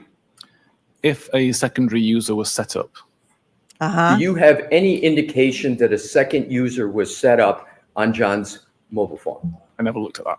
Never I'm looked sorry, at it. I never looked to see if a secondary user was set up. In terms of Thanks, the Kimberly. next entry, 12:25:08, it says, read message, you coming here? With 3 question marks. What I'd like to do, because you did not note who that was from, but I want to go back a few slides so we can identify. We know who that's from. It's from Beta Brian Higgins. You coming here? To John O'Keefe. Ooh, he looks a little uncomfortable. Who that message was from. We could go back to 76, please, Mr. Wolf. Yes. Oh, he's talking to the whoever. So in the last the AV squad. line there, message reading left to right, 12:20:49, it says message received from someone listed in context as Brian Higgins. Do you see that? Correct. So if we could go back to slide 80, excuse me, if we could go back to slide 79, 12:20:49. You coming here? that phone reading the message, you coming here, is reading the message from Brian Higgins, correct? Correct. But you didn't note that in the timeline that was from Brian Higgins, correct? No, I was just highlighting the fact that a message was read and that the contents of the message were you coming here. But you didn't note in this entry when it was read by John that message was from Brian Higgins, correct? Correct. Oh, Now, the next entry, lock, again, I'm always going to John O'Keefe read the message from Brian Higgins at 12:25:08. You coming here? Interesting. be reading left to right unless otherwise indicated, sir, is a time of 12:25:09. And it says device locked with lock button. Yes, You see that, sir? I do. That requires human volitional conduct. In other words, someone has to actually manipulate their phone and hit it, right? Correct. Now, at this particular point, isn't it correct that in your report that you mentioned in your March 2025 report, that you had more of a description of what was happening at this time with the phone, namely, device bearing shifts to a westerly direction as location records also show the device moving west from the roadside towards the house. Isn't that Yes. what you had in your report? Yes, and that's covered in the location section of this report. Thank you, The- Josh, for pointing that out. So there is no statement in this timeline under any type where you had concluded that at this time, the record showed that the device was moving west from the roadside towards the house, correct? Boom. The location latitude, longitude was moving westerly, but at the same time, the accuracy was increasing. So it didn't intrinsically prove that the device was moving. My question, Mr. Whiffen, is Answer the question. straightforward Okay. in this sense. that I'm just looking for an answer of whether on this timeline you included the analysis that you had in your report that the device at this time was moving west from the roadside towards the house. Did you include it in that timeline? No, I left that out of the timeline. Next entry. Why? 2733. That's 12/27/33. You note that there's a message received from Jen McCabe. Here, exclamation point, question mark. You see that, sir? Correct. Now, at this point, you have two people in just 2.5 minutes, Brian Higgins and Jen McCabe, trying to find out if John is coming to 34 Fairview. Yeah, Is that a fair conclusion? It appears so. I'll allow it. it appears Is that a so. fair conclusion? It would appear so, yes. So just because of the colloquy that occurred, I want to repeat the question. Now you have, at this point, at 12/27/33, you have two people, Brian Higgins and Jennifer McCabe, in just 2.5 minutes, trying to find out if John or the phone is coming to, or if John is coming to 34 Fairview. Uh-huh. Sustained. Ask it differently, Mr. Thank you, Alessi. Your Honor. Now, at this point, you have two people trying to find out if John is coming to 34 Fairview, correct? Objection. Sustained. Mr. Whiffen, in terms of the information at this stage, there are two communications with Mr. O'Keefe on this phone, and that is they're trying to find out, excuse me, I'll rephrase it. There are two communications, one from Jennifer McCabe and one from Brian Higgins, correct? Correct. Now let's go to the next deck 80, please, Mr. Wolf. This is 12/27/45, device unlock with Face ID, correct? Correct. And then right under that is 12/27/48. It says read message, which it says here. And is it correct that that is the message that was sent by Jennifer McCabe? Correct. I'd just like to point out it says read message, not read message. Read message, thank you. And that, Correcting Alessi. the fact that Jen McCabe sent that message and that it was read was not indicated in your timeline at this point, correct? Sorry, repeat that question. Yes. You left did it out of not. your timeline. It does not appear in that timeline that you've drafted that message that was read was from Jennifer McCabe, is it? Correct. Correct.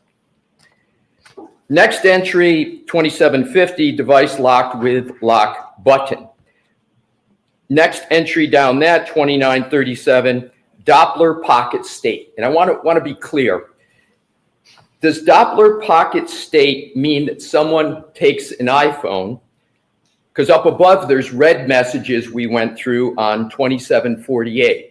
So if somebody reads the message and then it goes at 2937 into Doppler pocket state, does that mean someone has, for example, put it in their pocket? No. What does it mean that's a pocket state? So the only times that I was able to cause a pocket state to be recorded is when the camera was blocked and when the device received a phone call or was picked up in a particular way so that the device thinks that you're about to try to use it. If the camera is not blocked from the outset, then nothing's recorded at all.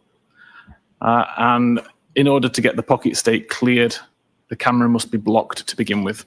So again, you have to receive a phone call with it in your pocket and remove it in order to get a pocket state cleared. Thank you, because that helped me, because that's exactly where I was going with the next question, which is pocket state cleared. What did you conclude from 2937 to 2942 that it was in pocket state and then pocket state cleared? There was some activity on the device that caused the pocket state to be checked.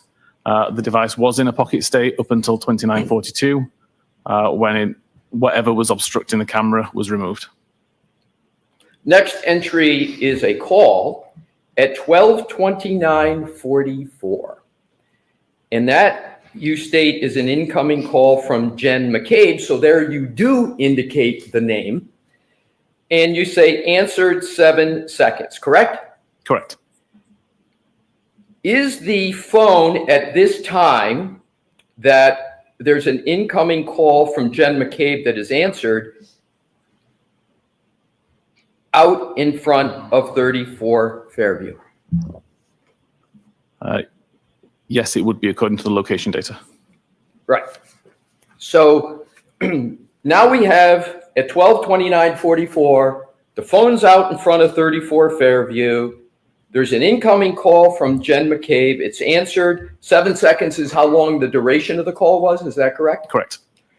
And then 12:29:51, incoming call ends, and that's end of that 7-second duration. Correct. So you've concluded that this was a call that was indeed answered by the user of the phone, correct? Correct.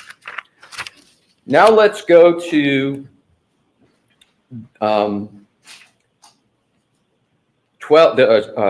Wolk 81, which is starting up at the top of 12:31:47.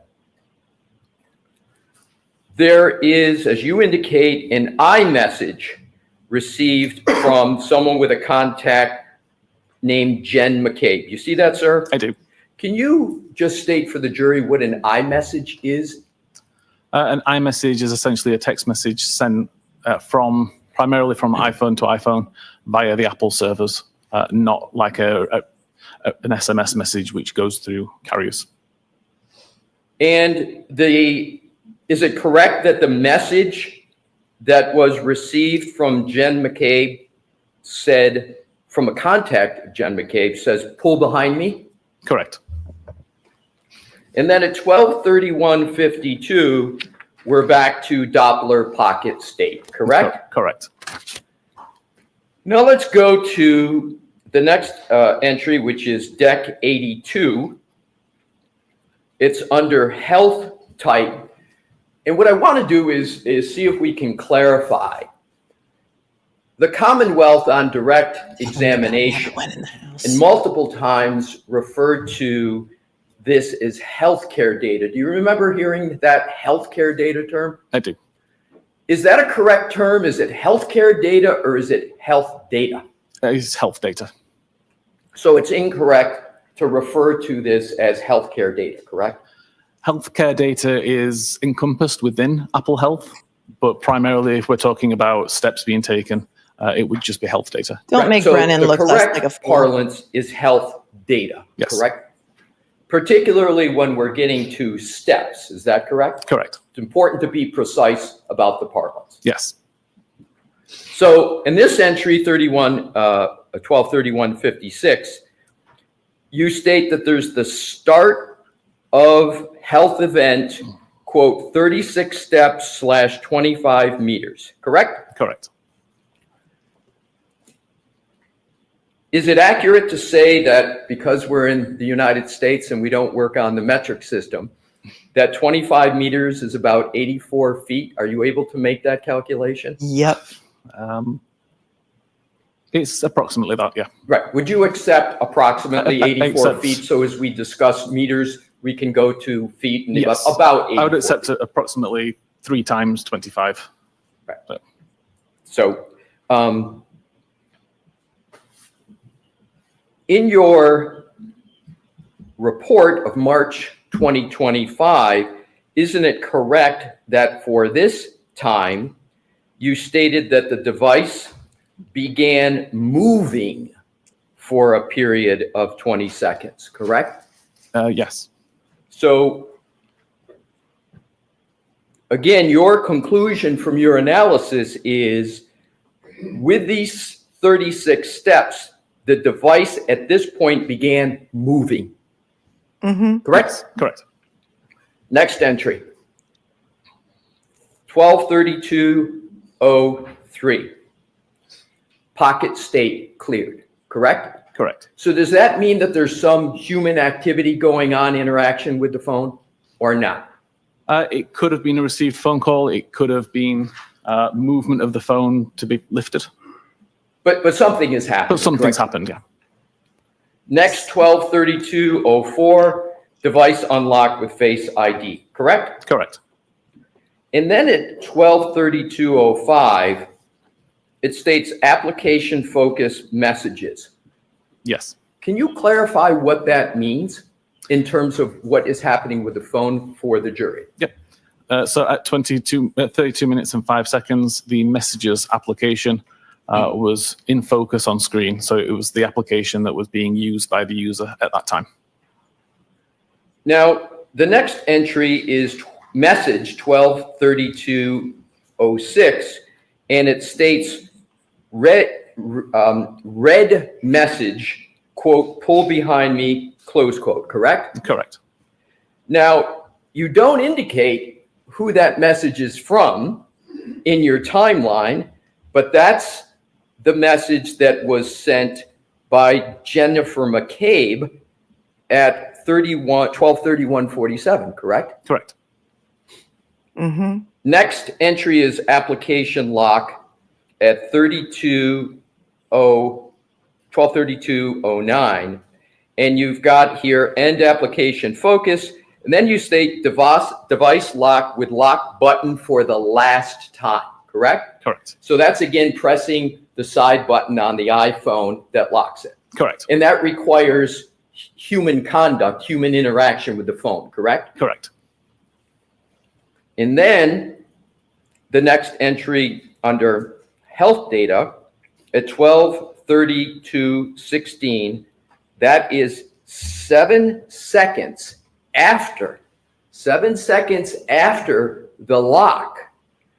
It's the end of the health event of 36 steps, 25 meters, and as we agreed, approximately 84 feet, correct? Correct. So in terms of Someone's phone just went the off in the courtroom. steps,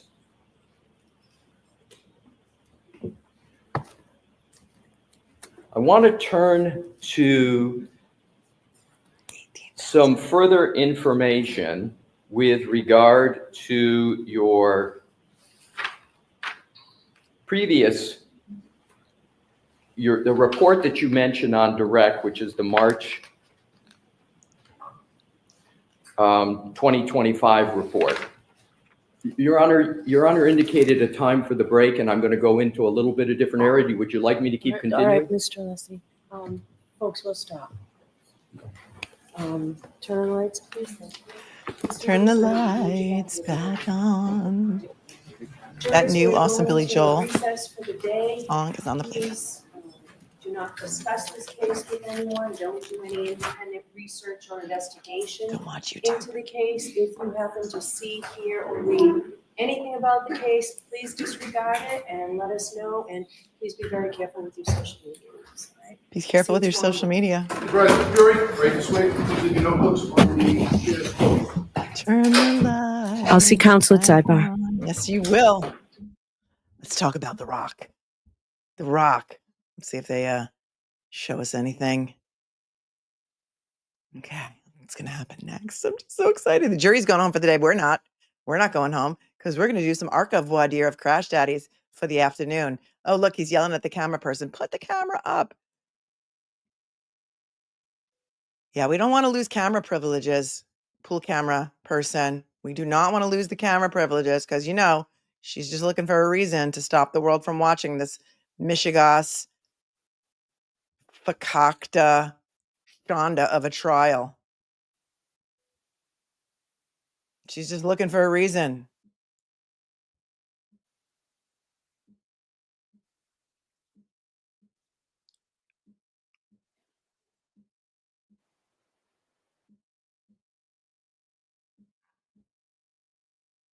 Okay, so what had happened? What did you shut your feet off too? We gotta have to go looking around for an after lunch stream? Are they still live? Did they go to lunch? Does anybody know? All right, we'll keep it on. We'll keep it on small. Oops. Yeah, we're going back to there's a juror issue? No, a juror got called to sidebar? Oh. Oh, all right, hang on a second. Let's what is this? This is Boston 10. That's the one with the bad feed. Let's see if anybody still has cameras up.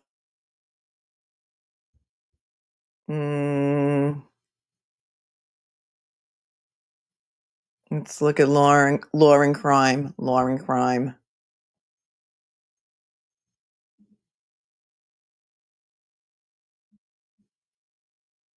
They're showing the attorneys walking to lunch, and they've got Anjanette Levy on talking to somebody, but we don't really know what is happening here. There's something happening here. What it is ain't exactly clear.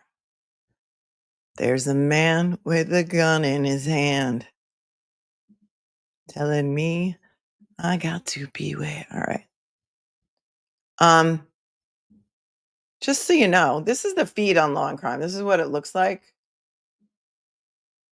And I don't know if I really like it because it has like a split screen camera. I don't know. We could do a poll. Tell me if you like this better. Law and Crime also doesn't like streamers to stream their trial. Sometimes they used to strike people. I don't know if they do anymore. I'm just going to let this play for a second. This is old. This is from earlier. The only records that were deleted. I don't know that I really like this split screen. Database records. They're on lunch right now. They're on lunch. I don't know how I feel about that. So I'm gonna take it under advisement while we wait for them to come back from lunch, because after lunch we're gonna see that they are going to do the voir dire of Dr. WOLFE and Dr. RENTSCHLER. It's a first impression. AKA Crash Daddies. I don't like it either. I don't like the split. We are gonna hear voir dire. Oh yes, so yes we are. The jury's going home for the day. They're coming back in the morning under her eye. Let's go to some questions while we're waiting for them to come back from lunch. Can she ever do a full day? No, not for the jury. Take a look. Let me know if anybody knows what time they're coming back from lunch. You know what? Let me check Court TV, because usually they have like a time clock up, and they'll say like the jury's coming back at such and such a time. Let's just see. Hold on here.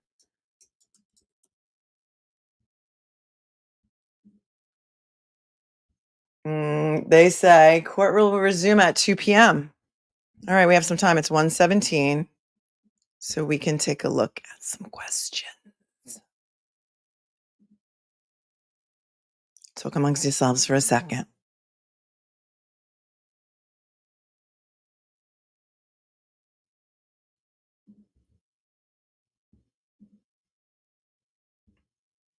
Talk amongst yourselves for a second. Anita, thank you so very much for a very generous Venmo. Says self-survival fund. I appreciate you, Anita, more than you know. You're the greatest.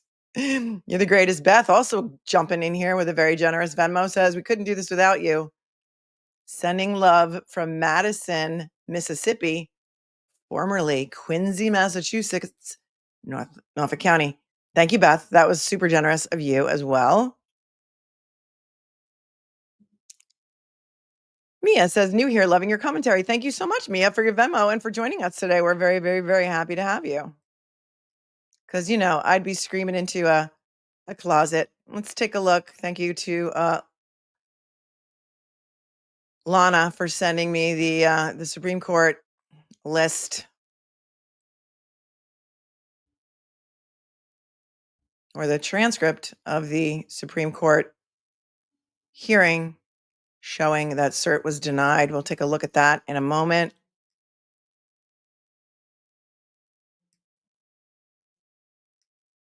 It was denied. The Supreme Court, SCOTUS of the United States, has declined to hear Karen's case. We knew that it was only going to be about a 1% chance. They get about 8,000 cert petitions a year, and they accept about 80. Silmary from Puerto Rico, thank you for your very generous Venmo. Wow, you guys are really off the hook today. Thank you so much. I appreciate you so much. Tuning in from Puerto Rico. And Danielle, thank you very much Says, thank you, Melanie. Love your commentary. Free Karen Reed. Pro se. That's for schmucks. Yep. It's part of the lyrics in my opening theme song. Thank you very much.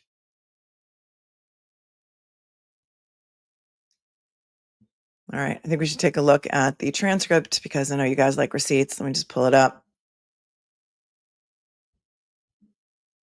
Apparently, the juror on sidebar remains on the jury. Thank you, Sophie Hill. I'll allow it. I'll allow you to put the updates in the chat. Appreciate that. Let me just pull this up over here.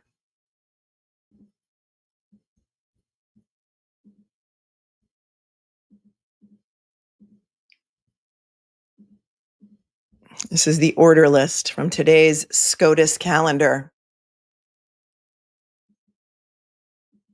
Let's take a look, shall we? Oh, it's just a list, not a transcript. Oh, okay. Sorry. You know what? When I first opened it, Mastat, it looked to me like a transcript. It's kind of in transcript form, but not so much because you'll notice here, it's got the case numbers. And when we get down to, oh, here's one that they decided to hear. Hain Celestial Group. Don't they make, I don't know, teas or something? Hain. And we go down the list until we find Karen Reed. Case number 24-1048, Reed Karen versus the Superior Court of Massachusetts et al. It is in the list that says, certiorari denied. Oh, well. It's a bummer, but we did kind of predict it, didn't we? So the cross of Ian WHIFFEN, well, the barbecue, the skewering, the Alessi scissor hands will continue tomorrow, and we are waiting for them to come back from lunch so that we can get a look at the crash daddies again today. Get this off. Stop sharing. Yeah, everyone's saying Jen McCabe is the next witness, but it's not going to be today. Not going to be tomorrow. Maybe it'll be tomorrow. Yeah, Jen is next, but not today. Not today. Let me explain to you what's happening today. Ian WHIFFEN is still under cross-examination by Bobby Scissorhands Alessi. The jury has been sent home for the day. And this afternoon, when we reconvene at 2 p.m., we are going to see the voir dire of Dr. WOLFE and Dr. RENTSCHLER of ARCCA. Jennifer McCabe may be the next witness after Ian WHIFFEN, which will be at least tomorrow, maybe tomorrow afternoon. So yes, I'm picking up what you're laying down, but it's not going to be today. Miss Marple says, I'm retiring in 11 weeks. Will we still be watching this debacle? If so, I can do full-time Rage Crochet. We have a Rage Crochet club here for those of you who are new. It's Rage Crochet Club, 2 p.m. Eastern. Yes, that's when it'll be. And the Rage Crochet Club is in full effect. So welcome, Mrs. Marple. And I don't think we'll be here in 11 weeks. But you know, who knows? SCOTUS is not in play anymore. So there's that. Parachuting matron saint of Karen Reed. Oh, that's amazing. We call Dr. Russell the matron saint of the Karen Reed trial. I called her that. And then one day, Hank Brennan said, Dr. Russell just parachuted herself into this case. Hence, the very creative username says, Melanie, I can't see on the playlist Warrior by Demi Lovato in honor of the warrior Karen Reed. Well done. I'll allow it. For those of you who don't know, we have a Spotify playlist. It's in the show notes below. Marilyn, thank you. Hello from Estonia. Hello, Estonia. The world is watching. You're the best. No, you are. You're the best. Free Karen Reed. Proctor's dishonorable discharge from Canada says, that's a bolder move by someone. Well done. The rock did not hit Officer John O'Keefe. Officer John O'Keefe did not hit the rock. Love you very much. Let's go, ARCCA. I will allow it. I'll let him have it. Cyber Chicken Boston is here. Good morning. Afternoon. It's afternoon now. In San Francisco for the weekend, spreading the word. Good. Well done. Shared Aiden's Framed 2 video at dinner last night. Always surprised when people haven't heard of this case. Free Karen Reed. Yep. You know who else is from the San Francisco area or the Bay Area? Derek Carney of the How Dare You video. Maybe we could play that during lunch if you guys want to see How Dare You again. It's awesome video. AI, song, anthem. Albert's Rock Garden, thank you so much for gifting membership. As did, let me thank all the gifters here. We'll do everything all at the same time. The Boiled Frog gifted 5 memberships. Thank you so much.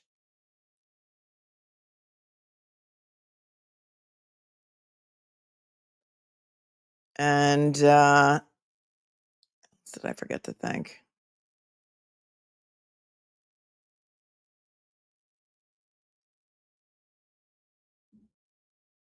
Hank Brennan's Faux Outrage, thanks for gifting a membership. And 18 Wheels of Outrage is gifting 5. Thank you so very much. And as is Wim. Wim Ligebrink gifted 5 as well. A lot of new members today. Welcome. I think you're going to like it here.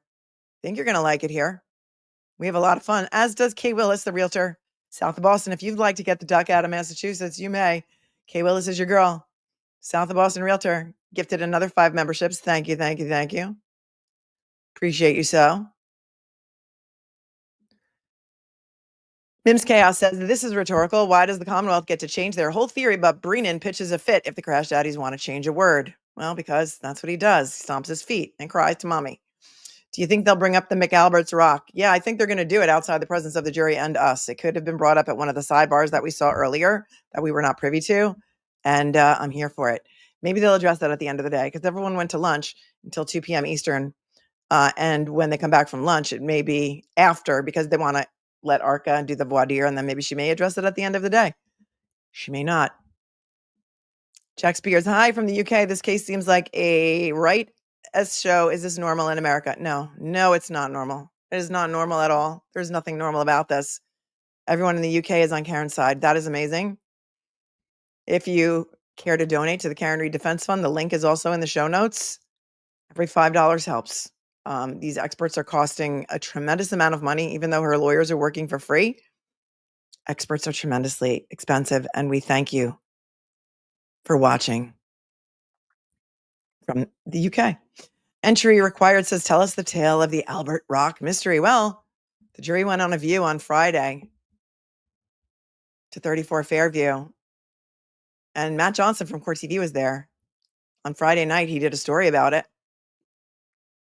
And the media all saw a big rock on the front lawn that said Albert's painted on it and what looked like a blood stain on it. We don't know how it got there. We don't know if the jury saw it. Could it be considered jury tampering? Yeah. Do you think they're out there looking for ring camera footage to see who did it? I don't know. I want to know. We know the new owners of 34 Fairview because the Alberts don't live there anymore. We know they've got a ring camera.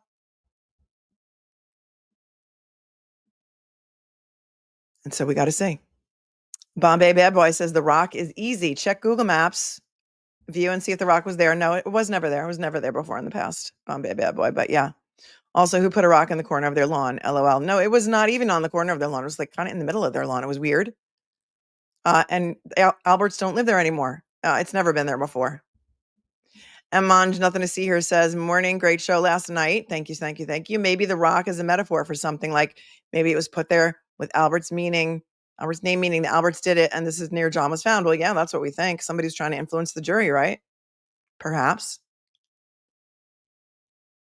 Was a not so hidden message. Full-throated testimony. If you know, you know. Given the recent affidavit, can you add the song "You Don't Own Me"? Oh, good. Well done. I'll allow it. That's a Joan Jett classic. Love Joan Jett. Karen Duffy says, does Brennan store food in his cheeks? I can't understand a word that comes out of his mouth. Supposedly, maybe he does, or maybe it's a hematoba. Thanks, Karen Duffy. Ruling from the bench makes my arse twitch. From Canada, can you explain the rock? Oh, yes, I just did. Thank you. Liz Wales from the UK says, do you think Proctor will find his conscience not he is the one being vilified? Oh, now that he's the one being vilified. I don't know. Found you after seeing you with the DUI guy, Larry Foreman. Love you. Oh, thank you. Thank you, Liz. Will he find his conscience? I don't know. Question is, why did he give up everything? His job, his career, his family, his livelihood for these people? I don't know. Make it make sense. Kelly PCG, can Hank not get an expert from the US? Guess not. Oops, our buddy had no more classes, but he has a big blog. Not an official programmer, but he continues to learn. Lord help us. Yes, Kelly. That's what he said. He did say that. You did not imagine it.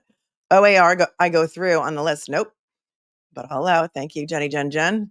Full-throated testimony. Is it common that the defense is required to hand over their discovery to the prosecution? Yes. There's automatic discovery. Lots of it. They even have to hand over their impeachment evidence in Massachusetts, meaning give us your smoking gun so that you can't really impeach our witnesses because we will prep our witnesses on your smoking gun, hence taking your smoking gun away. Yes. Cam Avat. Did the Commonwealth disclose this conversation between the troopers and WHIFFEN? I don't know. Question. Scorpion says, I hope they ask how what he's saying affect people who had this used against them. I don't think they can or will. But yes, doesn't it make you wonder? Cellebrite is no longer correct? Okay. My name is Hank Fudd, says so he's on the help desk, but he doesn't program Cellebrite. He would have no idea. Yes, you got that right. You got that right. That's another one we could put on there from Leonard Skinner. You got that right. That's a good tune. Albert's Rock Garden, thanks for your 10. Jury has to be asking themselves why Jennifer McCabe's name keeps coming up. By the time she gets on the stand, it's going to be like the woman, the myth, the legend, Jennifer McCabe. Here it is. Wags, if Cellebrite changes their program based on data from MSP instead of doing their own extraction, they're going to look really dumb. Yeah. Just Joey, wouldn't this theory apply to all of Jen McCabe's Google searches? Her routine is to use an open browser and do a new search. It would apply to all, not just one. Yeah. Yep. Yeah, Alan Jackson's working pro bono. He said on a documentary that he's not going to take any money from her. That's how much they believe in her innocence. Dr. Edward Moskowitz, hello. Thanks for taking us through this. Free Karen Reed.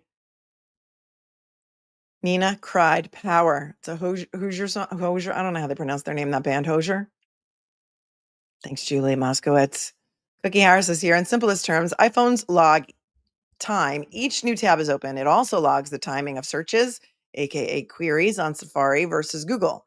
Separate actions stored in separate databases. Love you. I love you too. Thank you for explaining that to me because I am not a cellular forensics expert and I never, ever said I was or pretended to be.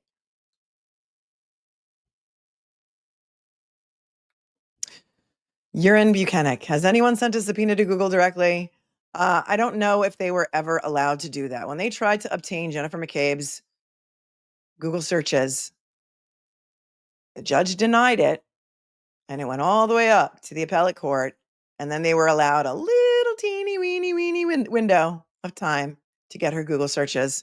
That's how they finally got it. The defense has had to fight tooth and nail for every single piece of evidence related to third parties or really anything in this case. And the judge has taken her sweet time deciding motions on the defense side. Josh, so wouldn't Jen have had to open to tab at 2:27 a.m. for that record to be created? Yeah. They're saying it's Hockamock Sports. But I think Alessi's going to be able to blow some holes in that one as well. Thank you, Marianne Young, for your super sticker. Kimberly Sue, is this a real search made on a real iPhone or is it just an example? And wasn't it shown to have been deleted from Google history? This was old, so I'm not sure. You're talking about Hoslong to Dying Cold. It's real. And Josh, again, came in with a couple super chats. I put them up as the day went on. But if she closed the tab at 2:30, how did the 6:30 search have a 2:27 timestamp? Yeah. Why didn't it, is what I want to know. Why didn't it have a 2:27 timestamp? I don't know. Perimenopause Princess says, I want to hear about Ian's furniture, particularly what kind of couch he has. Karen Reed's not guilty verdict. Ian Whiffen, how dare you? How dare you? Nothing like admitting we deleted evidence in this case. Yeah. Right?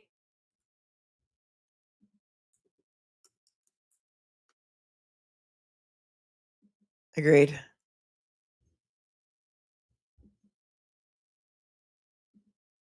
Just because we're keeping track of the Cellebrite stock price. On April 29th of 2024, it was $10.85 US, steady climb through early August 2024, and then jumped a couple of dollars August 16th, 2024. Continued steady increase since then with a few dips along the way. Thank you. And today's price was like a little north of $19, right?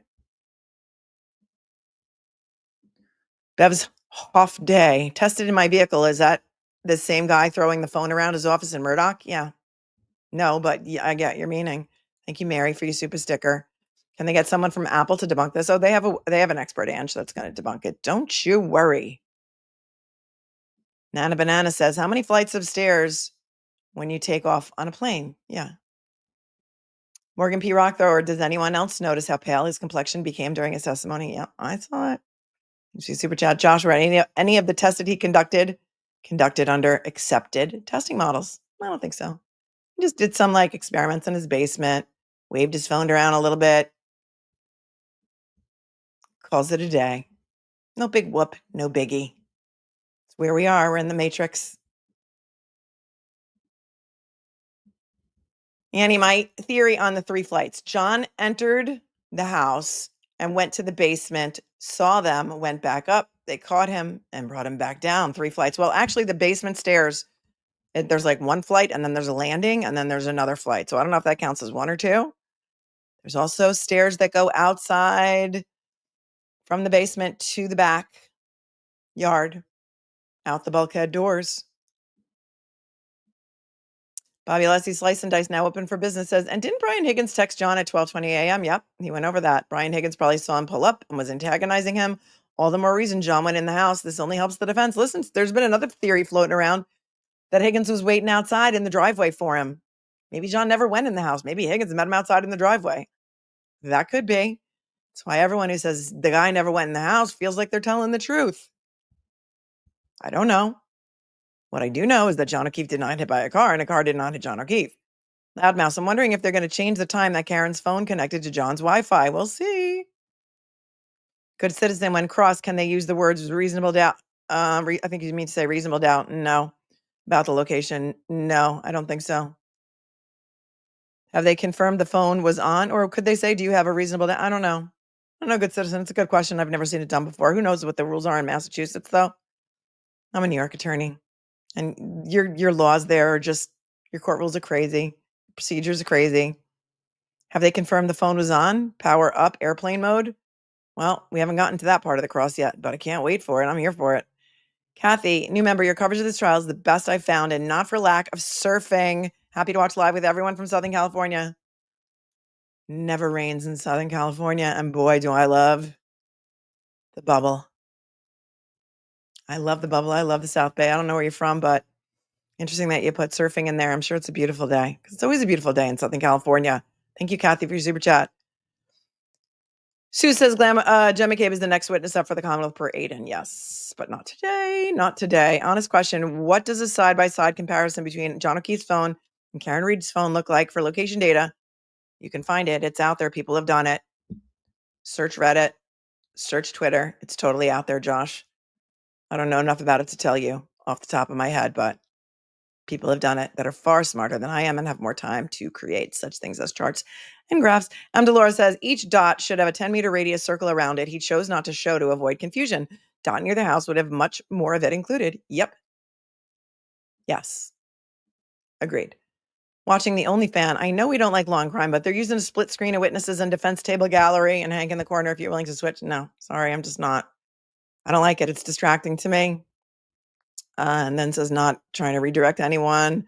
Got them up on my second screen. I mean, if you guys want to watch it, you can. I mean, can't tell you what to watch, but I just don't really want to. I don't like it. Downhill, like walking down into a basement. Yeah, Josh, I think you're getting it now. You're getting it. Sherry Graham, if John's phone was in a car and went up 3 flights of stairs, why didn't Karen's phone show the same? Agreed. Nico, I guarantee the jurors on their drive home put their cell phone in their hand to test out the theory. They're not supposed to do any outside research, but would you? Can we do the time warp? Yes, I'll allow it. Absolutely. Time warp has to go on the list. Where's Bev's bracelets 2025? Watching from Bay State Hospital with my daughter. Hi to you and your daughter. I hope everything's okay. And if not, sending all the healing vibes.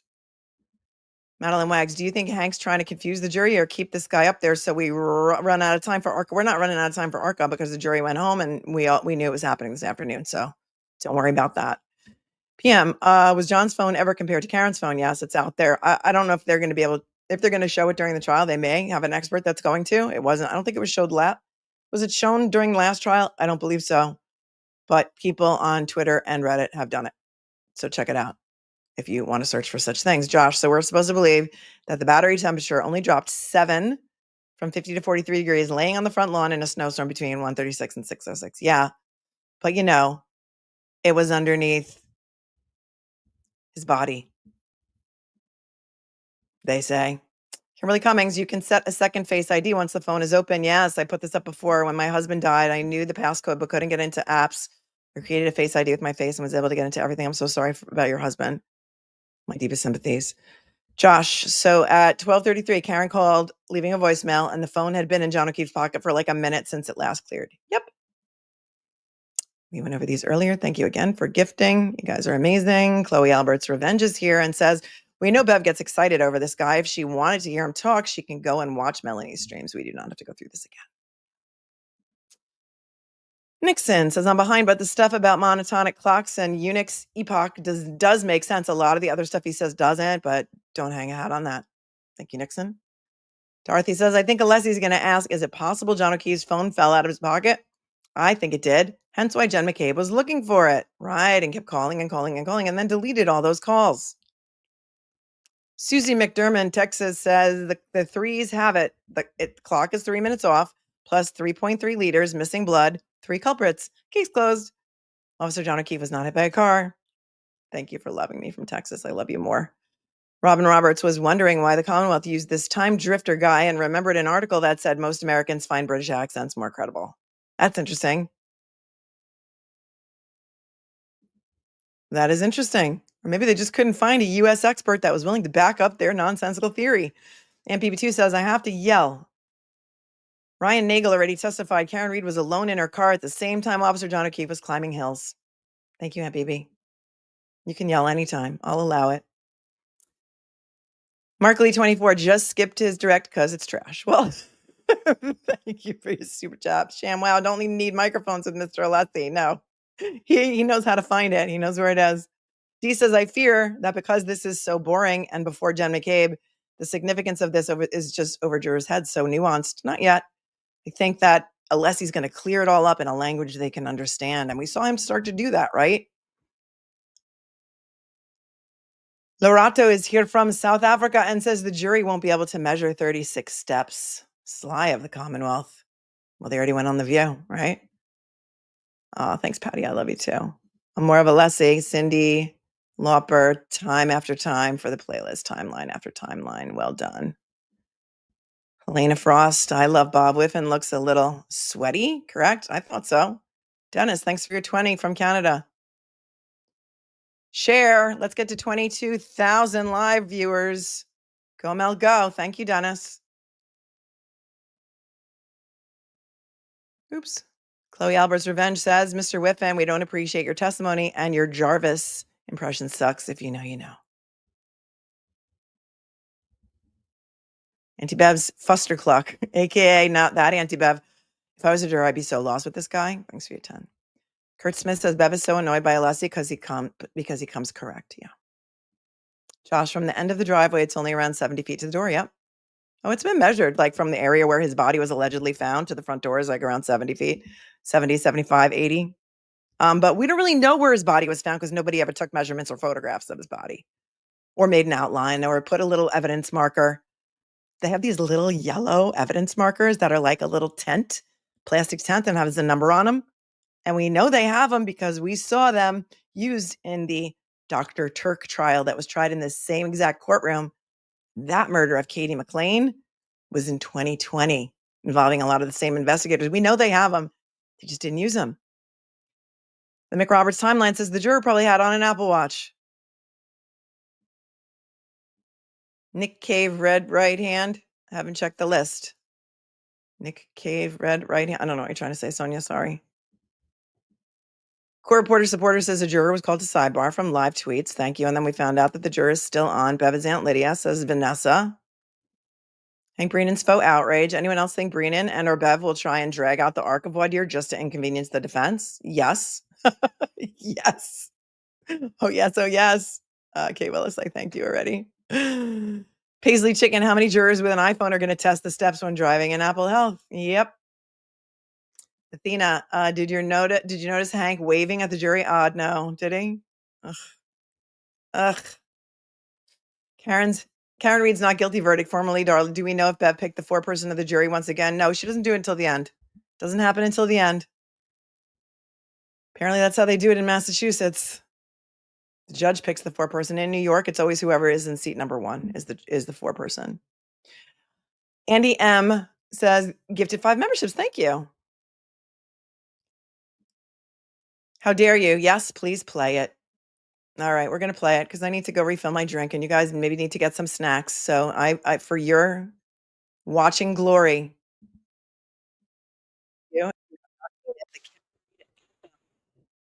Hold on, I'm going to have to rewind. Hold on. The Karen Reed anthem.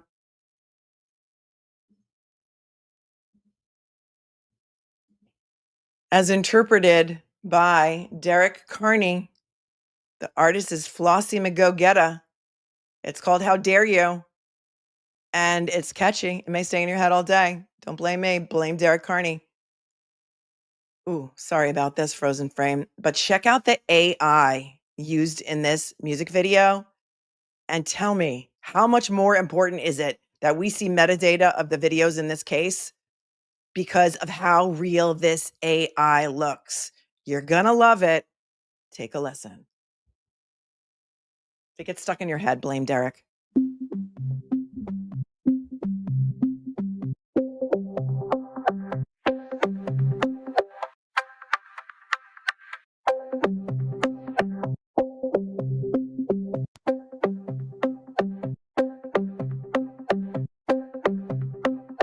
Won't find a fingerprint, how dare you? How dare you? Won't find one drop of spit, how dare you? How dare you? There's no evidence here, how dare you? How dare you? But the truth falls on a deaf ear. I'm innocent, how dare you? Magnificent, how dare you? Your accusations are not based in reality, and I deserve much better than you're treating me. When you die, you will see what a monster you've been to me. Is my love not enough? Can't you just be happy in this love? Why you gotta make it so rough when we've been blessed with this gift from above? Won't find a thing. How dare you? How dare you? How dare you? How dare you? Won't find one drop of spit. How dare you? How dare you? There's no evidence here. How dare you? How dare you? But the truth falls on a deaf ear. I'm innocent. How dare you? Magnificent. How dare you? You're my one. You're my 1, 2. You're my 1, 2, 3. I love you. I need you. Just believe in me. I'm innocent. How dare you? Magnificent. How dare you? How dare you? How dare you?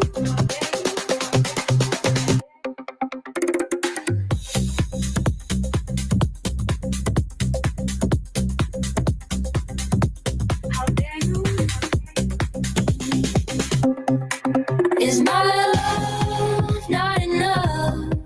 Can't you just be happy in this love?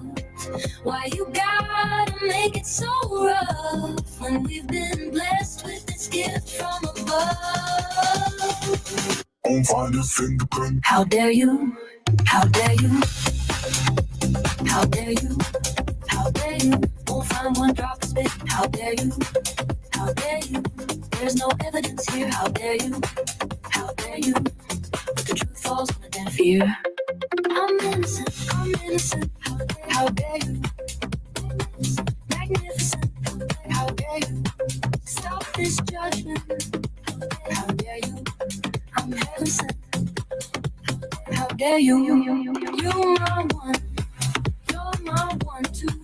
You're my 1, 2, 3. I love you. I need you. Just believe in me. I'm innocent. How dare you? Magnificent. How dare you? Stop this judgment. How dare you? I'm heaven sent. How dare you? How dare you?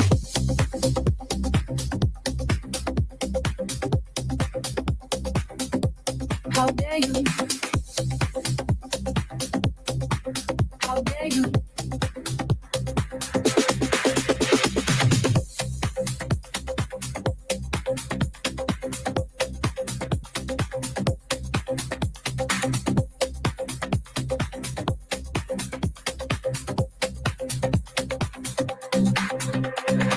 I'm innocent. How dare you? Magnificent. How dare you? Get yourself right, 'cause I absolutely don't deserve this. And I've put up with it for way too long. Better wise up, straight up. Get it together, wise up.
Okay, I'm taking a little bit of a break because they're not coming back until at least 2. But Court TV is premiering the piece we watched yesterday with regard to the Rock and the jury view. So I want you guys to see it. And for those of you who did not see Jim The neighbor, you're going to love this. No spoilers for the people who haven't seen it. I'm just going to put this up while I finish my break for a few minutes.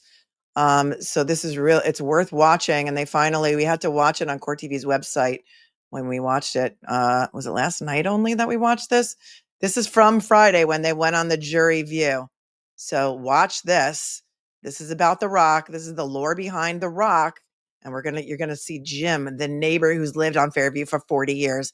Listen to what he says. It's crazy.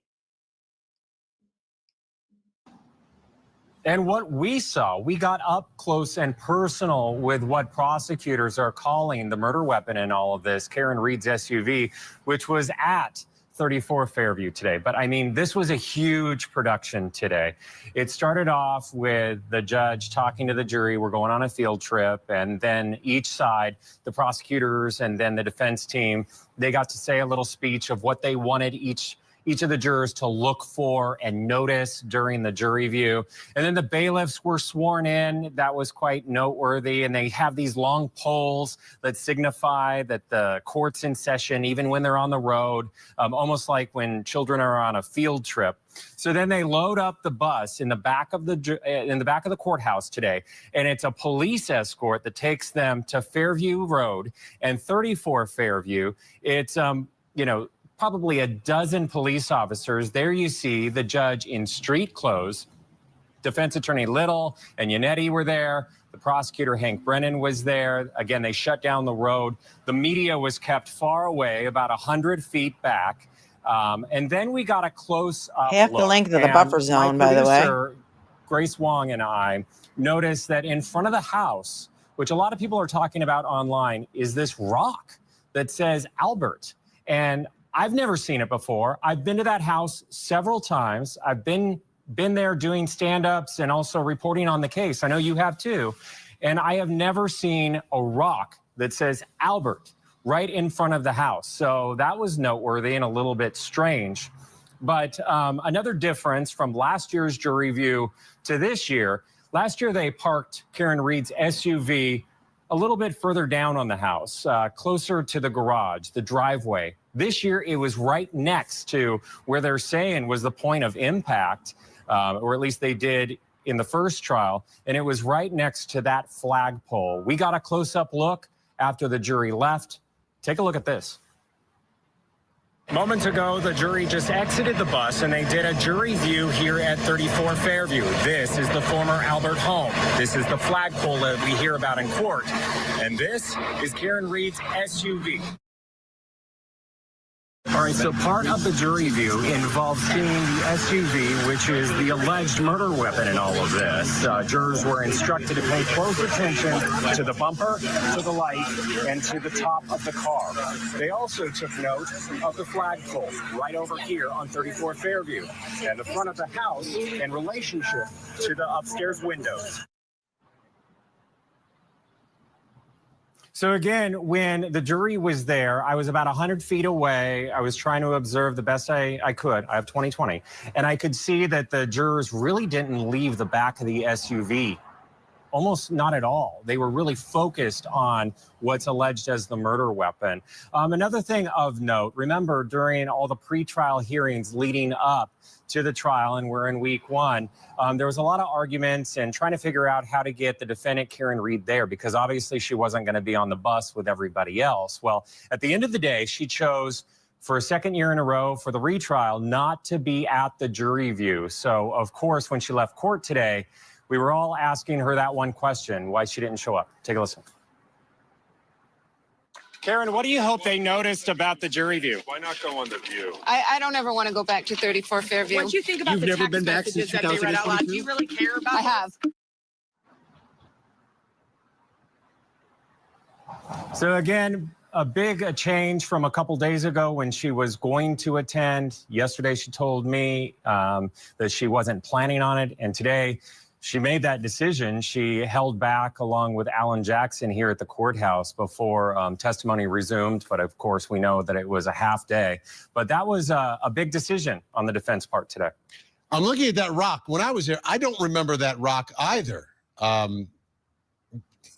Matt, it's bizarre because it's in an area where if I'm a juror and I'm looking at that rock, I'm thinking, oh, if he gets hit by the car, his head could hit that rock. Yeah, you know, and it's not even where his body was, I believe. It was closer to the flagpole. And, you know, at first, when you see the paint on the rock, it says Albert. But you would think that if someone placed a rock there, that it would be a tribute to Officer O'Keefe, who lost his life, right? So there's really no explanation. I'm sure the jurors have questions tonight as well. You know, the other thing when you go there, and then we're taking a closer look at that rock, it's strange. I don't understand why that's there. And that's always the one criticism of the jury. We don't view, understand it either, is if Vinny. things have changed drastically. Now, obviously, the weather today much different than it was that day, but I think the jury can understand that. But things like a rock on the front yard where they're claiming he died, Prejudicial? to me, that's a big deal. Jury I'd tampering? have to take a look at some of the video we shot previously there to see if that thing existed, whether it existed last year or any other time we've been there. But I don't recall seeing it, and you don't recall seeing it either. I don't.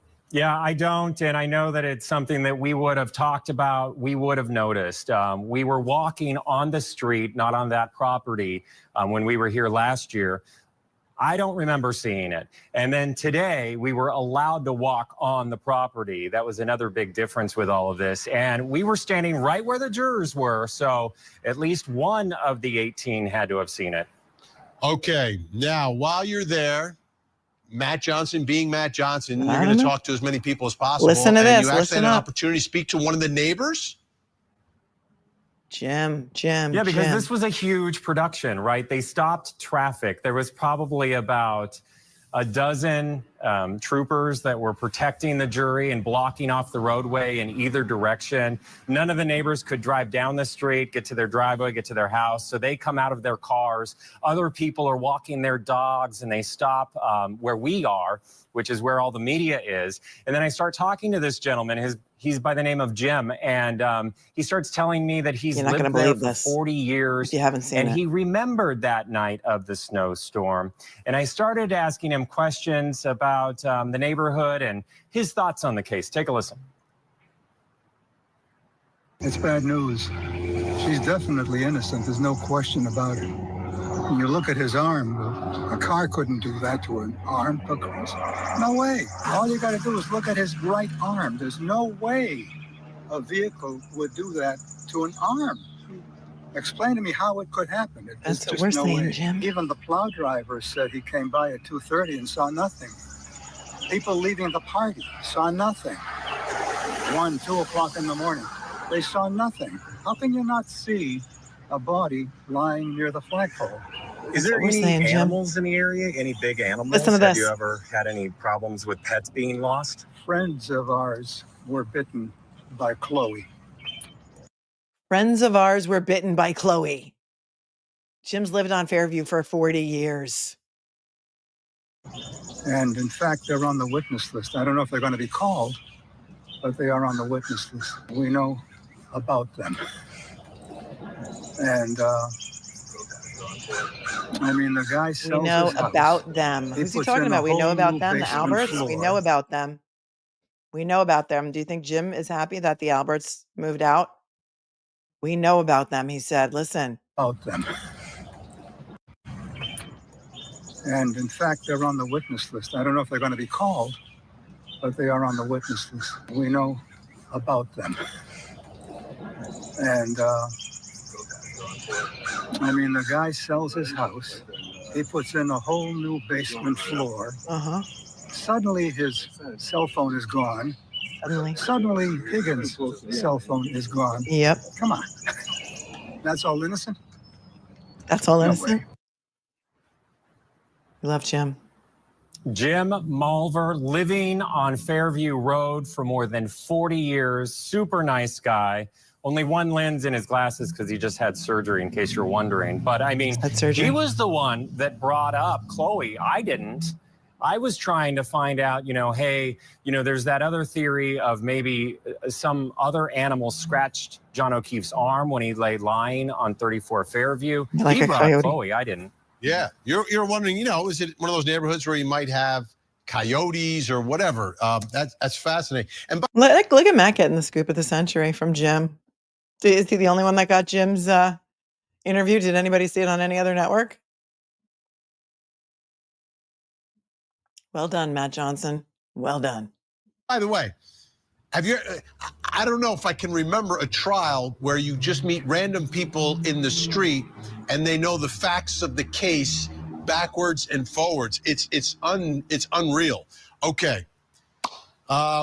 Let's talk about what else happened today. Obviously, this was a big, huge part of today, and we're going to dive more into it in the rest of this hour. But bring us up to speed as to what else happened today. Don't mess around with Jim. I like it.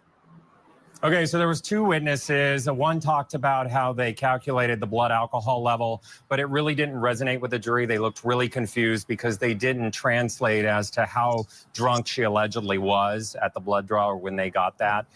So I bet you that's going to be explained next week. But the other person that took the stand, of note, a big witness, this was the EMT person, the paramedic that responded to the Section 12, which is basically a suicide watch. Remember, Karen Reed's family was concerned about her after all the chaos. She was screaming, she needed consoling. Well, she's taken to the hospital, and this guy talks to her, and during all of that time when he's interviewing her, she starts saying that she is John O'Keefe's wife. She's trying to get updates on his situation that way. And then also, she keeps on talking about the last communication that she's had with John O'Keefe and talking about their big fight. Listen to this. One of the reasons why she was saying suicidal stuff is because the last conversation she had with her husband at the time was an argument. Were you also made aware, did she tell you that her last words to him were in voicemails? Did she say that? She didn't give any details. Did you ask her, what were your last words to him? I did not.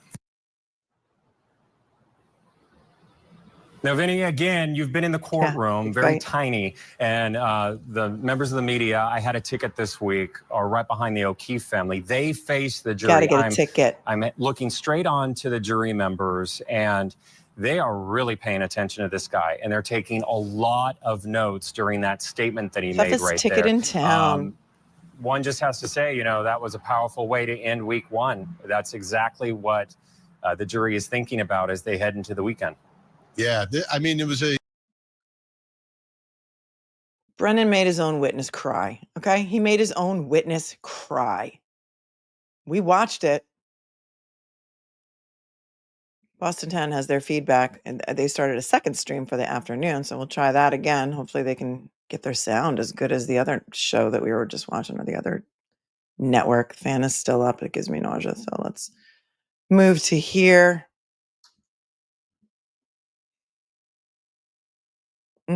Somebody sent me something that says, Andrea Burkhart just noted that during the call where John and Jen McCabe talked for 7 seconds, Jen said she was giving them directions to 34 Fairview, but Ian Whiffen confirmed they were in front of Fairview. Okay, I'm going to have to go back and look for that.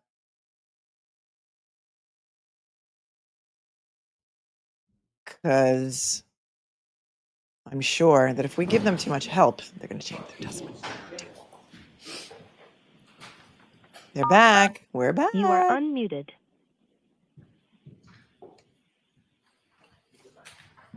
God save us from the Commonwealth. The back of session, you may be seated.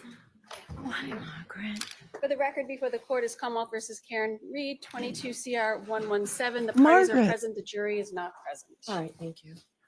Did Jim All go on right, vacation? So we know that the Commonwealth has filed a few anyway, or repeated motions trying to get the defense to comply with reciprocal discovery regarding the ARCCA witnesses. Previously, about a month or so ago, maybe longer, I found that there was a violation of the defendant's obligations for reciprocal discovery, and I found that it was deliberate. The Commonwealth filed additional motion, a motion to compel reciprocal discovery of the ARCCA witnesses or to exclude their testimonies. Sigh emoji. Upon that, I believe I issued an order last week for certain discovery to be provided and to be provided by ARCCA. On the day of opening statements, it was clear to me that there was another violation of the defendant's rules, defendant's obligations under our rules of criminal procedure. And based on that, especially given what the defense has failed to deliver, I would not permit the defense from mentioning ARCCA in their opening. So today we're going to have an evidentiary hearing on your motion, Mr. Brennan. So I expect that we will get through both witnesses by the end of today. If not, we'll have to have them back, but I expect we can get through them. So Mr. Brennan, who are we going with first? Dr. Wolfe? Please. Okay. Ready? If you haven't seen the Crash Daddies before, you're in for a treat. Enter Dr. Wolfe. I'm a RENTSCHLER girl myself, but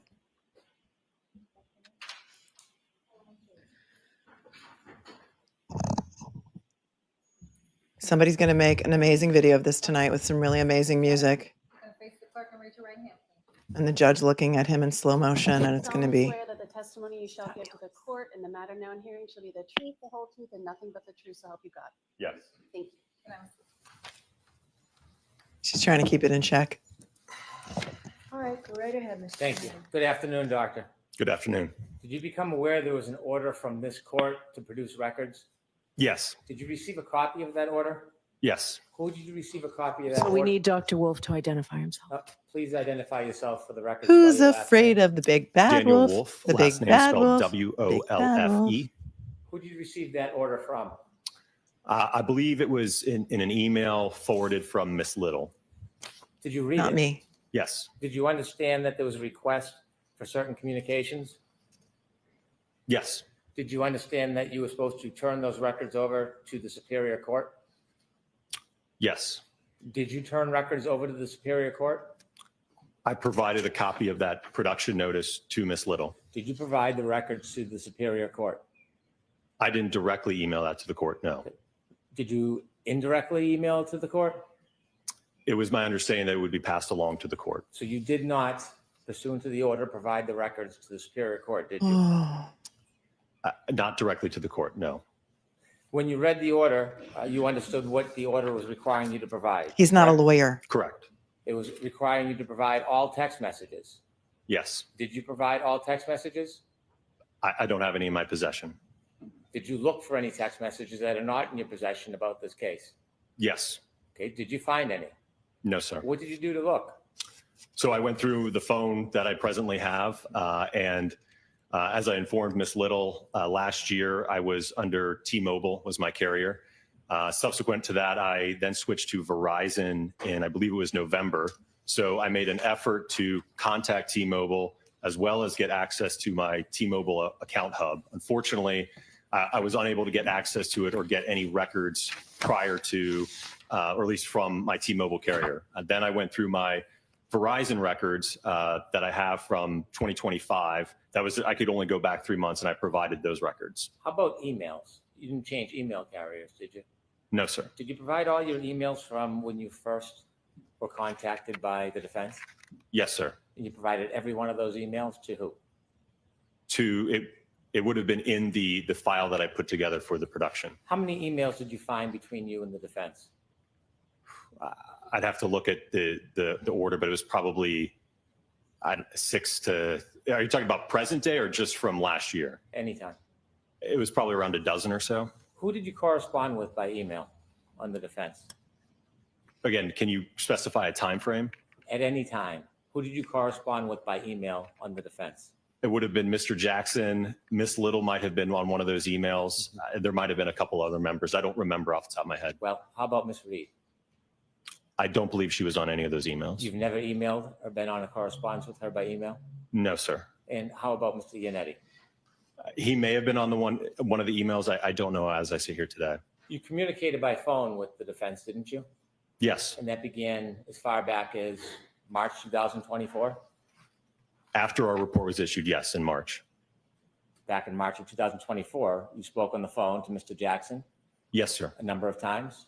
Yes, sir. And as you spoke, you began to become familiar with him and his role in this case, didn't you? We corresponded about, again, our expected testimony here at trial, yes. I'll ask it again. Did you become familiar with him and his role in this case? Familiar when you with spoke to him? What does I that mean? understood him to be the defense attorney on the case, yes. Did you speak to Miss Little by phone? I don't believe so, no. Did you speak to anybody? Hold on 1 second, please. Did you become familiar with him? Like, are you buddies now? Did you go out drinking together? Like, what does that even mean? Did you speak, pardon me, did you speak to anybody other than Mr. Jackson about this case before the first trial? I don't believe so, no. Did you speak to anybody since then on Yes. the defense team? Who? I believe Miss Little and Mr. Alessi. Okay, and how about Miss Reed? No, sir. Did you ever have any conversations that weren't on a regular telephone? You have a Zoom? A bat phone? Yes, we have had, Do you have a I bat believe it was a phone? Zoom or a Teams meeting. We've had a couple. When was that? That would have been more recently to go over some of the testing that we've done. Did you ever have any Zoom meetings before the first trial?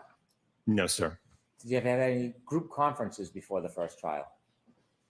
I don't believe so, no. Were you ever on the phone before the first trial in a conversation where you and Dr. RENTSCHLER both were on the call?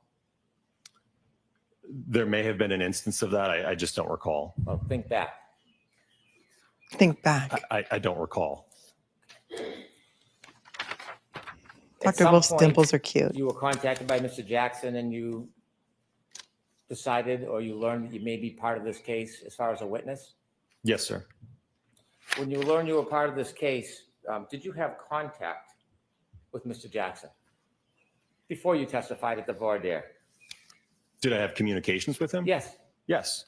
And in those communications, you spoke about your role? I think we spoke about logistics and coordinating my arrival here for the Voir Dire and certainly the trial. Well, when you spoke on March 20th, 2024, didn't you talk about more than coordination of logistics? I'm sorry, what was the date? March 20th, 2024? So I believe that would have been the very first phone call that I had with Mr. Jackson. Right. Was that more than about logistics?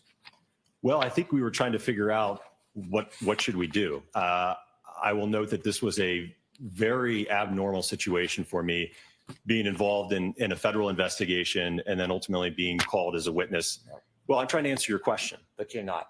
The jury's not Talk there. about more than logistics. So are you finished with your answer, Dr. Wolf, or are you still answering? I was still trying to answer. Go ahead, finish. Thank you. So as I mentioned, again, the situation was abnormal. I didn't know if we could get involved. I didn't think Mr. Jackson knew we could get involved. In terms of a path forward, would we be able to do more work? Could we review additional material? How could we work together moving forward? There was a lot of unknowns, so there was a lot of uncertainty. You done? Yes. Yes, sir. Did you talk about more than just logistics? No, sir. Did you talk about Payment? fees or structures?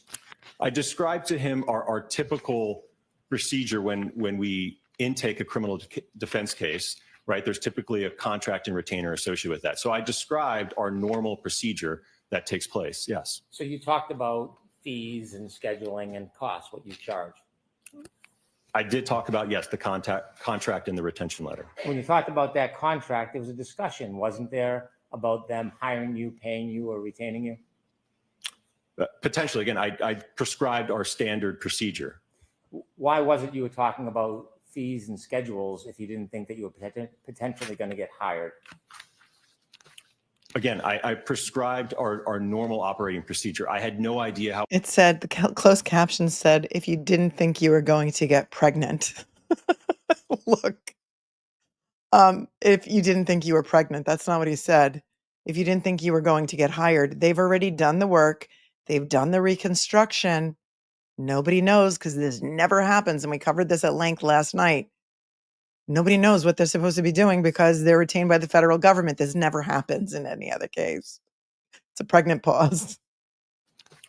Again, I prescribed our normal operating procedure. I had no idea how it was going to work moving forward, which is why ultimately, immediately after that phone call, I contacted the Department of Justice to get clarification on that. Yeah. We'll get to that, but I'm asking you specifically, why were you talking about fees and scheduling and being paid at that point?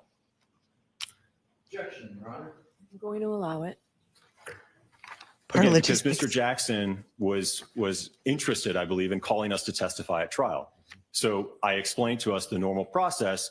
When a client reaches out and wants to engage us for trial testimony, that's typically, again, the procedure that we prescribe at ARCCA. So that's why I had that explanation to him. So you were talking to him about details about potentially being hired.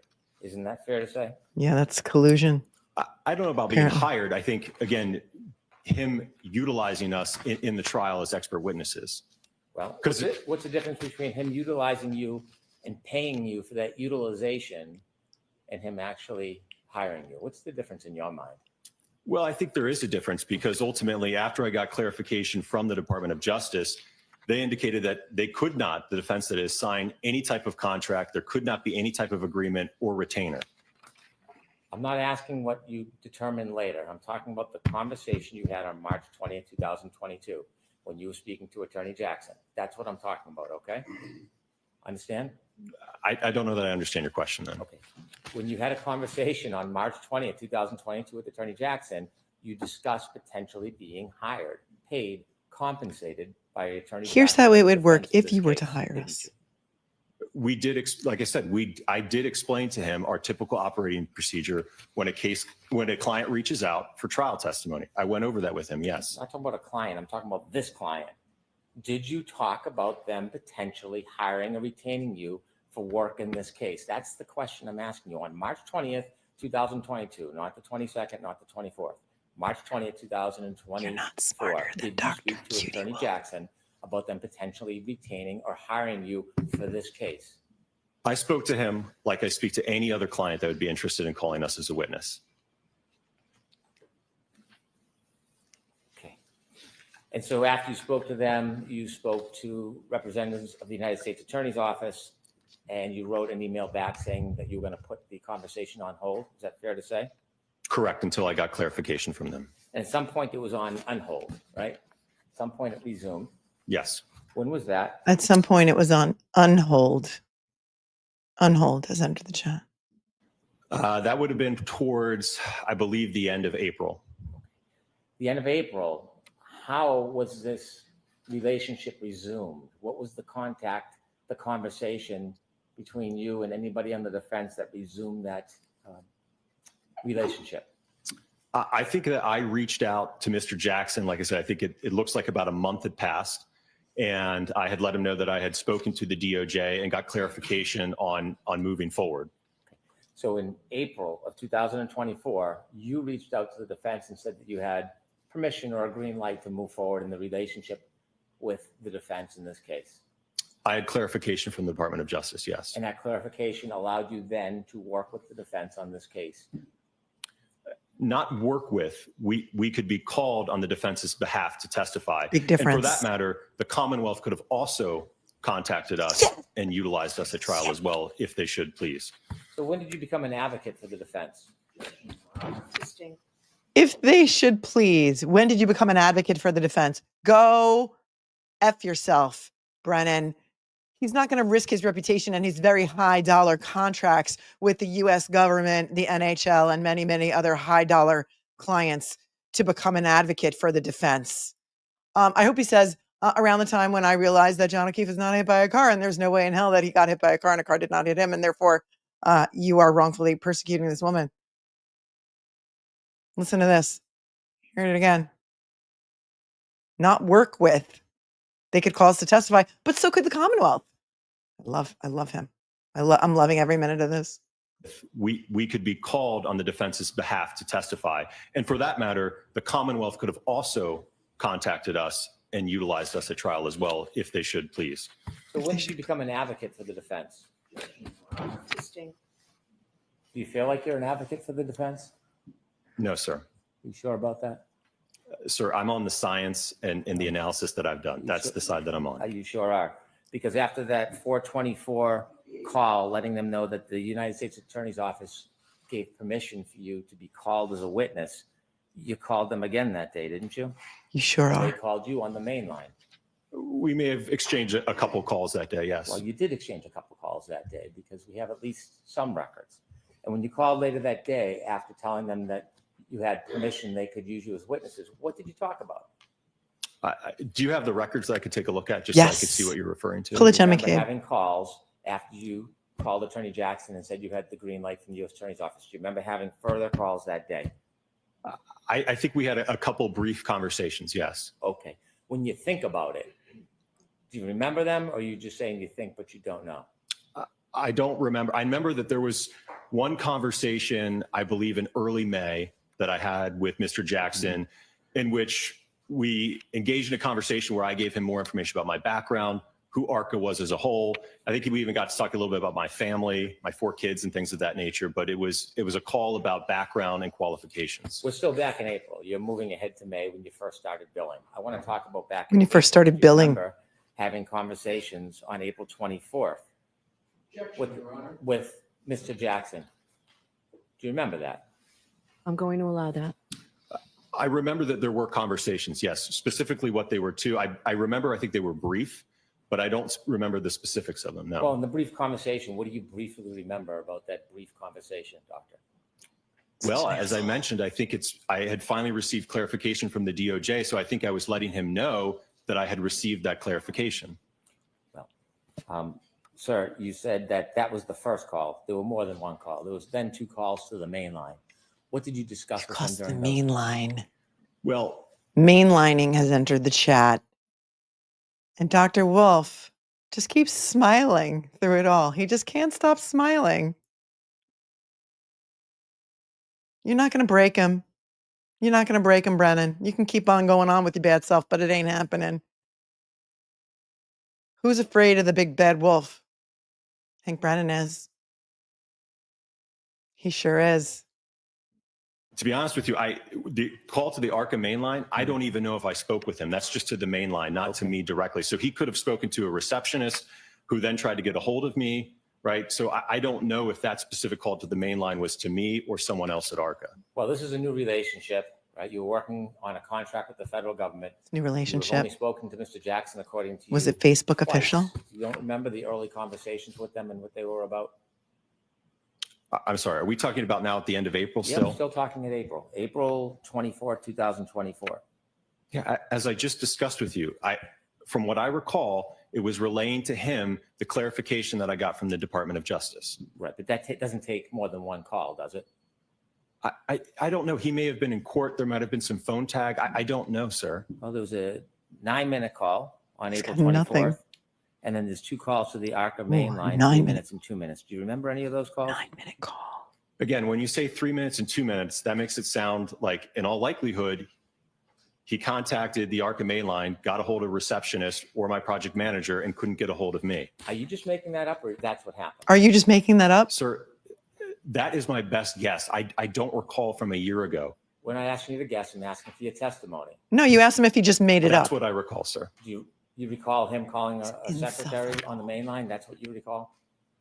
He very well could have. I just don't know, sir. But you're making a representation. Do you have hold music, Dr. Wolf? Do you have hold music? Somebody put that in the chat. I'd love to give you credit, but maybe he was on hold. Maybe there was hold music. Do you have hold music at your office?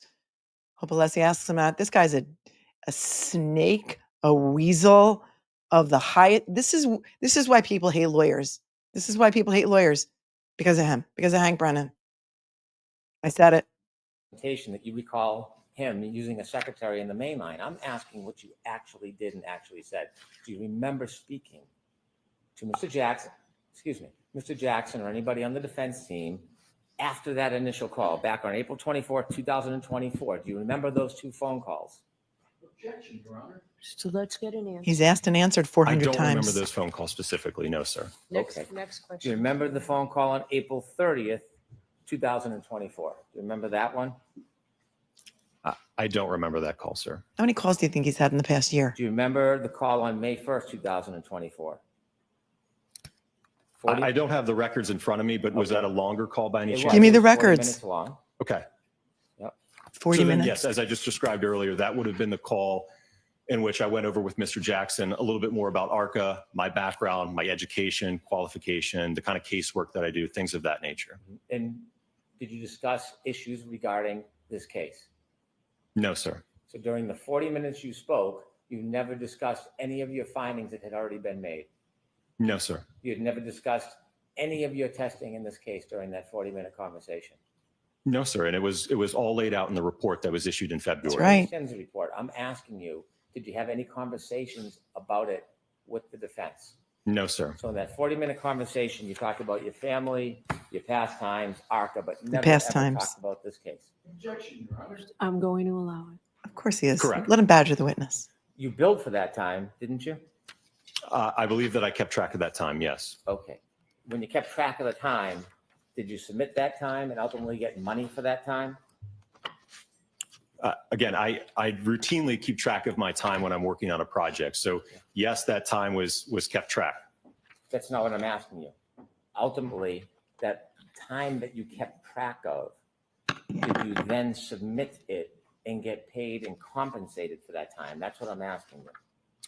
Well, first off, I'm a salaried employee, so I don't get direct compensation when an invoice goes out. That old invoice, when it's sent, ultimately comes back to ARCCA. That doesn't come back to Dan WOLFE. Okay. So in order to get paid for that, you would have had to submit that time through ARCCA to then forward it, wouldn't you? Objection, Your Honor. Going to allow it. Is that true? Yes. I keep track of my time so that my boss knows what I'm doing. Yes. Okay. Your Honor, can we approach, please? Yeah, approach. Who asked me that? Me, Your Honor. Yes. Come on over. Well, who asked me that? I don't know. The guy who's cross-examining him, Bobby Scissorhands Alessi. Everyone who bills by the hour keeps track of their time. Any defense attorneys in the chat? Anybody who works for an insurance company defending, civil litigation, don't you keep track of your time? Every single minute of your time is tracked. People who charge by the hour do that. It's not uncommon. He didn't know who was going to pay him, but he kept track of his time just like any other person who bills by the hour does. We're going to FF it a little bit because we're just a scooch behind. This is why people hate lawyers, folks. Hank Brennan, the poster child for why people hate lawyers. Doctor, again, to focus you, we're on May 1st, 2024. Focus you. May 1st, 2024, you had a conversation with Attorney Jackson. Correct. And at some point, did you submit the time you spent and forwarded it so that that could be billed? Yes, and I will note that all of that time was actually tracked under the same project number that the work that was done for the Department of Justice was under. Right. So at the time Their billing file. you had that conversation, you were keeping track of hours, correct? Of course. Something I routinely do, yes. Don't you, Hank? How do you know get who paid? ultimately paid that bill for that day, May 1st, 2024? I know now that it was the defense, yes. Now, when you billed, did you bill for the entire conversation? I don't know. You said most of the conversation was background, talking about ARCCA. Oh, now he's going to get Yes. him on fraudulent billing for talking about things other than the case. The conversation didn't have to do with the work. Why did you bill him? You're fraudulent. He's salaried. He doesn't care. And number two, Hank Brennan, aren't you paid by the hour? Aren't you paid $250 an hour by the Commonwealth of Massachusetts? Haven't you already been paid $234,000? Don't you keep track of your hours, Hank Brennan? Because how else did you bill out $234,000 after the people in Norfolk County were told you were only going to cost $75,000? But I digress. Plumbers in New York make $250 an hour. Why are you doing this on the cheap, Hank Brennan? Why are you doing it for so cheap? Do you typically bill clients when you're spending time talking about families? Again, that wasn't the entirety of the conversation. I think you just briefly asked me about my family. Oh, now it's brief. Okay. Now it's brief. Objection, Your Honor. No comments, please. Do you typically charge when you're talking about non-related work matters in your billing? Sir, I think the majority of that phone call was related to, again, work-related topics. Work-related, it took that much time to talk about ARCCA? And my background, certainly. Yeah, okay. And how much was the majority?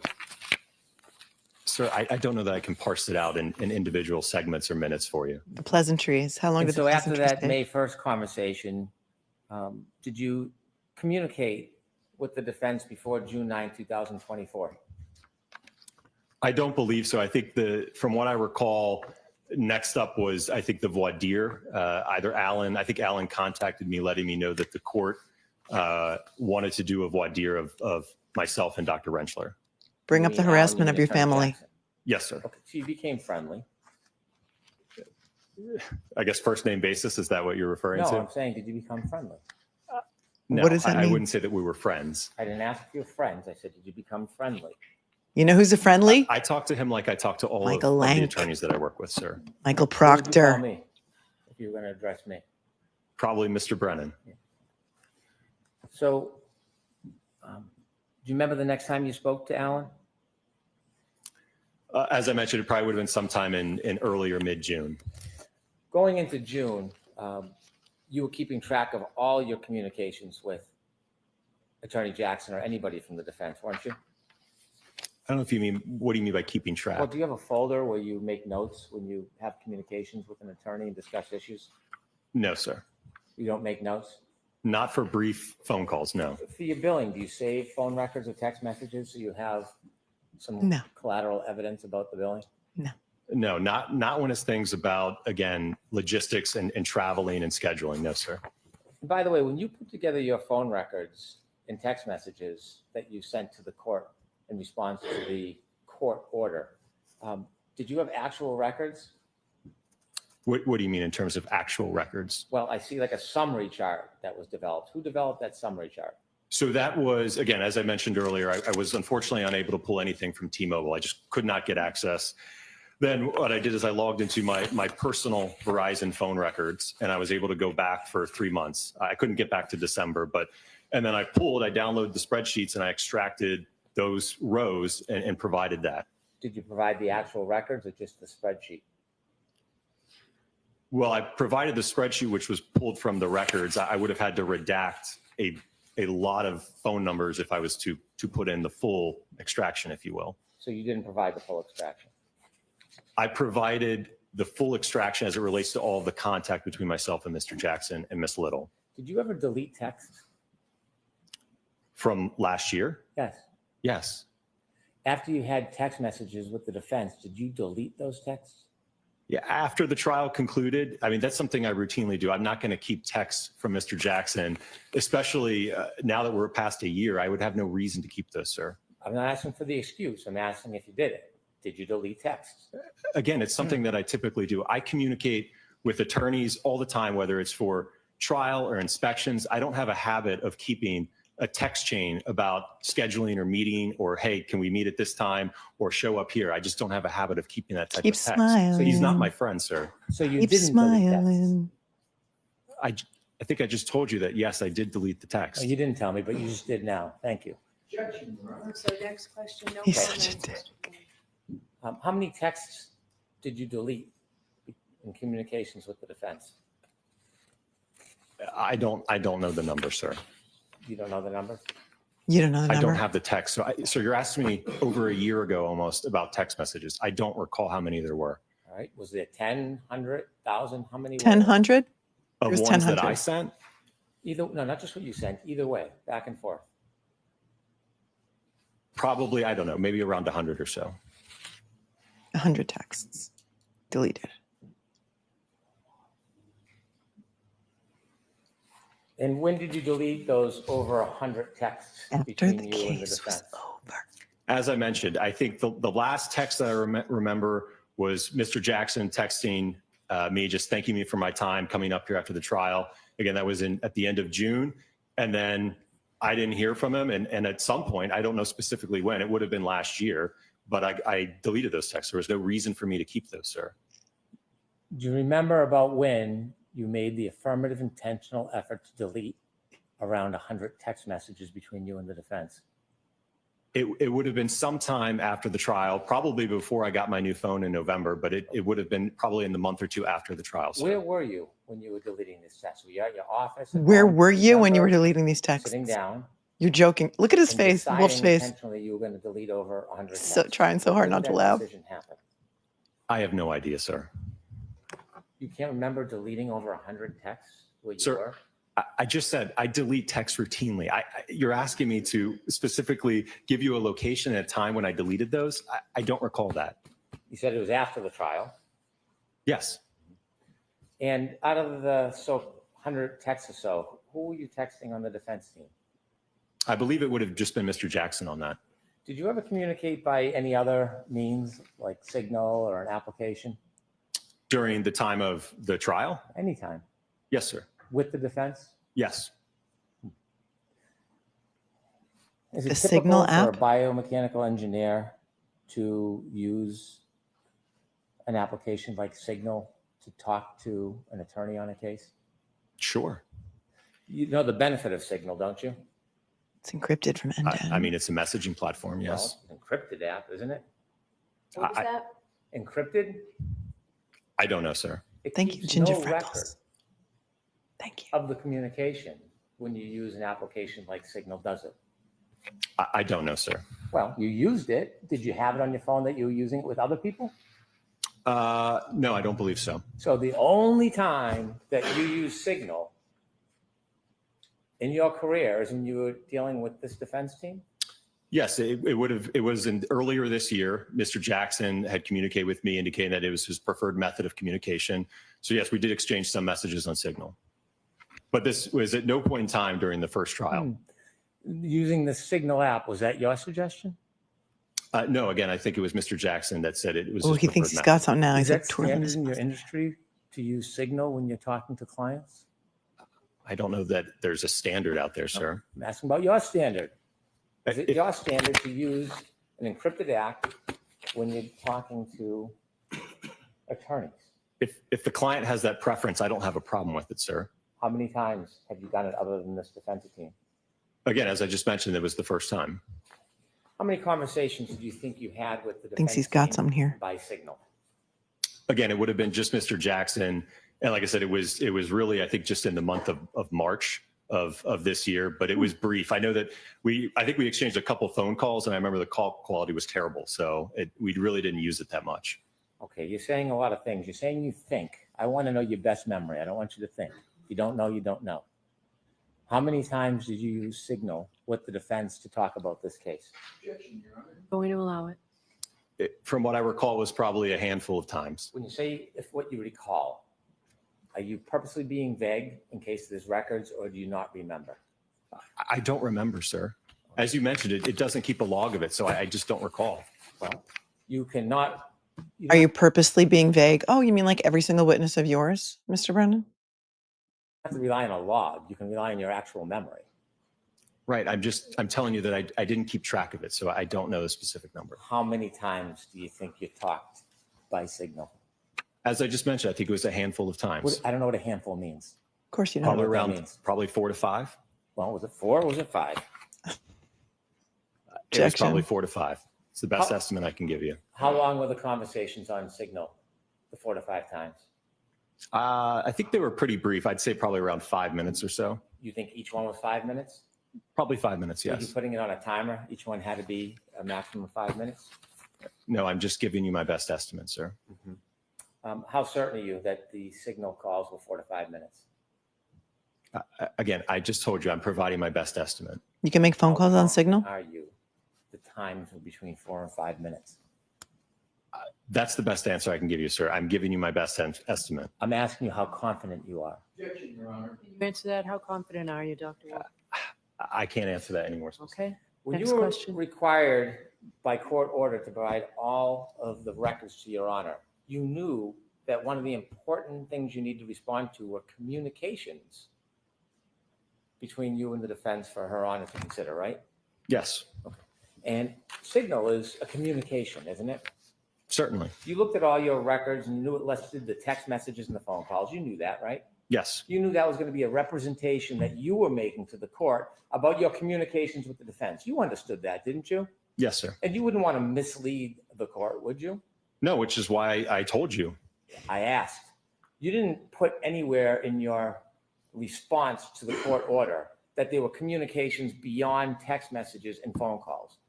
You never, ever alerted the court or anybody to that, did you?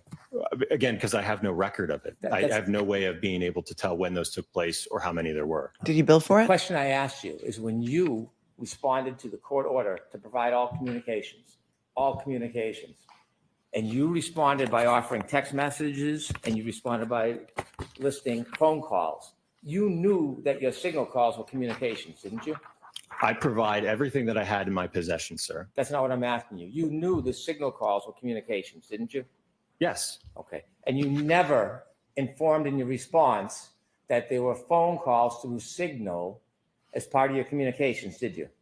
Again, because I didn't have any record like I do with the Verizon entries as well as the emails. I could not, there's nothing I had in my possession, sir. You've read this court order, haven't you? Yes. Did you understand when the court was looking for all communications, it meant all communications? And I've provided everything that All I have in my communications in his sir. possession. During those 4 to 5 Signal communications, did any of these occur before the end of the last trial? We just said it was in I'm sorry, March can of you repeat that? Did 2025. any of these Signal communications happen before the end of the last trial? No, like I said, they were all this year. You sure about that? Yes. Now, at some point, did the defense send you a retainer agreement? For this year? Nope. Prior to the end of the last trial, did you ever get a retainer agreement? No, there was no contract and retainer for the Not first that there trial. wasn't a contract. Did you ever receive a retainer agreement? No, I don't believe so. When you came out to the last voir dire and the last trial, did you have an agreement with any entity that was going to pay for your costs? No, sir. So you had no agreement that you were going to be refunded or compensated for your costs? No, Did you have any agreement that you were going to be compensated for your time? no. So when you were asked to come out and testify in this case, tell me, did you think that the defense was going to compensate you for the costs of you coming out here? I had no idea who was ultimately going to pay the invoice, if an invoice was even sent. Did you think It's that not you his were coming out company. here to testify for free? He doesn't own the company. Again, I don't know who was going to pay the bill. I'm not, It's not my That's not what department. I'm asking you. I want to know, after having these conversations with the defense, and they asked you to come out here, did you expect to be compensated for your time? again, I'm a salaried employee, so it doesn't matter to me. I'm sure my boss would like us to get paid, but right. no, I did not know ultimately who would pay an invoice if an invoice was sent after the trial. Well, you were keeping track of your billing, weren't you? I was keeping track of my time, yes. And you kept track of your costs, didn't you? The company does that, yes. Did you? Again, I enter my time so that the company can keep track of my time, yes. When you came out here and made travel arrangements, did you have any conversations with anybody from the defense? About the travel arrangements? Yes. Yes. And as far as the travel arrangements, who on the defense was trying to help you with travel arrangements? I believe it was Mr. Jackson. Was there other people, associates, colleagues that were helping you as well? None that I had direct communication with. I don't know if he communicated with others after that. Was there a person named Kat? You ever hear that name before? I believe that, yeah, she may have escorted me into the courtroom, I think. Well, you don't believe, because that's a pretty particular name. So when you use words like you believe, you know. So did you meet a person by the name of Kat? I'll allow it. I think when I arrived here, yes. Well, without the qualification, the simple question is, you've met Kat, haven't you? I think I met her, it was either at the Voir Dire day or the trial day, yes. Now, does Kat work for the defense? I have no idea who she is. Well, how did you know who she was? Well, how was the introduction? How did that go down? I just mentioned, I think she escorted me here to the courtroom. Escorted you from where? I think I drove here and I arrived, I believe, in the church parking lot across the street. And I think she walked me over. And then ultimately when I was done, I think she walked me back to the lot. Do you have conversations with anybody for the defense about how you get here and why it is in particular you would park at the church parking lot? Because I had no idea where to go. But who told you where to go? Like I mentioned, I communicated with Mr. Jackson, who provided that information to me. And did you have any significance about the church parking lot? Did that mean anything to you? No, he had just indicated, I think, that they had reserved it and it was a spot that I could park my vehicle. Okay. And when you got there, did you meet with anybody from the defense? I can't recall if they were standing out there and we walked in together. I don't recall. I'm asking if you've met them, not whether you walked in together. I'll ask it again. When you arrived after these plans were made, did you meet with the defense before you came into court? On the Voir Dire day, I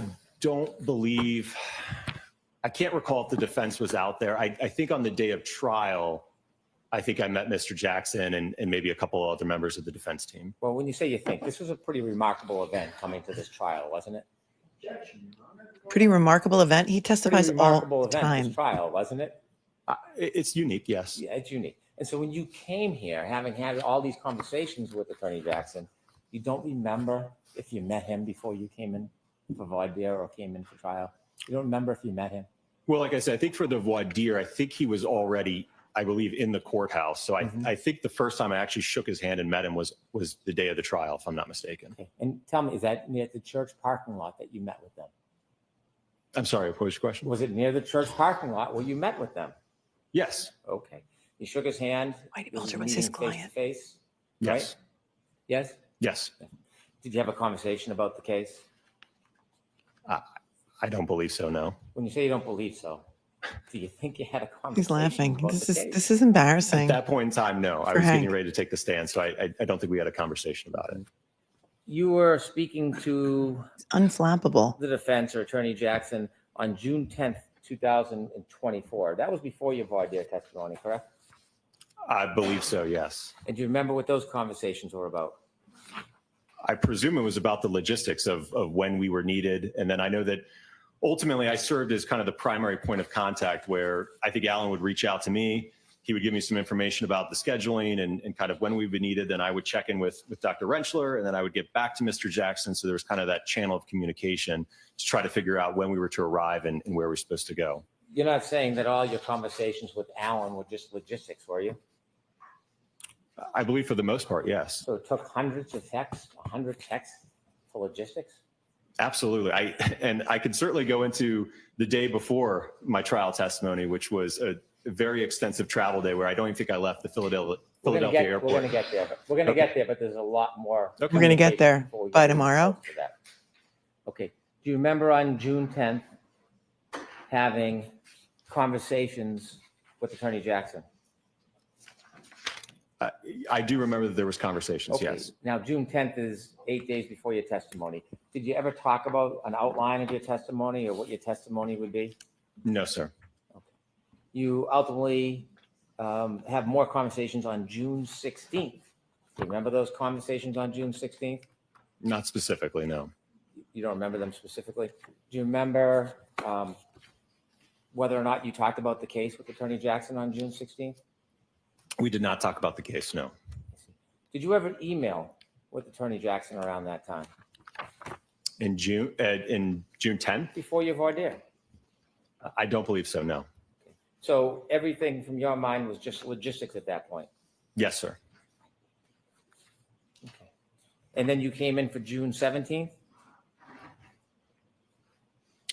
I believe the voir dire was the 18th. Okay. Do you remember having phone calls on the 18th with Attorney Jackson? The day of the voir dire? Yes. I could have to let him know that I arrived. So you check in with a client, tell them you're on their way, even though you're not going to meet them? To let them know that I'm coming to court? Okay. Okay. So when you testified in the voir dire, then did you have further conversations with Attorney Jackson? After the voir dire? Yeah. Yes. And did you talk about the case? No, sir. You had to testify, or you came and you testified on the 24th? That sounds right. You had a number of phone calls before the 24th. You had a series of phone calls on the 17th, 2 on the 18th, 2 on the 19th. Do you know what any of those were about? I think it was about the logistics of arriving here because I know that I was going to, as opposed to driving, I know I was going to fly in this time. Okay, how about the 21st and 23rd? There's a call on the 21st and 2 on the 23rd. Yeah, it takes planning to get there, you know. No. But Dan, did he buy you a sectional? And so when you came into he buy you trial a to sofa? testify, Did I have you were just recliners? relying on the opinions you had already provided in the past? That were written in the February 12th report Yeah. of 2024? Yeah. Yes. And you had not talked about the case with Attorney Jackson or any member of this team? No, it was all in the report, and that's ultimately what I testified exactly to at the time of trial in the voir dire, sir. And you did not talk to Attorney Jackson or anybody else about the case? No, sir. May I approach? Yes.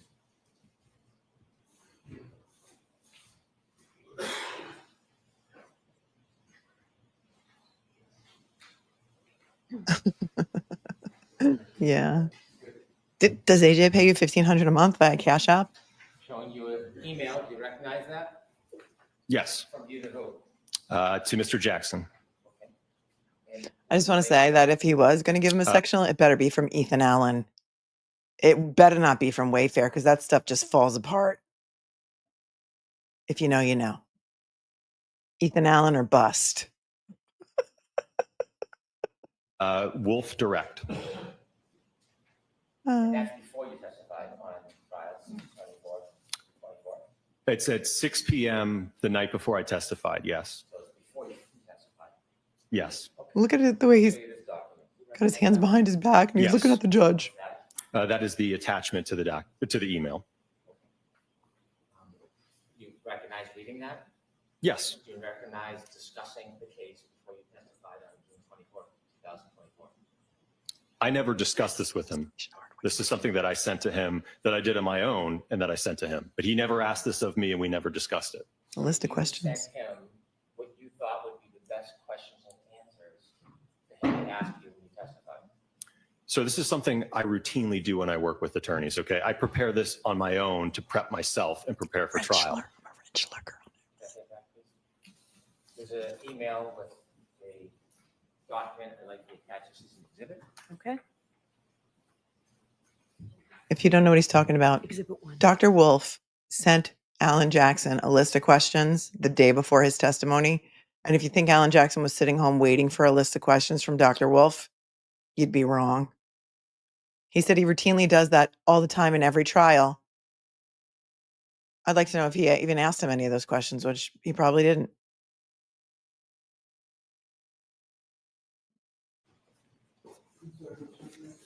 One.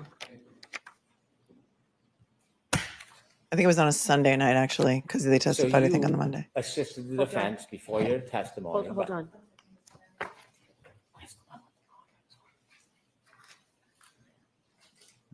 The idea that they even colluded in some grand scheme to defraud the Commonwealth it's laughable. It's laughable. The report was Thank you. memorialized. So you assisted the defense. He testified to in what's in his anticipation of report. your testimony by sharing with them the questions and answers you thought would be most helpful. Again, as I mentioned, this is something that I do internally to prepare. I sent that to him the evening before I testified at 6 p.m. I presume that he already had his direct examination done at that point. So I sent that to him, yes. That's a lot of answers other than the one for my question. Oh, The one for my question is, Hold the comments, please. my question was, you had communications offering information to the defense before you testified in a way that you thought would help the testimony, didn't you? yeah. Well, first off, I have no idea if he even read it or utilized anything from it. But that's not really answering the question I just asked, is it? Can you repeat the question? Of course I can. So when you sent a direct examination to Attorney Jackson before your testimony, you communicated with Attorney Jackson, providing information that you thought would best help your testimony in court. Well, Best I think help. ultimately it's to help the jury understand my report and my analysis. Right. Do you think it's helpful not answering the question and just diverting every time I ask you something? Do you think that's helpful? Do you want to Wow. answer my question, or do you want me to move on? I think I answered your question. I don't think you did, so I'll ask it one more time. All right, no comments, please. Do you think Brennan that is showing the providing- world why people hate lawyers. Fight me on it. This is why people hate lawyers, because of guys like him. He has become the poster child for lawyer haters everywhere. I'll ask it one more time. There's no jury here for you to perform in front of. Weasel. Listen to what he says to him. Do you want to answer my question, or do you want me to move on? Answer my question, or do you want me to move on? I think I answered your question. I don't think you did, so I'll ask it one more time. All right, no comments, please. Do you think that providing a direct examination to the defense before you testified is in any way assisting preparing for your testimony? Again, I don't know if he even utilized it, sir. And certainly if the Commonwealth had reached out, they could have gotten a copy of that as well. That's right. It would have been the same exact outline, whether I testified on behalf of the defense or behalf of the Commonwealth. That's right. You don't want to answer my question? That is answering your question, isn't it? Did you ever make any comments or discuss the outline that you provided to the defense to help better the testimony for the defense? I did put comments, yes.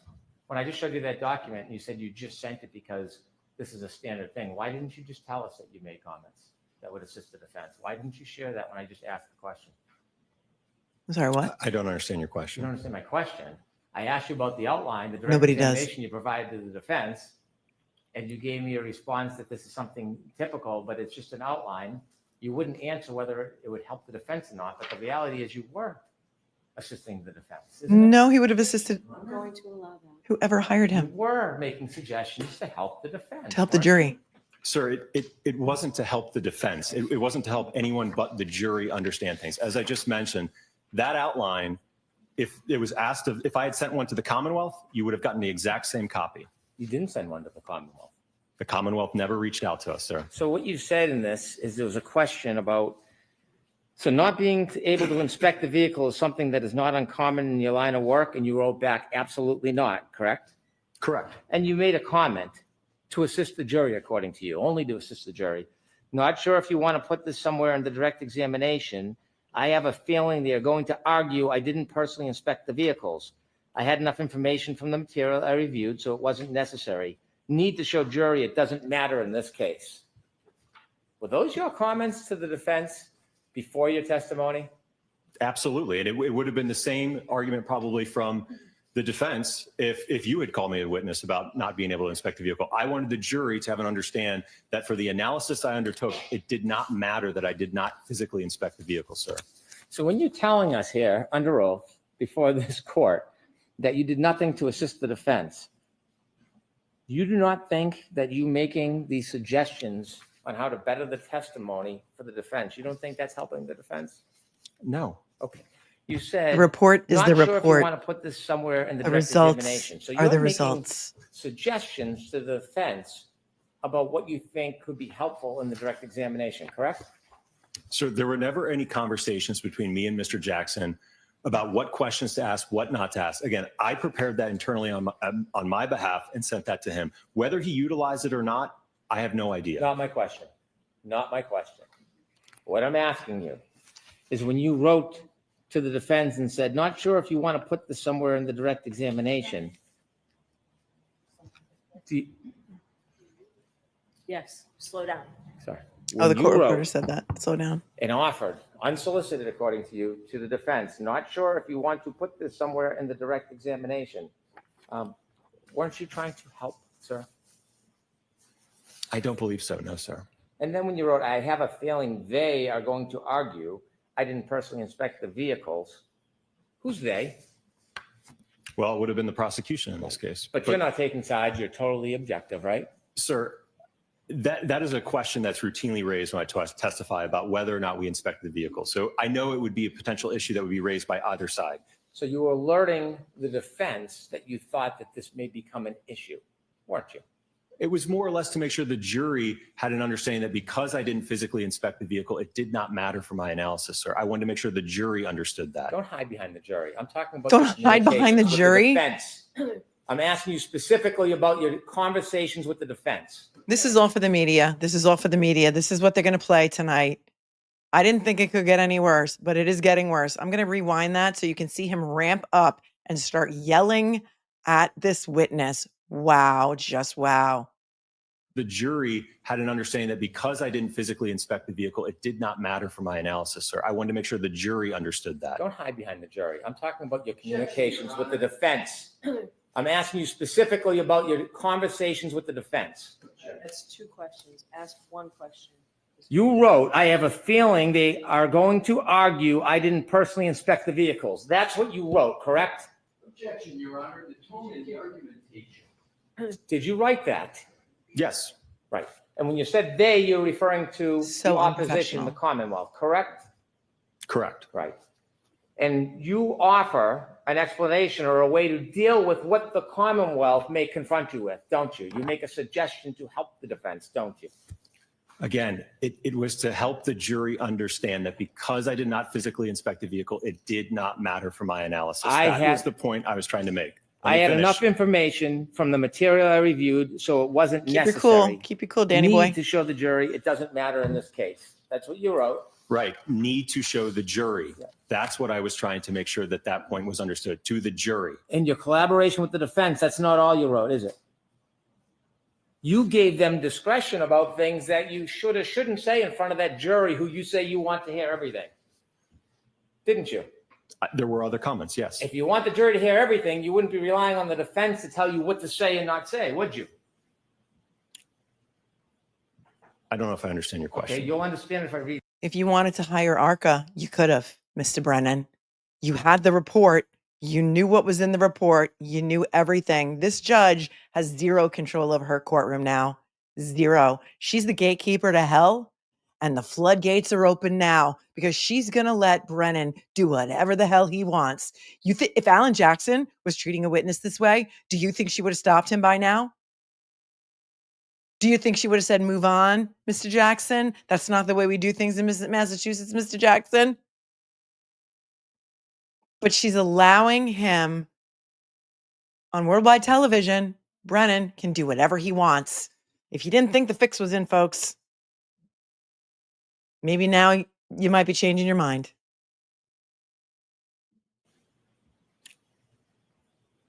I don't know if I understand your question. Okay, you'll understand if I read this. Number 19.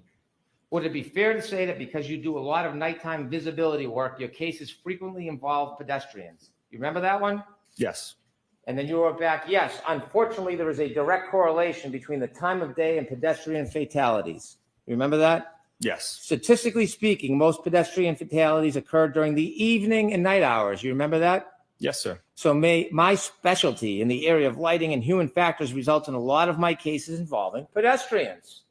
Yes? Yes.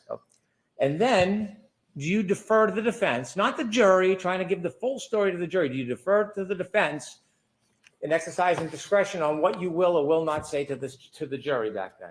Well, allow me to explain, if you will. I'm asking you a question. Let me explain. No, I'm asking you, did you defer? Answer the question first. Oh, that's so Did you funny how defer all to the the Commonwealth defense on what witnesses it- can go on and explain whatever the hell they want in front of a jury, by the way. But no, not this witness. No. He's got to answer the question for the first time ever. Cannoni tells the witness to answer the question when it's a defense witness. Are you picking up what's going down? Information they wanted you to put in front of that last jury or not? I didn't defer to them. The reason for that comment is a few reasons, sir. Let me read it and then you can give any explanation you want. Hold on. Next question, Mr. Brennan. You and said- then you answer, Dr. Wolf. This You is said, appalling. if you don't want me to say this, that's fine. Are those your words? Yes. Allow me to explain. Because for one, I want the jury to have an understanding, again, the jury to have an understanding of my background in lighting and human factors and how it relates to me seeing a lot of pedestrian impacts, right? So I want them to have that understanding. At the same time, I don't want them to get caught up in a statistic that just because there's more pedestrian impacts at night, that this alleged incident must have occurred because of that statistic. John O'Keefe was not hit by a car. Question 31. Have you been qualified Physics. as an expert in court before? And you wrote back, yes. Remember that? Yes. And then you made another comment. Do you remember that? Yes. I realized in my testimony, I said about 20 times when you asked how many times I've been qualified. You were referring to your voir dire testimony, correct? Correct. I misinterpreted your questions, which was my fault. But in looking at my D&T lists, it's 11 trials and 7 depositions, 18 testimonies total, correct? Correct. Not sure if you D&T, want to depositions and trials, or depositions and testimony. Depositions are testimony, so depositions and trials. clear this up or just leave it? Wouldn't you want to clear up a misstatement when you realize you had made a mistake? Wouldn't you want to inform the court, I stated qualifications I didn't have, it was unintentional, but it was a mistake? Well, that's exactly why I put the comment in there, sir. You put the comment, you didn't put the comment to the Commonwealth, did you? Again, you all never contacted us, sir. Did you comment to the court who you made the representations in front of? Did you let the court know that you made a representation that was inaccurate? Again, that's why I put the comment in there to. Did you inform the court about your misrepresentation? No, I did not inform the court. You relied on the defense and gave them the discretion whether they were going to clarify the record or not. correct? But I provided the clarification, yes. Mr. Brennan, could you move along, please? Yeah, move along for the first time in how long? Has he been doing this for an hour?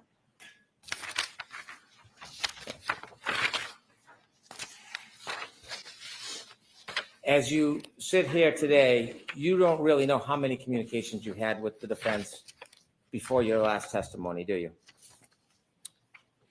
For trial one, Yes, trial one. I think it's all memorialized in the records and the emails that were produced. The ones that were produced, but not things that were lost or destroyed or deleted, correct? Again, there are records, even though the physical texts aren't there, there's certainly records of the calls, incoming, outgoing, as well as texts. Do you remember when you testified in the voir dire, you were asked that before that morning when you walked into court, you had never met Attorney Jackson face to face? Correct. But you met him in court that day, right?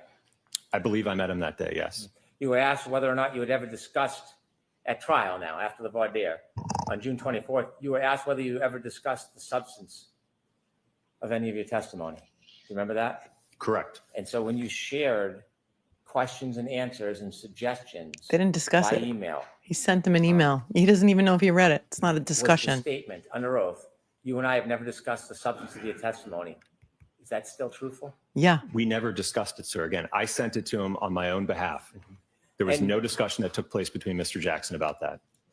You made comments after this was exchanged. That was sent with the comments, sir. And then you were asked whether you had ever been paid by the defense. You said no. You were later paid by the defense, weren't you? ARCCA did send an invoice afterwards, yes. Did you talk to ARCCA about that? About the billing in this case? No. You submitted your bill? Yes? ARCCA submitted the bill? Yes. Yes. Mr. Klein, he was involved in the testing you did, wasn't he? Yes. Why is it that Mr. Klein didn't come in and join you? Who made that decision for trial? I think the Well, I judge said think he it couldn't was come. around, again, when we were talking about those June calls, I think that there was some discussion between Mr. Jackson and myself about Mr. Klein's involvement. And ultimately, he's also an accident reconstructionist. So it essentially would have been duplicative testimony. So we didn't feel, or Mr. Jackson, I don't think, felt it was necessary to call Mr. Klein as well. Duplicative, That sounds cumulative. like a little bit more than just scheduling, doesn't it? I would describe that as logistics, sir. Logistics. You had to describe what Mr. Klein's role was or wasn't in that report, didn't you? Again, I went over his background as an accident reconstructionist, yes. Well, so you only talked about background, and from that, the decision was made not to call him? Or did you talk about his role in your testing and in your opinions? I didn't talk about his role, sir. I think ultimately the decision obviously was made by Mr. Jackson, not I me. understand that, but I want to know what the conversation was that led to the decision not to call Mr. Klein. It wasn't simply logistics. What was the discussion you had? Well, I told him that, again, we're both accident reconstructionists. Dr. RENTSCHLER is a biomechanical engineer, so there would have been essentially duplicative testimony from both of us. Well, your report's never very clear who did what. Would you agree with me that the report is a general report that has yours? Well, you Dr. never RENTSCHLER, mentioned Dr. Michael Proctor Klein's in your name? opening. Do you agree with me? All three of our names are on it, It yes. doesn't distinguish who did what in that report, does it? Correct, but I think it certainly was testified to at the voir dire in the time of trial. Before the voir dire. When you Thanks, spoke Amanda. to the defense, did you explain to them what the different roles were for the different people that led to the decision not to call Mr. Klein? Again, we went over our backgrounds, and I think from that you can deduce that. I don't know what that means. Thank you, Well, Valema. if you're familiar with what an accident reconstructionist does, and you're familiar with what a biomechanical engineer does, he's not then familiar. you would be able to understand that. Well, it would be easy to understand. If you just Dig, tell us dig, what the dig, shovel conversation was. emoji. That's what I'm asking. Shovel emoji. That was a dig. If you knew if you understood what a biomechanical engineer does or an accident reconstruction does, then you would know what I'm talking about. Listen. Shovel emoji. Constructionist does, and you're familiar. I don't know what that means. And I think from that you can deduce that. I don't know what that means. Well, if you're familiar with what an accident reconstructionist does, and you're familiar with what a biomechanical engineer does, then you would be able to understand that. Well, Smiles right it'd be through easy it. to understand if you could just tell us what the conversation was. That's what I'm asking you about. I'll allow it. When you had a conversation with the defense, did you tell them the role that Mr. Klein played in your investigation and in your conclusions? Again, I told him that we are both accident reconstructionists. Okay. And he chose you instead of Mr. Klein. Did you say there was a difference between you and Mr. Klein and what you did? No, again, we were both a part of the testing. We were both a part of the review.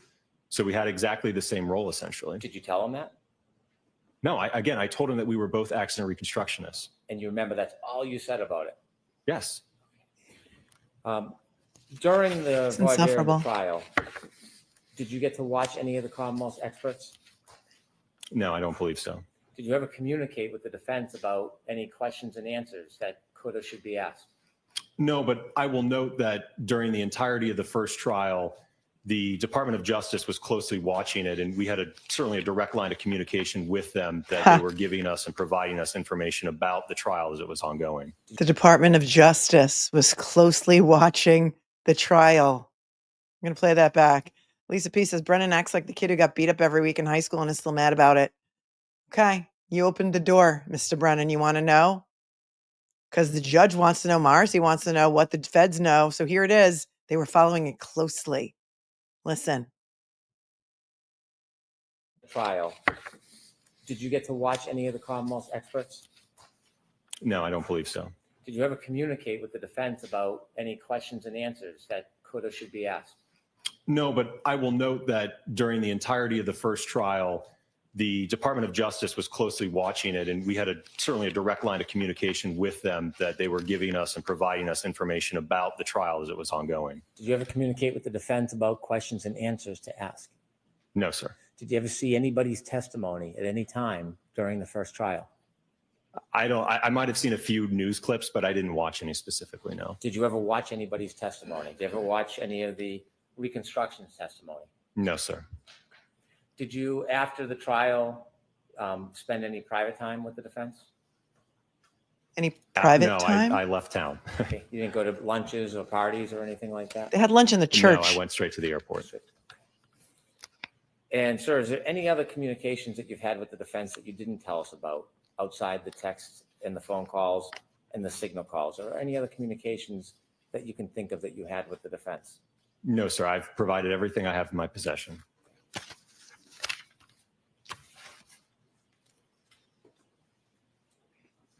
Thanks, Kathy. Says, just say you misunderstood the question. It worked for Carrie Roberts. Alessi, do Technically. you have anything? I sure do, Your Honor. He sure Did we does. get to Dr. Rentschler today or not?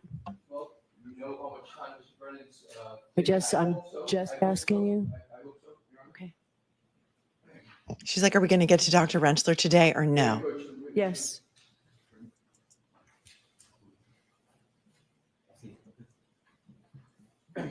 He'll clean this up. Your Honor, may I approach the witness for the document? Yes. Thank you. Dr. Wolf, I am providing you with a document. Do you recognize it? Yes. What is it? It is the order for production of records. And is that an order from this court? Yes, sir. And is this the order that you were provided with in response to recent matters with regard to this court and what you should or should not be keeping in terms of records and what you should be producing with regard to records? Yes. Could you please read the, excuse me, at this time, Your Honor? I have it in front of me. Okay, well, I Read from the understand. court order. Good. So if Your Honor has it, I would like it to be part of the. Into the record. Right there. Yeah, that's exactly, thank you. Yeah, she's already rushing the defense. You're right. Thank you.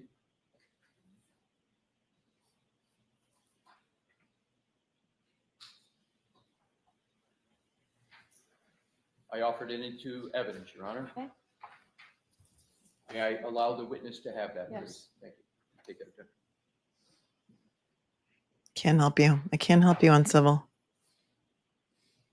He's got so much rage, doesn't he? You have rage, or Brennan has rage? I mean, his rage is obvious.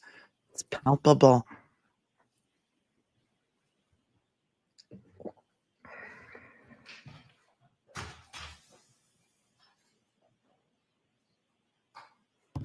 I see Nick and Jenna Rocco in the back row, and then Esty, and then Kelly Reed. I think this is this Mr. Brennan's paralegal with the pencil skirt here? The blonde on the end? I don't know. You can let me know.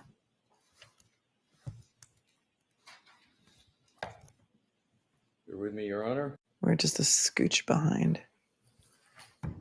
Dr. Wolfe, I realize that the court has a copy of this, but I'd like you to please read the first sentence in the indentation at the top after following.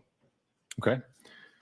All records within ARCCA's or its owners, partners, employees, or representatives' possession, custody, or control in go. whatever format kept that reflect or in any way relate to work performed or contemplated and related in any way to billing, payment, compensation, and or reimbursement of any kind in connection with Commonwealth versus Karen Reed. Thank you, Susie Ritchie.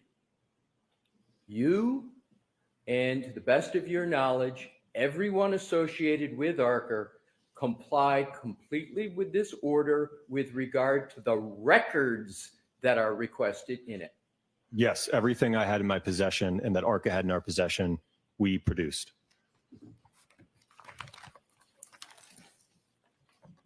Yep.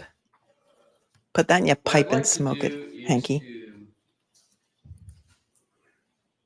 Go back in time with regard to your interactions with the United States Department of Justice in February of 2024. Was ARCCA under a contract with the United States Department of Justice? Yes, sir. Was there a contract number assigned to that contract? Yes. Was there an internal number at ARCCA for which all time was billed for your work on that matter in February of 2024? Yes. Did that contract number that began in February of 2024 ever change in ARCCA? Let me just clarify something real quick. So the original case, when it came in from the Department of Justice, was in the year of 2023. So when that project was opened with the Department of Justice, we assigned a project number to it. That project number from the original case with the Department of Justice remained the same all the way through the trial. And now let's go from in the trial in June of 2024, correct? Correct, yes. From June of 2024 to the end of December of 2024, did that contract number ever change? No. To your knowledge, when you were entering time under that contract number for your work, did you understand that that time was going to be billed to that contract number with the U.S. government? That was my assumption, yes. Did you have from any time in 2024 any understanding that any of your time that you were entering was to be billed to the defense team in this case? No, sir. Let's now go to your first interactions with the defense. As I understand it, well, why don't you tell me what was the first date of your understanding of interactions with the defense? I believe it was sometime in mid to end of March of 2024. I hope so, Kitty. I hope so. Again, that would have been over a month from when we issued our report to the Department of Justice. Your Honor, may I approach the witness? Thank you. Thank you, Goodmans, for gifting a membership. Love you. May, what I have is the entire production that ARCCA made. I think it would ease in terms of the. Sure, he can have it. Thank you.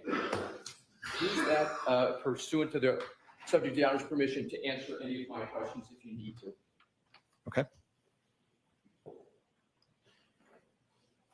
Now, in March of 2024. Oh, Land of Confusion is on there. He's on mic. Final Two report been issued, the final report that you prepared for the U.S. government? Yes, that was issued on February 12th of 2024. From February 12th of 2024 until you sit here today, has there been any change whatsoever to that report? No. Have the conclusions in that report stayed the same since it was finalized for the U.S. Department of Justice in February of 2024? Yes, and that was testified to at the voir dire and certainly at the time of trial. Did the defense at any time have any discussions with you about the substance of that report to the United States Department of Justice? No, we had no idea who the defense was or the Commonwealth for that matter.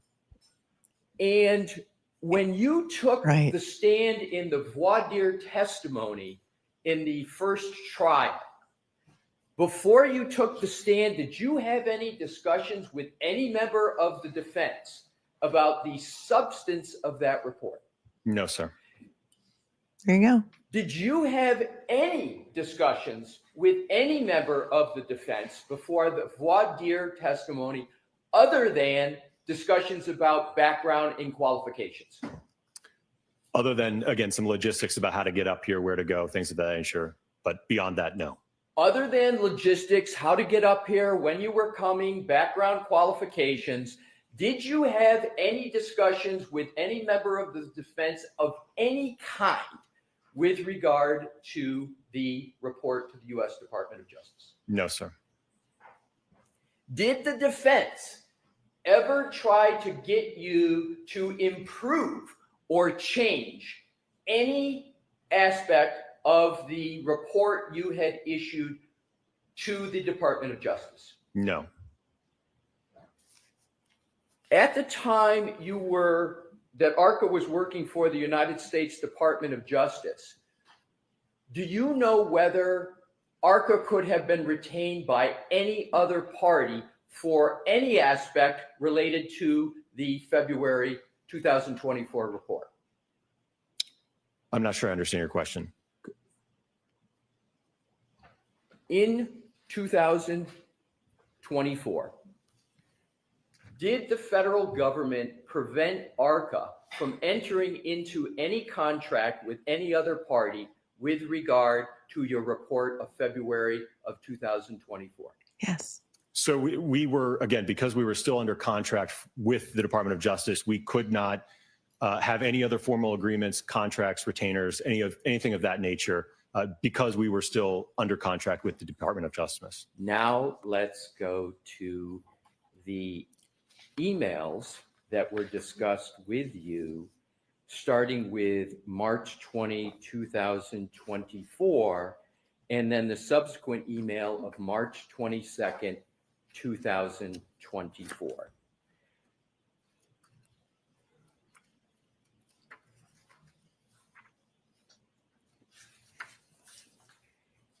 Thank you, TD, for your super sticker. Okay. Are you there, sir? Yes. Kurt, I can't help you if you have an aneurysm. Well, Call let's 911. test to make sure. March 20, 2024, 10:49 a.m. from Alan Jackson to Daniel Wolfe. Do you have that? Yes. And that email states in substance, thank you so much for taking the time to get on with the phone this morning. Pursuant to our conversation, please feel free to forward an engagement letter to this email address. I will get that countersigned and returned to you forthwith along with your retainer as required. As of March 20th, 2024, was there any understanding that ARCCA would be compensated by the defense for any aspect of current or future work? No. Was there any understanding or discussion that ARCCA would receive any reward or payment or compensation for any contemplated work with the defense? No. The discussions that you had with Mr. Jackson that are the subject of this March 2024 email, were there any inducements to ARCCA from the defense? No, sir. After that email was received by you, did you have any understanding or expectation of any kind that ARCCA would be compensated for any work associated with this case? No, sir. What was briefly the essence of that conversation that's discussed in the March 2024 email? Well, if it correlates to when I'm looking back at this phone record log, there was an incoming call to the ARCCA main line on March 20th, 2024 at 7 a.m. And that's Pacific Standard Time. So that would have been at 10 a.m. Eastern Time. So that call lasted for 39 minutes. And as I mentioned earlier with Mr. Brennan, I think that was a conversation about Alan trying to get in touch with me, letting us know that, hey, we've received your all's report as part of this federal investigation. You know, how can we go about utilizing you guys to come testify at trial? Can you guys come testify at trial? Mm-hmm. So, and then as I mentioned, I went over him with our typical, protocol for when a case comes in and a client wants to utilize us to testify, which is certainly outlined in that email. But obviously, given the very unique nature of this case, I had no idea if that was something that was okay, if it was allowed, what to do.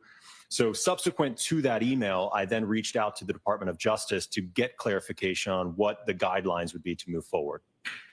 I'm going to come back to these emails, but I want to go right to the July invoice from ARCCA to Worksman Jackson Firm. So can you locate that? Is that in your production? It's the July invoice. After the mistrial was granted or announced or Yes. proctored. I have it located, yes. You work in the billing department, Dr. Wolf? Did you ever have any discussion of any kind with any member of the defense team about that invoice before July 12th of 2024?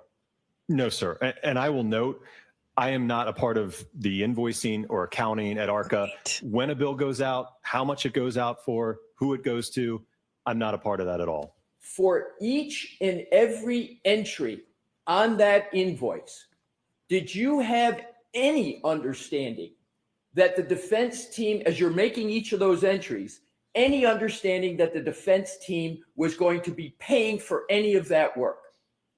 No, again, I think my boss wants to know what I'm doing with my time, right? What am I working on? Am I sitting there twiddling my thumbs, or am I working on a case? Right. So that's the purpose of tracking time, sir. So can you please describe how it is you enter time and what your thought process is as you're entering each of those time entries? Not each one, but just collectively. How do you do it? Why do you do it? And how does that work in your firm? It's exhausting. So again, there's usually just a spreadsheet. Sometimes I'll write it down. Maybe my project manager will enter it. But ultimately, I keep track. If I've got an 8-9 hour day, right? I'm working on multiple cases that day, right? So I figure out, all right, did I have a telephone call? Did I work on a report for this long, right? So I keep track of my time in a spreadsheet so that ultimately, again, my boss and the accounting department knows what was Dr. Wolf doing on this day, this month. Let's take Right. the first entry on May 1st, 2024. You see that? Yes. Did you have any understanding when you made that entry that the defense was going to be paying for that time? No. 6/9/2024. Did you have any understanding when you made that entry that the defense was going to be paying for It's that? going to go through each No. and every entry. For any entry on this invoice, did you have any understanding that the defense was going to be paying for this time? No, sir. When you're entering this time, if you had any understanding, was your understanding that this time was under the contract with the U.S. government? Yes, because that's the project number that I put that time towards. So at the time you're making each one of these entries on this entire invoice, what project number are you billing to, and which one do you have in mind at that time? I don't recall it off the top of my head. I know it was the project number for the Department of Justice case, though. Right. I'm sorry. I wasn't asking about the specific number, Right. but the ultimate client, when you're making each of these entries, who is it? It's the Department of Justice. Is it the defense in this case? No, sir. Did you ever have any discussion at all with any member of the defense team that this invoice was going to be sent to the defense? No. For any entry on this invoice, did you ever have any belief that you were retained or engaged by the defense? No, and as I mentioned earlier, again, the Department of Justice forbid that. So we could not be retained was forbidden. or in a contract with the defense. What's forbidden? I would like to now go back to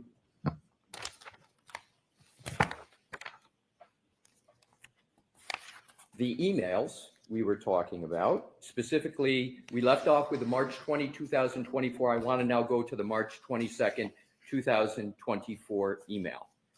I'm just going to shorthand that, refer to it as the pause email. Pause email.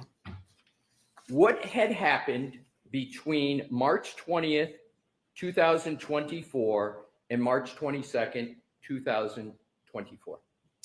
Do you have the tab for that, the email that you're looking at? Sorry. Tab 1, please. It's got lots of tabs. Right. So the first email that we were talking about on March 20th, 2024 from Mr. Jackson to myself, it looks like the next email was from me to Mr. Jackson 2 days later, March 22nd, 2024 at 6 a.m. I sent an email saying, "Hi, Alan. Subsequent to our conversation on Wednesday, the U.S. District Attorney's Office has asked that we pause on any further conversation until we receive additional information from their office regarding our involvement moving forward. I will provide you an update when I have it." So what it sounds like, and from what I recall, is that between March 20th, 2024 and March 22nd, 2024, I had reached out to the U.S. Department of Justice and the U.S. Attorney's Office to get clarification on, again, moving forward with potentially testifying in the case. And what did the United States Department of Justice tell you? They said to wait basically until they internally figured it out. So what was your conclusion from that conversation as to whether you could do any work on this case at that point?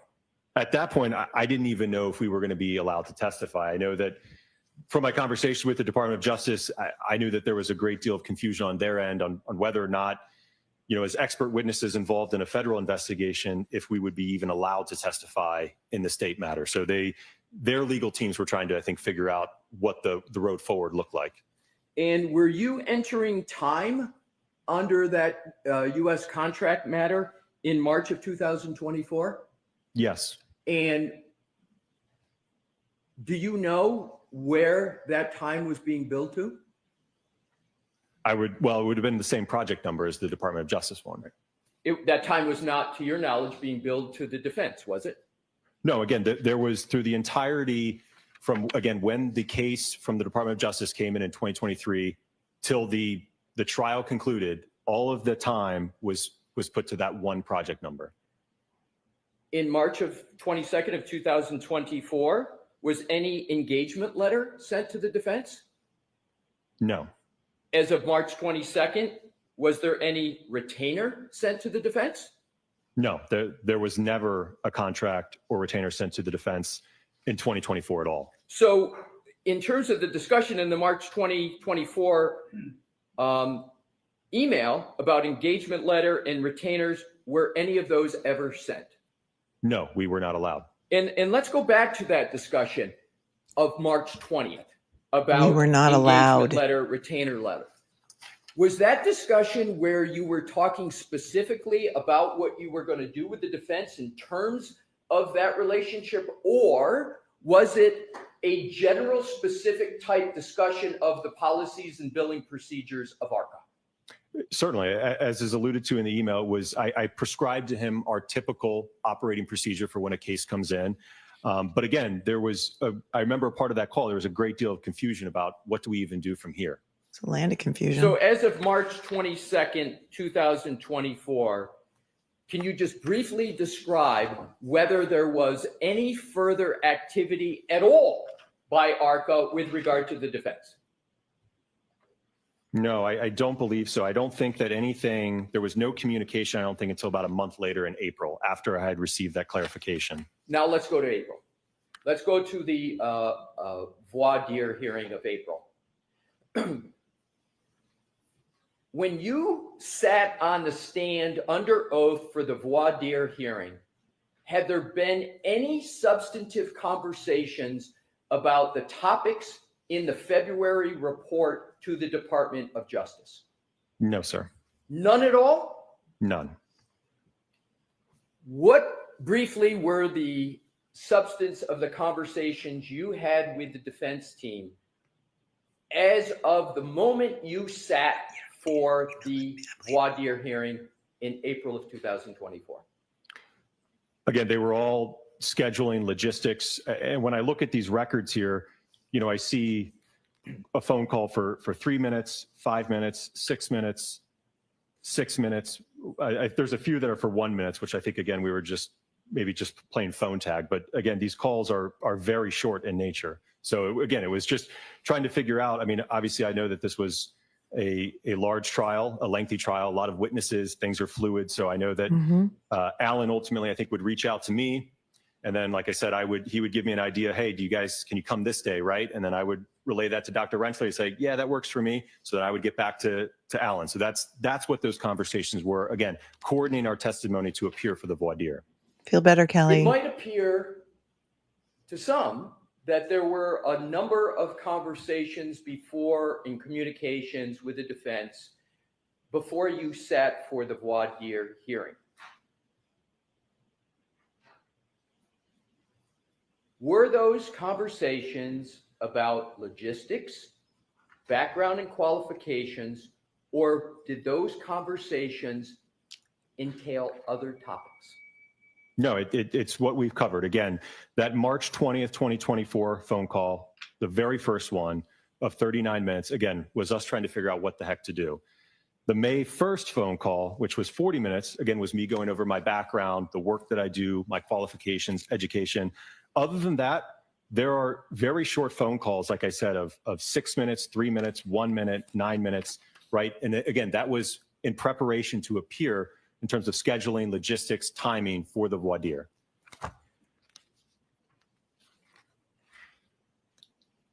At the voir dire hearing, do you recall the Commonwealth asking you any questions at all about whether you were being compensated by the defense? I don't recall a single question by the Commonwealth on that, no.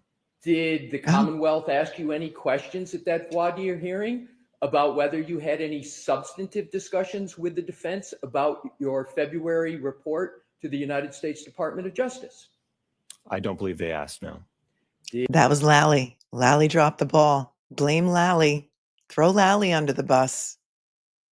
Lally didn't ask the right questions at the voir dire. Too bad, so sad.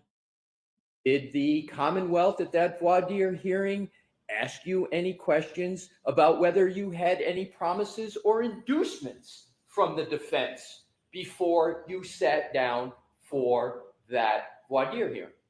No. No, Lally didn't do it right.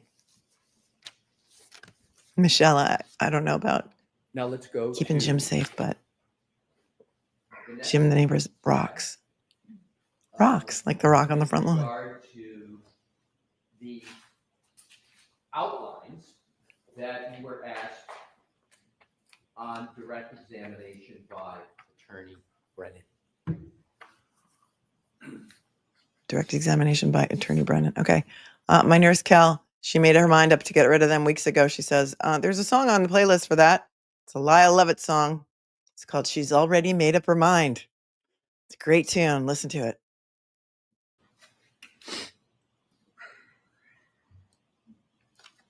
you've described this situation.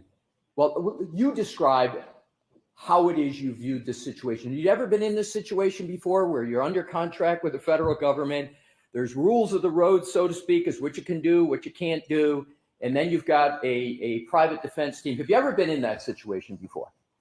No, I think it's truly one of a kind. And I don't know that that'll ever happen again. And have you ever been in a situation like that since? No, sir. Did I that haven't either. cause you to have more or less communications with Mr. Jackson to figure out what it is you were going to do or not do? Sure, yes. In terms of your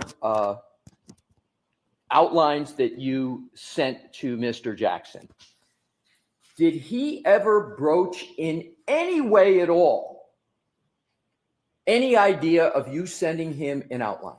He never asked, no. Was there even any discussions that you might send an outline?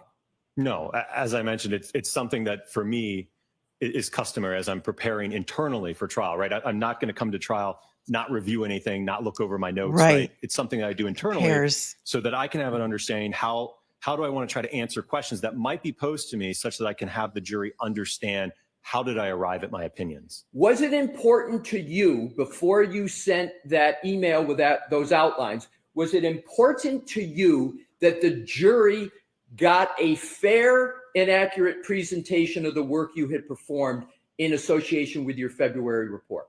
Yes, I think that that's my job. Was there any other motivation that you had in sending that outline in that email to Mr. Jackson other than making sure testimony was elicited that would make your perspective clear to the jury? No, that was the only reason. Were you trying to in any way favor the defense, give the defense any favor with regard to that trial? Absolutely not. Absolutely not. What was your goal, both with sending the outline and the testimony at trial? What was your goal? Again, as I mentioned, I think it's to help the jury understand the report, the analysis, what I did, what I reviewed. Did the defense ever ask you to communicate to the jury about any aspect of your report in any way? No, sir.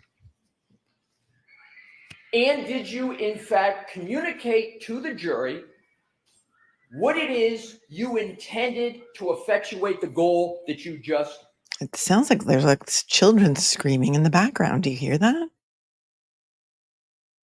Listen, wait, I got to rewind that a scooch. Laura says, Mrs. Wolfe, if you're watching, you must be so proud of your husband. We are. And did you, in fact, communicate to the jury what it is you intended to effectuate the goal that you just explicated? I think so, yes. And with regard to the comments that were in those outlines, what was your intention in putting in those comments? Again, is to provide the jury, again, like for example, with the nighttime pedestrian statistic, right? It was to have them have an understanding that I wanted them to have an understanding that I do a lot of nighttime invisibility work, right? So therefore, I see a lot of pedestrian impacts. But again, I don't want them to take that statistic and say, well, we have this alleged incident. There was bad weather conditions. It was nighttime. Oh, therefore, we should give that more weight. And is that desire of yours, in your mind, to help the defense more than to help the Commonwealth? No, it's impartial. And I will note, I give numerous presentations. And I think slide 2 or 3 on presentations I give, it's going over that very same statistic. I would never shy or hide away from that statistic. And I believe I testified to that very statistic or that comment at the voir dire and in my trial testimony. In terms of after you sent the emails with quals and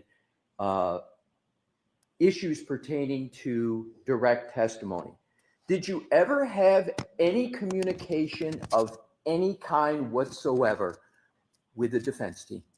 No, he didn't. Mr. Jackson didn't even respond. And I think when I sent the direct outline, it was Sunday evening before I hopped on a plane. And I think by the time I got into Boston, it was like 1 a.m. So I didn't even have a chance. When you took the stand to testify the next day in that trial, had you had one word of a conversation with Mr. Jackson or any other member of the defense team about the substance of your upcoming testimony? No, sir. It's the Canton So Banshees. you went and sat Thank you, during Skeptics that Bud. trial Canton and Banshees. gave testimony to the jury without ever having talked to a member of the defense team about the substance of your February 2024 report? Correct. It was a collective scream of all the people of Norfolk County. Do you recall any member of the Commonwealth Do you asking remember? any questions at all during your trial testimony about whether you had been compensated by the defense? No. Do you recall the Commonwealth ever asking any questions at all whether you had communicated with any member of the defense with regard to your testimony while during your trial testimony? I don't think that was asked. No. Do you recall any questions from the Commonwealth about whether back in March or any other time you had been promised or induced by the defense? You remember any of those questions? No. No. Do you remember any questions by the Commonwealth at either the voir dire or the direct testimony about whether you had had conversations with the defense? No.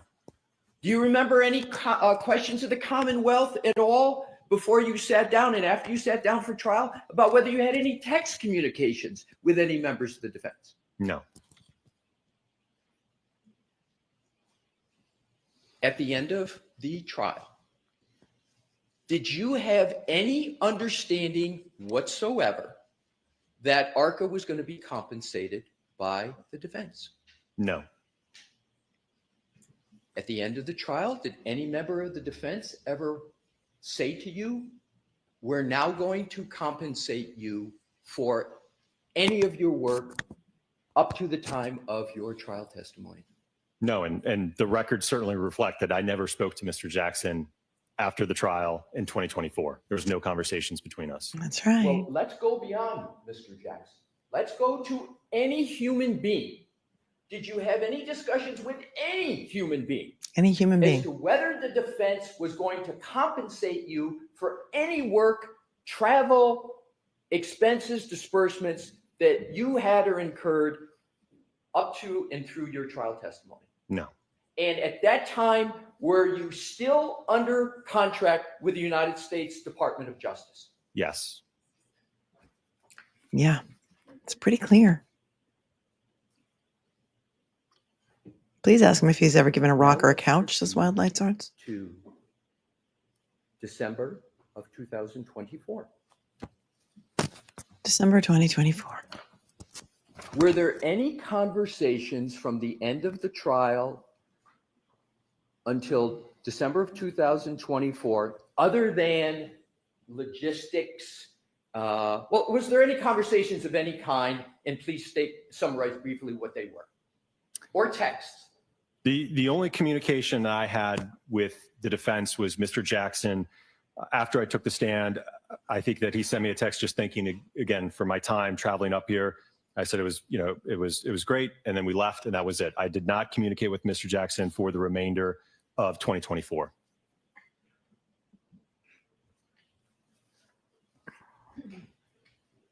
Now let's go to recent communications.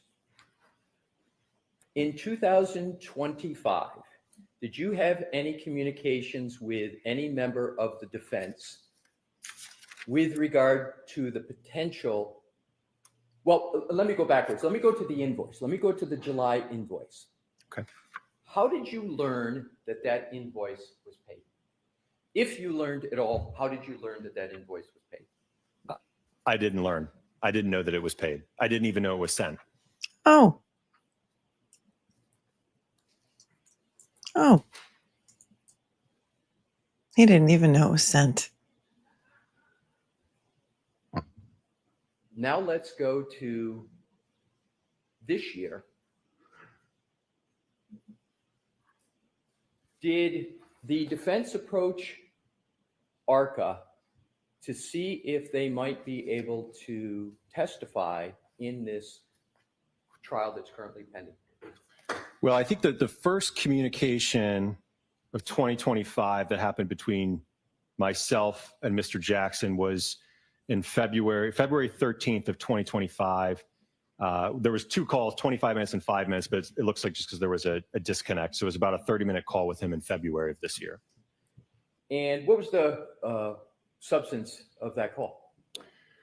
Well, I think back to that time frame, I became aware that I think that there was a motion or two regarding ARCCA and potentially excluding our testimony for the upcoming trial. I also know that around that time, unfortunately, I ended up getting a significant amount of harassment through emails. Harassment. And unfortunately even spread into my personal life where. There goes harassment. So listen to this. Listen to what happened to him for being involved in this case. The harassment that he suffered at the hands of the anti-free Karen Reed people. Listen to this. I'm glad he's getting it in there. TD, thank you. Says I'm WHIFFEN for Dr. Wolf. WTF, Hank, did you open a can of worms? ARCCA are disgusted, I would think. Listen to the harassment that he has suffered and his family. Listen. Our testimony for the upcoming trial. I also know that around that time, unfortunately, I ended up getting a significant amount of harassment through emails, and unfortunately even spread into my personal life where my wife was affected. They were posting pictures of my 4 kids all over the internet. So yeah, they were. It was somewhat of a difficult time on my end, and I think what prompted me to reach out to Mr. Jackson was to figure out what's going on. Why is my family all over the internet? You know, why are they talking about me? Why am I getting all these hate emails? So it was I think a conversation to figure out, hey, you know, there's been several months that have passed.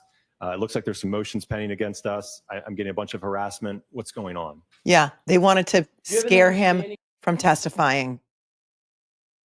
Do you think any of those people are going to be charged with witness harassment?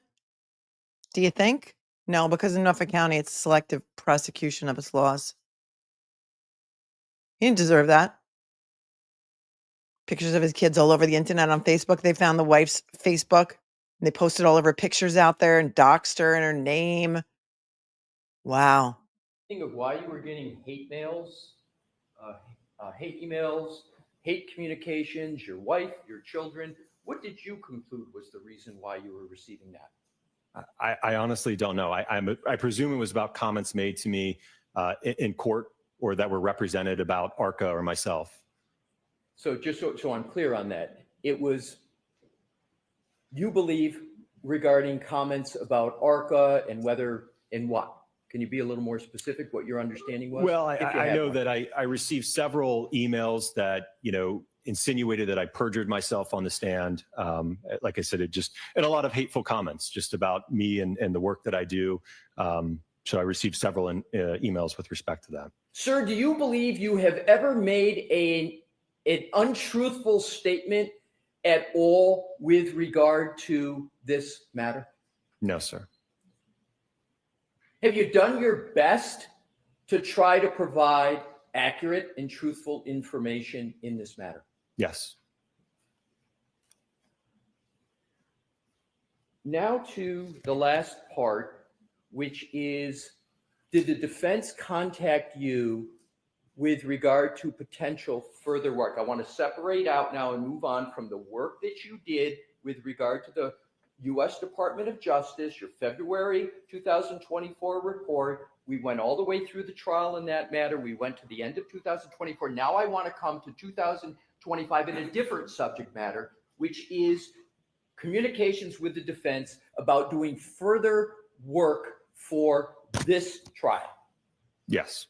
What was the nature of the communication? And so we can move through this rather quickly, but importantly, I want to get it complete and accurate.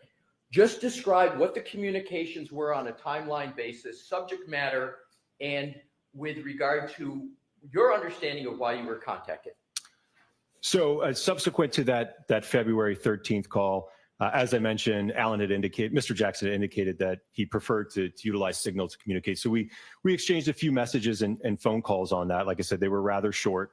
I'm gonna interrupt you for there a bit. Was there any discussion about the reason for Signal because the prosecution had been subpoenaing the phones of Mrs. and Dr. Reed, subpoenaing and seizing the phone of Miss Reed, that phones of defense attorneys had been requested to be looked at? Was there any understanding in your mind that there was a need to go to Signal to protect the defense and the integrity of the defense? I didn't know that was happening, but like I said, I did not have a problem with communicating. To me, it was just another messaging app. I know people use all different types of applications, so I didn't have a problem with it. Was there anything in your mind nefarious or underhanded about using Signal? No. And my understanding is this is the first time you used a Signal app with regard to a matter professionally. Is that correct? Correct, yes. Did you get any understanding from communications with the defense that there was anything at all untoward about communicating through Signal? No, I was not aware of any issue with using that communication. Was there any communication whatsoever that you can recall on Signal that you have any concern about as you sit here today? No. And what were the majority of the communications, as best you recall, with the defense on Signal?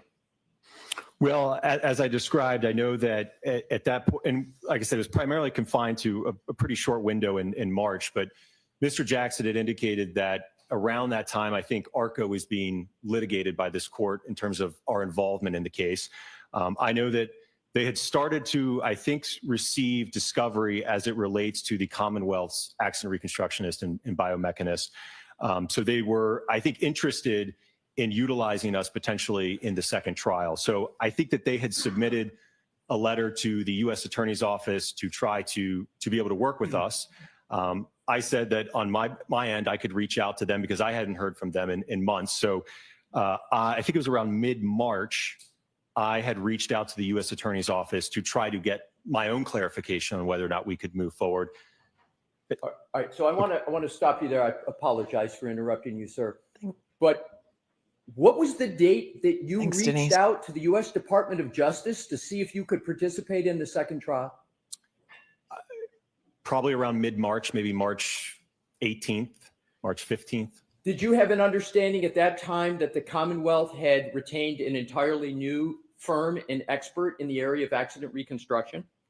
I think Mr. Jackson had indicated that there had been some material disclosed, but I think it was just a simple report or something of that nature at that point in time. Was it a report, just like a page and a quarter or so of findings and conclusions and then a slide presentation? Is that what it was? Yes, that sounds right. Was any of that information at all helpful or meaningful to you in your ability to respond to that and to determine what was done and what ARCCA might want to do in response? Well, certainly not the report. The report was very, very brief. The PowerPoint, somewhat hard to follow, but again, it really didn't provide a complete picture. And in terms of scans, electronic data, et cetera, do you recall when you finally got that information? Well, I think that would have been after the defense officially retained us on March 26th. I think that's when we received that information. So in terms of the information that you received, those scans, et cetera, did that allow you to proceed with any meaningful work? Well, it gave us, again, a better insight into the foundation or the basis for the analysis, yes. Could you have proceeded with a contract with anybody, not just the defense, but anybody, with the level of information you had before you got the scans and the data? I think it would be very difficult to do so. Could you have even created a scope of work based upon that report and that PowerPoint presentation?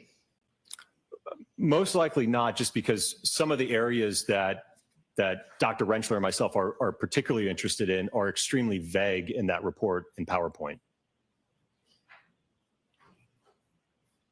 Once you got the level of information that you have now, what is the ordinary time it would take in the regular course of ARCCA's business to evaluate that information and prepare your own report, analysis, and finding? In the ordinary course, how much time would it take ARCCA to do that?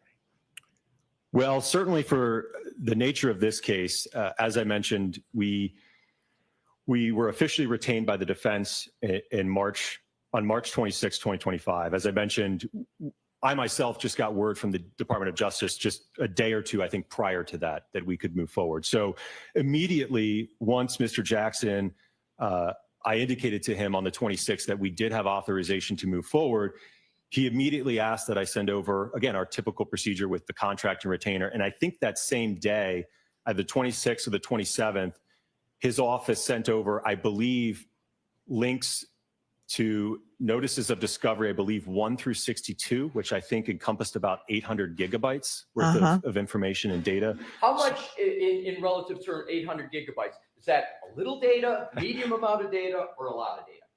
Voluminous, a lot of data. So we immediately started to review that. And again, I feel like maybe I speak for most experts. One thing we always want is more time, right? So in a case like this, I mean, ideally we would be talking months to be able to sift through all of that information, be able to do analysis, be able to do testing, be able to write a report, right? So I think certainly we are on the order of months, not weeks. What did you do, however, if anything, to try to expedite the work and get it done as quickly as you could once you got the level of information you had from Aperture? Certainly. So I certainly understood that the trial was imminent. So I worked as quickly as I could, along with Dr. RENTSCHLER, to review that material, and certainly in parallel, try to determine, okay, what testing do we need to do to effectively evaluate and potentially come up with opinions for this case. Did you put other work aside at ARCCA to work on this matter?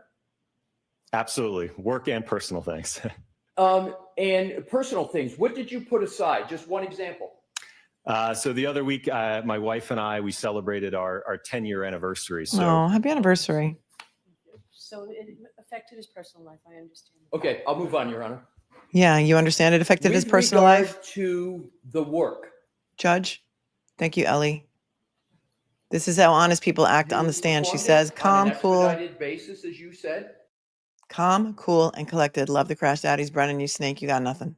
This is disgraceful. It is disgraceful. You shortened the time period down as much as your firm possibly could. Is that correct? correct. You said you would like to have had more time, correct? Correct. But I understood Your Honor's order and I wanted to beat that deadline. So I worked as quickly as I could over the last week to ensure that, again, we could respect that deadline and we completed our testing. And with regard No need to apologize, the Denise. testing now that you worked on that you just described,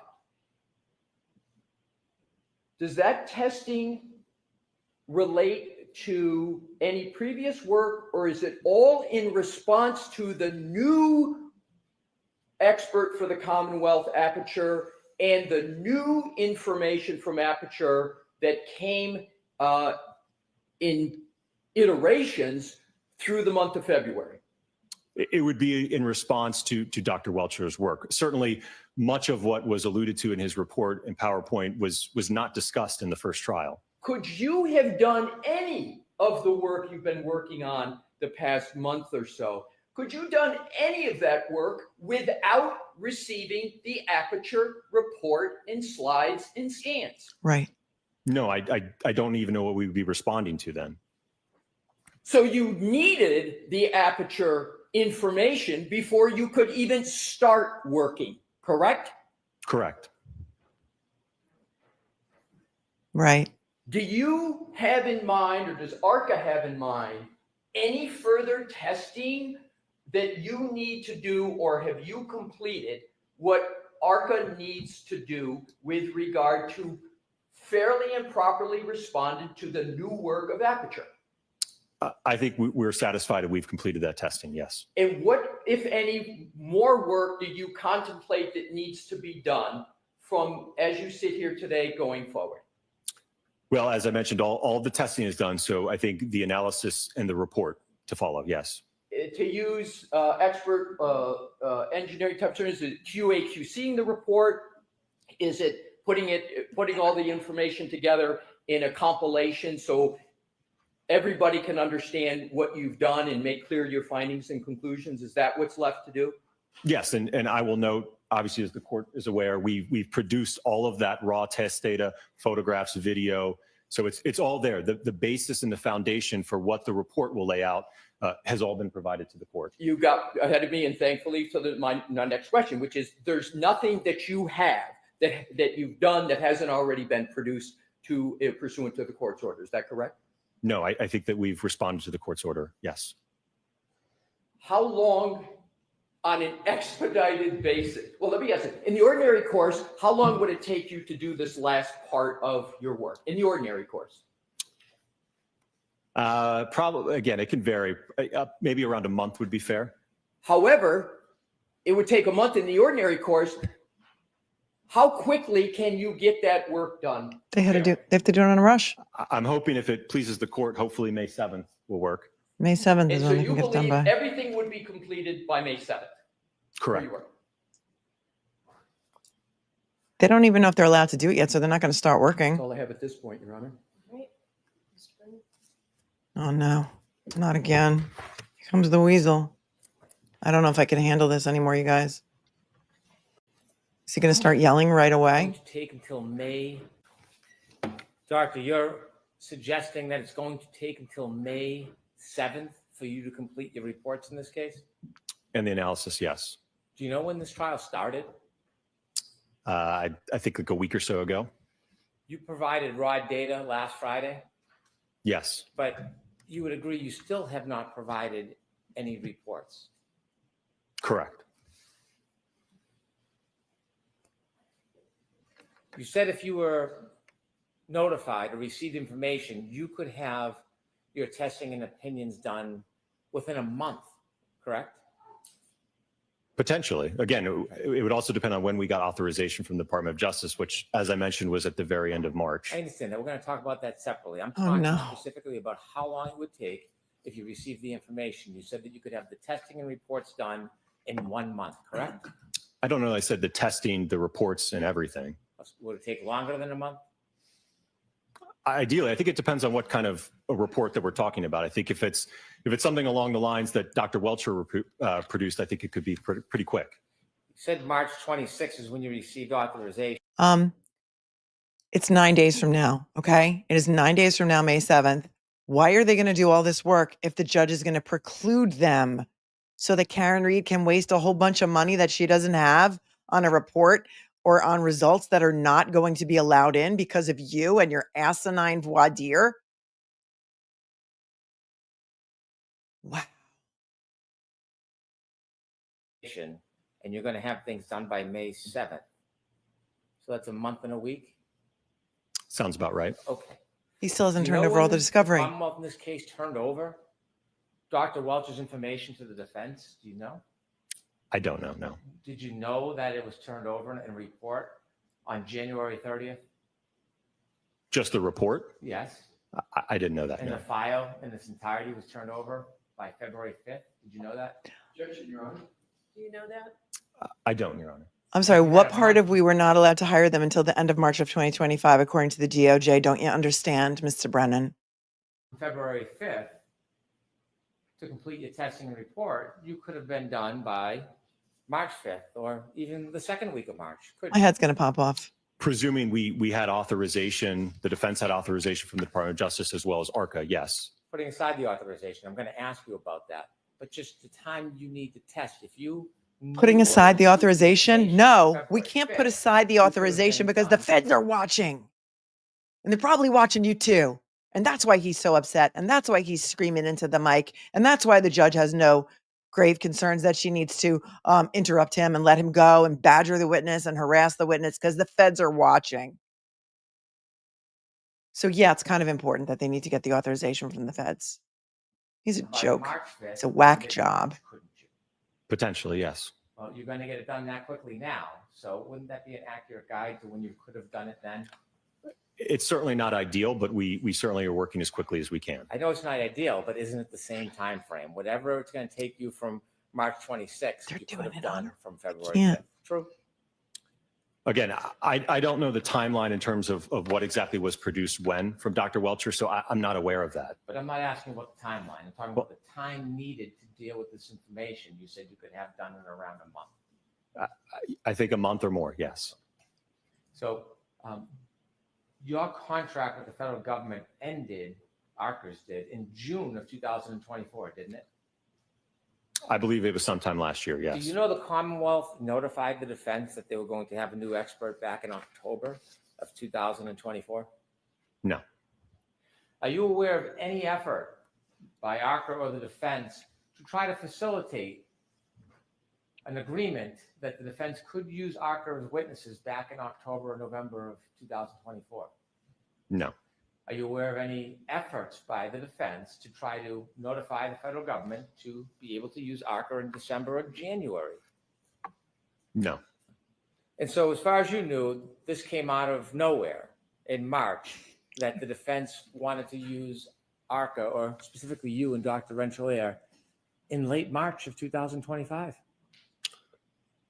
No, I think, again, it was, like I said, around February of 2025. I know that, like I said, when I spoke to Mr. Jackson, that he had indicated that the ARCCA issue was being litigated. And I think that, like I said, there was, I think, multiple motions pending against us, and he didn't even know if he could move forward with us at that point in time. Do you know why the defense waited until February 2025 to even seek permission from the federal government to retain you and Dr. RENTSCHLER so you could review the materials? Objection, Your Honor.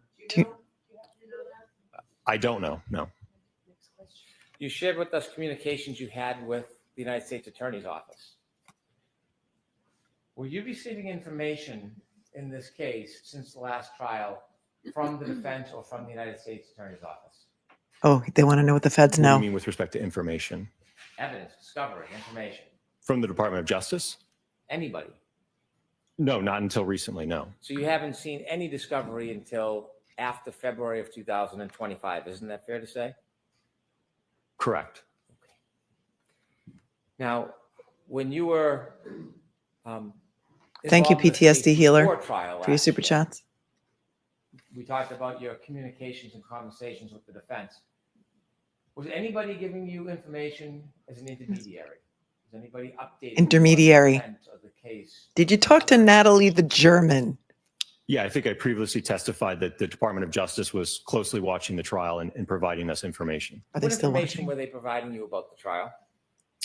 I think that they provided information regarding the some of the witnesses that had testified with respect to, I think, the reconstructionists, and I think some of the evidence. So when the Department of Justice was giving you information during the trial about witnesses, what witnesses do you remember they were giving you information about? One that comes to mind was, and I don't even recall his name, it would have been the accident reconstructionist. Is it Trooper a Paul? coincidence that when you were receiving information from the Department of Justice about particular witnesses testifying in this case, is it a coincidence that your phone calls and text messages are more frequent? Is it a coincidence? Yes. I presume so. Well, when you were receiving information from the Department of Justice about witness testimony in this case, was that part of the catalyst for you to either call or text the defense and ask questions? No. Did you ever share any of the information you received from the Department of Justice with the defense? No. They want to know what the feds know so badly. Boy, are they doing Morrissey's dirty work? I'm a fool to do your dirty work. That's on the playlist, as is What's Up for Non-Blondes. It's on there, Morrissey's iCloud. It's on there. What's going on? I scream from at the top of my lungs. What's going on? We're all screaming collectively. Haley Hopes is donating $10 to Karen's Defense Fund today in honor of Dr. Wolfe's 10-year anniversary. Hopefully others will join. The link to the Defense Fund is in the show notes below. I'll pin it in the chat. Wow. They really want to know. They're scared. when you were receiving information from the Department of Justice about witness testimony, that was before you testified, correct? Correct. And part of that, when they were giving you information, did they ever give you any live video? No, it was Yep. just verbal communication. And they were Like giving you surveillance updates video and of summaries you of and Marcy? testimony? I wouldn't say summaries. They just pointed out some key things I think that came out. What were And, the key things Thanks, they were Bonnie. talking about with the reconstructionist testimony? What were they telling you? I think it was as it relates to the arm being outstretched, and I think some of the kinematics of the pedestrian. I also think there was some mention of Kinematics. potentially some DNA evidence. Kinematics. Is Remember that Trooper how at Paul didn't know trial what you- kinematics was? Yeah, Josh. Why was Aperture allowed in after the Commonwealth filed their certificate of compliance? Because there's rules for thee, but not for me. So you had no evidence that was produced as part of your report or to consider for your report that you knew that there was DNA evidence because of the intermediary? Because of the Department of Justice? Yes. Yes. Did you know there was a sequestration order in this case that you were not supposed to consider or review other witnesses' testimony or information? Did you know that? I was never made aware of that. no. Nobody made you aware about a sequestration order in this case? Blame the feds. But you didn't. Blame the feds. They gave it to him. Receive information. Not the defense. About other witnesses' testimony before you testified in this case in front of the jury, didn't you? From the Department of Justice, yes. Let me explain to you. Experts are allowed to listen to other experts' testimony. That's why it's called Battle of the Experts. It's perfectly permissible. But the truth is here, the defense did not give them that information. The feds did. It's ridiculous. My name is Hank Fudd says, I now know this is a fishing expedition for the feds. Yep. No, for the feds info. Yeah, for the feds info on behalf of. What other witnesses Marcy. were you advised about their testimony and issues in this case before your testimony in this case? That's all I recall. Well, you said it was more than one. You said some witnesses. Take a moment, think back. What other Don't witnesses patronize stand him, out that you were offered weasel. information from the Department of Justice about this case before you testified? As I mentioned, I don't know which witness provided the DNA information, but I would presume that that's the other witness, yes. So you heard information, you learned that there was information and testimony about DNA. Yes. And certainly when you took that information before you testified, you considered it when you testified, didn't you? No, because again, our report was already solidified, so That's it right. didn't change my opinion in any way. Well, not about whether it changed your opinion. You testified about DNA, didn't you? I don't believe that I did, no. I'm going to approach, if I may, Your Honor, Hungry like the wolf. I'll allow it, Helena. comments. You recognize this? Yes. I'd like to introduce that as an exhibit, please. I got to get out of this chair. I got to stretch and kick and stretch. My name is Sally O'Malley. I'm 50 years old. I like to kick So and as stretch. an expert, when you receive information, you need time to look Name at the that raw comedian. data, don't you? Potentially, yes. You need time to look at the report of another expert, don't you? Potentially. And then you got to consider whether or not you think that their testing is accurate. You can test their testing, can't you?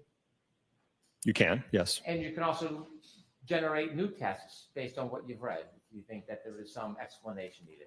Yes? Perhaps, yes. And then you can write a report.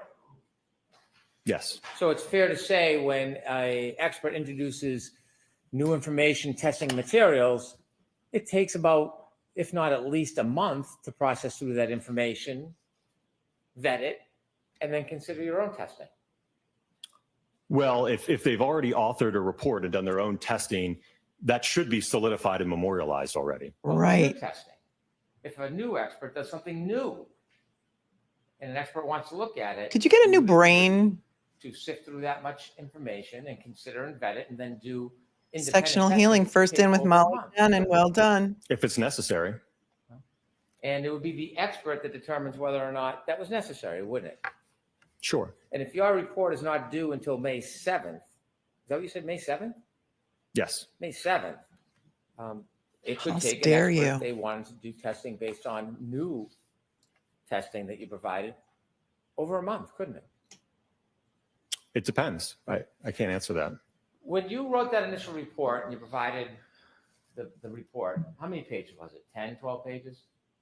The original DOJ report? The report that you produced in this case with your opinion. For the FBI? That sounds about right. Okay. How You many never gave pages? the raw data for that report, I'm did not you? rewinding. I can't. No, it was all protected. It was all what? It was protected as classified. Have you been asked for it? Has there been a request made for all the raw data that formed the basis? The raw data is classified. You heard it. Listen, it's protected as classified by the Department of Justice, by the FBI. Okay? Okay, you happy now? You're not getting it. You're not getting it. You can't get it. It's classified. The original DOJ report? The report that you produced in this case with your opinions, yes. That sounds about right. Okay. You never gave the raw data for that report, did you? No, it was all protected. It was all what? It was protected as classified. Have you been asked for it? Has there been a request made for all the raw data that formed the basis of your opinions, of those initial opinions? My understanding from communication with the Department of Justice is that all communication and work product is protected and cannot be disclosed. So that raw data that's necessary to you for your evaluation and your testing, that wasn't provided in this case, was it? It's classified. For the first trial? Yes. No. And videos of the demonstration, you built like a potato cannon, right? Potato cannon? Sorry, what? Potato cannon. If that's how you want to characterize it, sure. Okay. Did you take videos of it when you were doing He's your laughing. demonstrations and tests? Yes. Never turned over those videos, did you? Again, we're talking about trial one. As I mentioned, for trial two, let me asking about finish. trial one, so Okay. no, I want you to focus on. Okay, no, that trial was one. not produced, no. Never turned over any of those videos, did you? Again, we were not able to. And was there any failed testing the first time around? No. In addition to videos, I'm sure you had other raw data, notes, photographs, right? Yes. And so when you look at a report, so for example, you saw Dr. Welch's report and you had access now to his file and data, correct? Correct. You reviewed that, didn't you? Yes. Because to be fair, you need to review not just the report, that's just someone's opinion. You need to review the raw data, don't you, to get an accurate understanding of an opinion? Right, which we have already provided Right, in so- response to Dr. Welcher. Without video and without the raw data, as an expert, there's no ability to really vet the reliability of your first experiments that led to your testimony in trial one, is there? I think you might be confused. Again, our role for this round. I don't think first- I am. Objection, Your Honor, you should be allowed to answer. I don't think I'm you're confused. I'm talking about trial one. Right. You had a 12-page report. You provided no video, no raw data. A 12-page no notes, report. Correct? Correct. But for this trial, sir, we are being asked to respond to Dr. Welcher. That's Okay. not what I'm We asking have you. provided everything that he would need to evaluate the testing that we have done. That's not what I'm asking. What if he wants to evaluate the testing you did the first time? Are you going to come into court? Do you hope to testify about the opinions you gave the first time? About those 4 opinions? I don't know what the defense's plan is for us. My understanding is that it's to evaluate and respond to Dr. Welcher. All right, with that, I need to see counsel attack. Yeah, maybe, because it's classified. Did somebody call her bat phone? Thank you, On Top. And thank you, Hope Root, for your very nice compliments. I just started following you at the beginning of this trial. You do an amazing job. Thank you. Thank you for watching. They're at sidebar. We're a little behind, so we have the ability to FF. Please, Thank you, Your Honor. you're all set. And You're all let's bring set? Dr. Rentschler in here, please. You are all set. She gave Hank the hook. She gave Hank the hook. It's 4:26 here on the East Coast. And how long does she think Dr. Rentschler is going to take? She doesn't like to work past 4. Only swear that the testimony you shall give to the court and the matter In the before you house. shall be the truth, the whole truth, and nothing but the truth, so help you God. I do. All right, Dr. Rentschler, this is going to be very quick. Very Go quick? ahead, Mr. Brennan. Because You she's may already say made his up her name. mind? Good afternoon, doctor. Good afternoon. Could you please state your name for the record and spell it? Dr. Andrew John Rentschler, ANDREWJOHNRENTSCHLER. You've testified before in this case? I had, yes, sir. In a last voir dire in a past trial? That's correct. Did you have conversations and communications with the defense before your last testimony? I did, yes. Did you use text messages to communicate? I believe there was maybe one text message. How about phone calls? There was maybe 1 or 2 phone calls, I believe. Okay. Would it be fair to say there was 6 text messages to you? Yeah, I believe I sent one and then there were 5 sent to me. John O'Keefe was not hit by a Were car. there 23 phone calls? No, I don't believe so. Have you looked at the records outlining the phone calls that supposedly you made to the defense? I looked at the records from the defense, but then I looked at my own records, which indicate a different number, only 3 phone calls, I believe. Okay, so the 23 phone calls that are summarized, you don't think you made those phone calls? No, if you look at them, it's like 1 minute, 2 minute, 3 minute. And in that time period, according to my phone records, I have like a 21-minute phone call that encompasses most of that time. Did you discuss with the defense before your testimony anything about this case? I don't believe so, no. When you say you don't believe so, do you remember speaking to them about this case at all?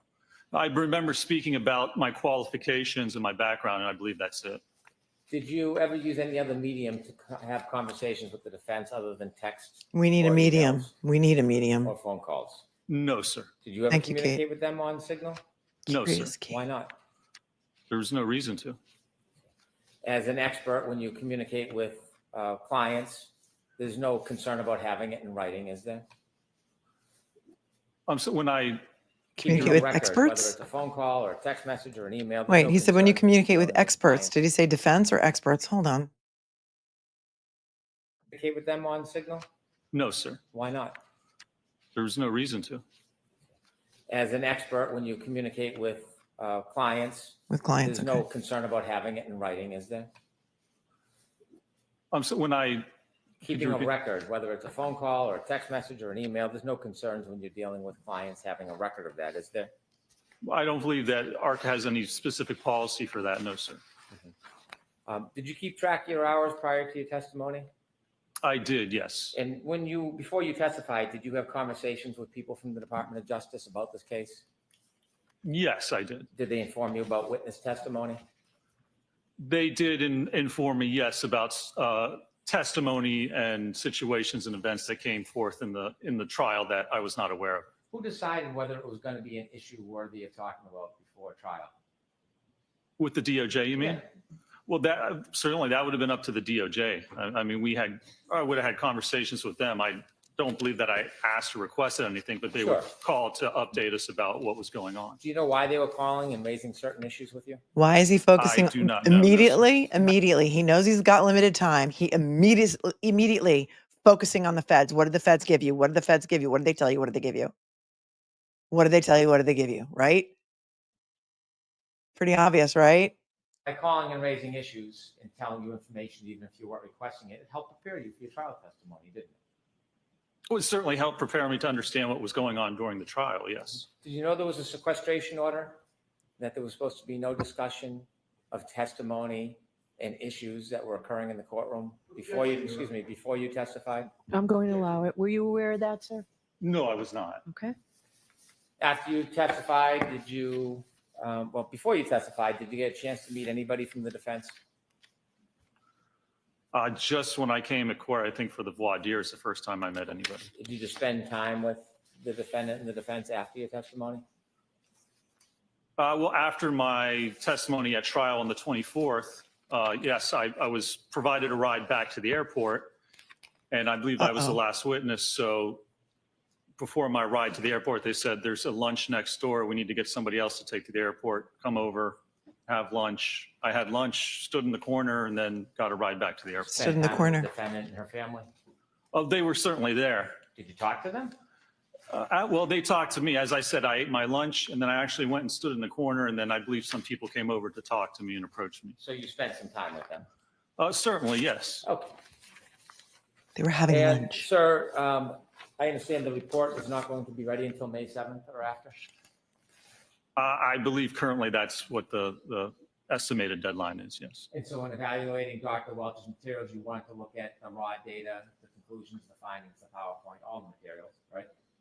Yes, you'd like to review all the materials before coming up with an And then you opinion. make a decision on what you think is appropriate to contest or maybe agree with. Nobody puts Dr. RENTSCHLER in the corner.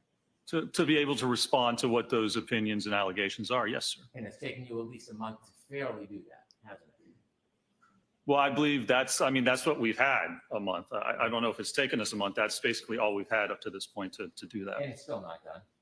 And it's still not No, done. not yet. That's correct, sir. It's like a teacher yelling at a kid for not doing his All right. homework. Is that it, Mr. Brennan? That's it, thank you. All right. Can you get that report and everything completed before the 7th? Oh, is she going If to I allow order it? you to do so? If you order me to do so, I mean, I could certainly try and expedite it. Yeah. All right, I appreciate that. Thank you very Expedite it. much. We'll just charge her You're all double. set, sir. Thank you, Your Honor. All right, I'm going to see counsel at sidebar for 1 minute. You're all set. Wow. Is she going to rule actually today or is she going to take weeks? Hang on. Let's say they're all going to sidebar. We're a little bit behind. Looking for anything she can get from the feds. Anything. Any little breadcrumbs that they're willing to give. Charlie Raven says this was never about Karen. It is Sandra Birchmore.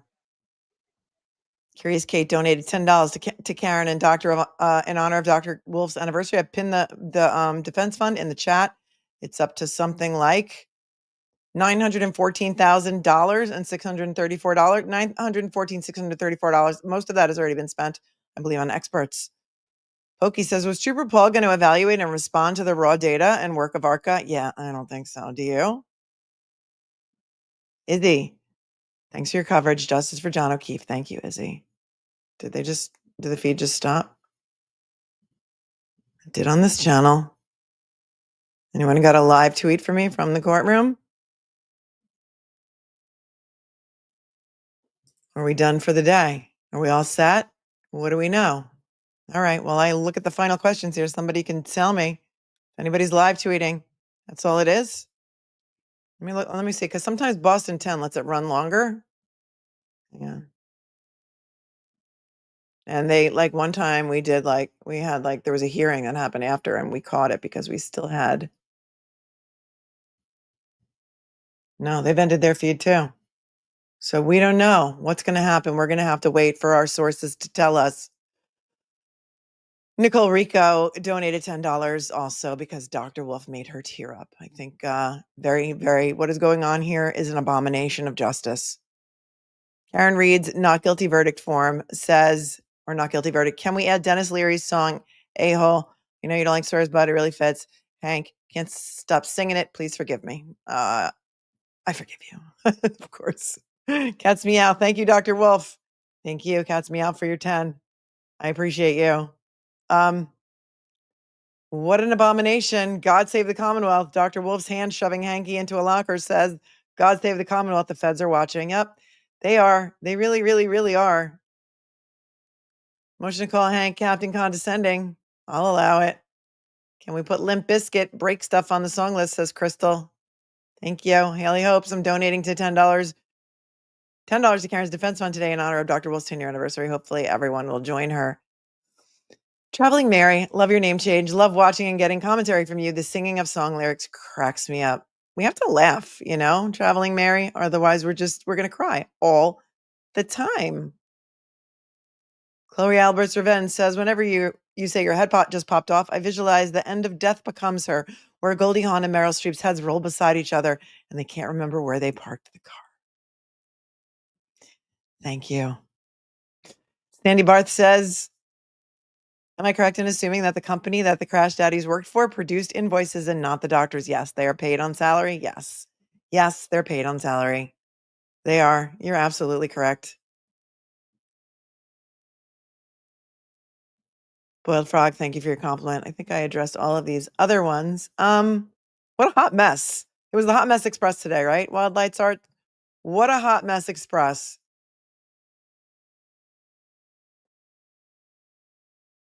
Colleen, thank you for your Venmo. Says all I'm going to say is thank goodness I took my blood pressure medicine today because listening to Brennan be absolutely disgustingly disrespectful and aggressive to Dr. Wolfe would cause me to have a stroke. I'm glad you took your meds too, Colleen. Praised be under her eye. Mama Shea, thank you so much for your Cash App. I appreciate you as always. You're very generous. This is Linda, thank you for your matcha latte. I appreciate you. Amanda, thank you for your matcha latte and your compliment. Appreciate you too. What a day. So what are we doing? So we're coming back tomorrow for the cross-examination of Ian Whiffen to continue with Bobby Alessi. He didn't even get started today. The barbecue had not even started by the time Ian Whiffen was asked to leave the stand. And the witnesses from ARCCA came in and were forced to endure hours of questioning, 2.5 hours of questioning by this snake who is Hank Brennan. And he showed the world who he is today. He showed all of us. And for those of you who don't know about our mascot, we are in the land of the lost. And our mascot is Chaka. If anybody remembers Chaka from Land of the Lost, Gen Xers, I know you feel me. This is Chaka. Chaka is here. He's with us. And he too is in shock and horror. And he's outraged. He's outraged by this entire thing. And I even have a better picture of Chaka, the possessed version. From the episode of Land of the Lost called The Possession. Wait for it. Oops. I just swiped myself, not really quite off the screen, but now I can't find. Oh, there I am. Oh, there I am. This is called The Possession. This is Chaka. And if you know, you know. I'm sorry if you have nightmares because of this. We're in the land of the lost, officially. B-Rad says, do you think Andy Bev will be the next judge to be arrested like those two this past week? I don't know who was arrested this past week, but I'll allow it. Might be from the 413. With any other judge or state, would Hank get hit with a trainload of ethical violations for all of this? Well, you know, there's some Brady violations here that are a big problem. But the judge in her order decided not to dismiss the case and blame it on Michael Proctor without an evidentiary hearing. We're outraged by that. And you should be too. J.R. Cuber says 3 years in and I still don't know. Are the sirens in support of Karen or to harass the defense? Please advise Melanie. Oh, it's just because the courthouse is in close proximity to the fire station. So there's no, there's no hidden meaning or anything. It's just close by. Derry Raven is here from Ireland. The world is watching. She says, fun fact, Danny Boy was written in the town I was born and live in, just around the corner from me. Love you. Fairy Raven, Emma. Gladys Kravitz is here. She's the curtain twitcher from Bewitched. Hank Brennan thinks there was a conspiracy with the entire defense team, Karen Reed and ARCCA, people who didn't know each other. But he doesn't think that a conspiracy happened with people who knew each other in the death of John O'Keefe. Okay, bro. Yeah, are you buying what he's selling? Because I'm not. Karen Reed's not guilty verdict. Thank you for your 2 super chats. Hank said he has no problem with ARCCA testifying. He was just worried about discovery. Are you sure about that, Hank? Because you sound very upset you're not catching him colluding. This is what's called an honest witness. Right. Stratford News Networks. That's who came in with 2 super chats back to back. The first one didn't have the message. Thank you for the 220s. Second one said, my first message didn't send, but my head is going to explode, so I'm typing this again. This is the most disgusting voir dire. If the defense did this, Bev would lose her mind. Yeah, she has no grave concerns, though. She'll have grave concerns about Signal, about the use of the Signal app. You can bet. You can bet. We the People says the bat phone absolutely rang. She was told. Barney Rebel says, can we name him Hank Richard Cranium? Madeline Wags, Melanie, what can be done about this unfairness? Well, not a whole hell of a lot, unless if Karen Reed is convicted, which I highly doubt will happen. There are a lot of errors that are reversible. A lot of reversible errors on appeal, but we don't ever want it to get that far because John O'Keefe was not hit by a car, and a car did not hit John O'Keefe. And you don't need to be a biomechanical engineer, and you don't need to be a medical doctor. You just need to have some common sense. And to know or to realize that if a pedestrian is hit by a motor vehicle at 24 miles an hour, you can bet they're going to have some bruising on their body below the neck, aside from what looked like a dog attack to his right arm. That did not happen from an exploding taillight, and a taillight cannot explode from hitting a human arm and leave no bruising. Thank you, Madeline. Jody Mitchell. The huge North Shore fundraiser is this Thursday, Peabody, Mass. After this outrageous day, please come join us and support the Defense Fund. Thank you. I don't know anything about that. Maybe it's on the Facebook, in the Facebook groups. I don't know, Jody, but thanks for your 10. Sham Wow. Isn't Trooper Paul just being called to say he was wrong? I don't know. You think they're going to throw him under the bus? Kurt Smith. Do you think she's going to allow them to testify? I think she said, can you have your report by May 7th? Some people think she's already made up her mind, so I don't know. But it sounded like, yeah, you can have your report by May 7th. Okay. Listen, that's 9 days from now. You think Hank Brennan's going to be anywhere near like even the first quarter of his witnesses? No, I doubt it. Home from the hospital, missed court today. Hope you're feeling good and everything's good. Or maybe you work at the hospital. I don't know. Kurt. He says, I can't even tell based on Brennan's temper tantrum. They're afraid. They're afraid. He said, I don't care if ARCCA testifies. I welcome them. I welcome them testifying. I welcome ARCCA's testimony. No, you don't. You're afraid. Who's afraid of the big bad wolf? You are. You've proven it. Thank you, Karen Reed's not guilty verdict for gifting a membership. Nothing to see here, says I'm on the verge of saying money doesn't matter because I missed fireworks. I'd rather be here watching you about rent calls. Hank Brennan looks like a law student trying to cross the crash daddies. Yes. A potato cannon, AJ's beard says. Yep. You made a potato cannon? Where did he get that from? A potato cannon. What does that even mean? Were the feds listed under the sequestration order? Feds can do whatever they want. Thank you, Izzy, for thanking me. I'm out of a voice right now, but there's a couple more people I need to thank. Diane, thank you for your Venmo. She says, you rock, Melanie. I watch you day and night. Thank you so much. That reminds me of a Kink song. All of the day and all the night, girl. I want to be with you all of the time, all day and all of the night. Thank you, Shayna, for your Venmo. Says Bev should not be on this case. And another Venmo, she says, this poor woman. Cindy says, in honor of Dr. Wolf and his 10th anniversary. Thank you for your Venmo. What to say? We're coming back tomorrow. I love Sally O'Malley too. We're coming back tomorrow. Make sure you set your notification. We're going to be here usually around 8:50. Court starts at 9. WHIFFEN's coming back tomorrow. And we heard from Aiden Carney, who was in the courtroom today, that apparently Jen McCabe may be their next witness. And so if she is, it'll be tomorrow. We'll be here for it. I got to digest this a little bit more. I will be on Court TV tonight, as will Nurse Kim on the 9 o'clock hour with Vinnie Politan, trying to give some credibility back to Court TV. And so taking one for the team. Come watch on courttv.com, 9 p.m. Nurse Kim and I will both be in the 9 p.m. hour. And maybe this time we'll be on a segment together. We haven't yet. That's the Vinnie Politan Investigates Hour. Vinnie's on from 8 to 10. The Mimi Sue says, so disrespectful. Love your show. We need to add EMWNY by 7 Dust to the playlist. I don't know if there's a typo in there. I'm not familiar with that song, but thank you. And thank you. Thank you, Kelly. Riding on my horse through the streets of Boston, screaming, the feds are coming. The feds are coming. Well done, Kelly. Dennis the Menace says, in Ontario, Canada, it's a pumpkin cannon. All right, well done.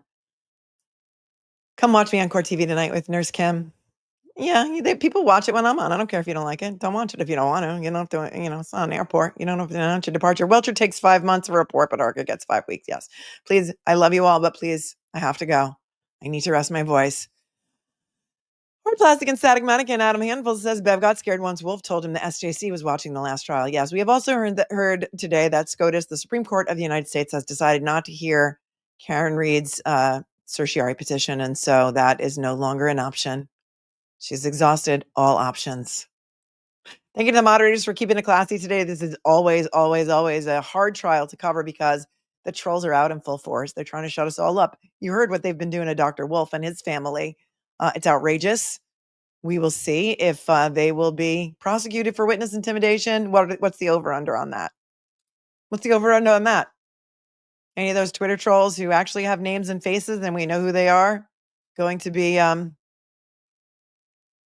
prosecuted for witness intimidation of Dr. Wolf and his family and his wife?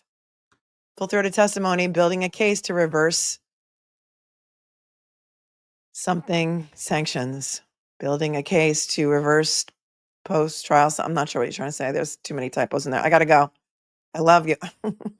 I mean, I have to thank everyone. Otherwise, it would be rude. Paisley Chicken, I was a victim in a pedestrian vehicle. I had severe bruising on both hips, butt, and back. Please, no more super chats. Just for now, please. Thank you. I got to go rest my voice. Stay cool, stay kind, stay classy. I love you all. Please smash the like button on your way out. Please subscribe. Please do all the things that YouTube likes.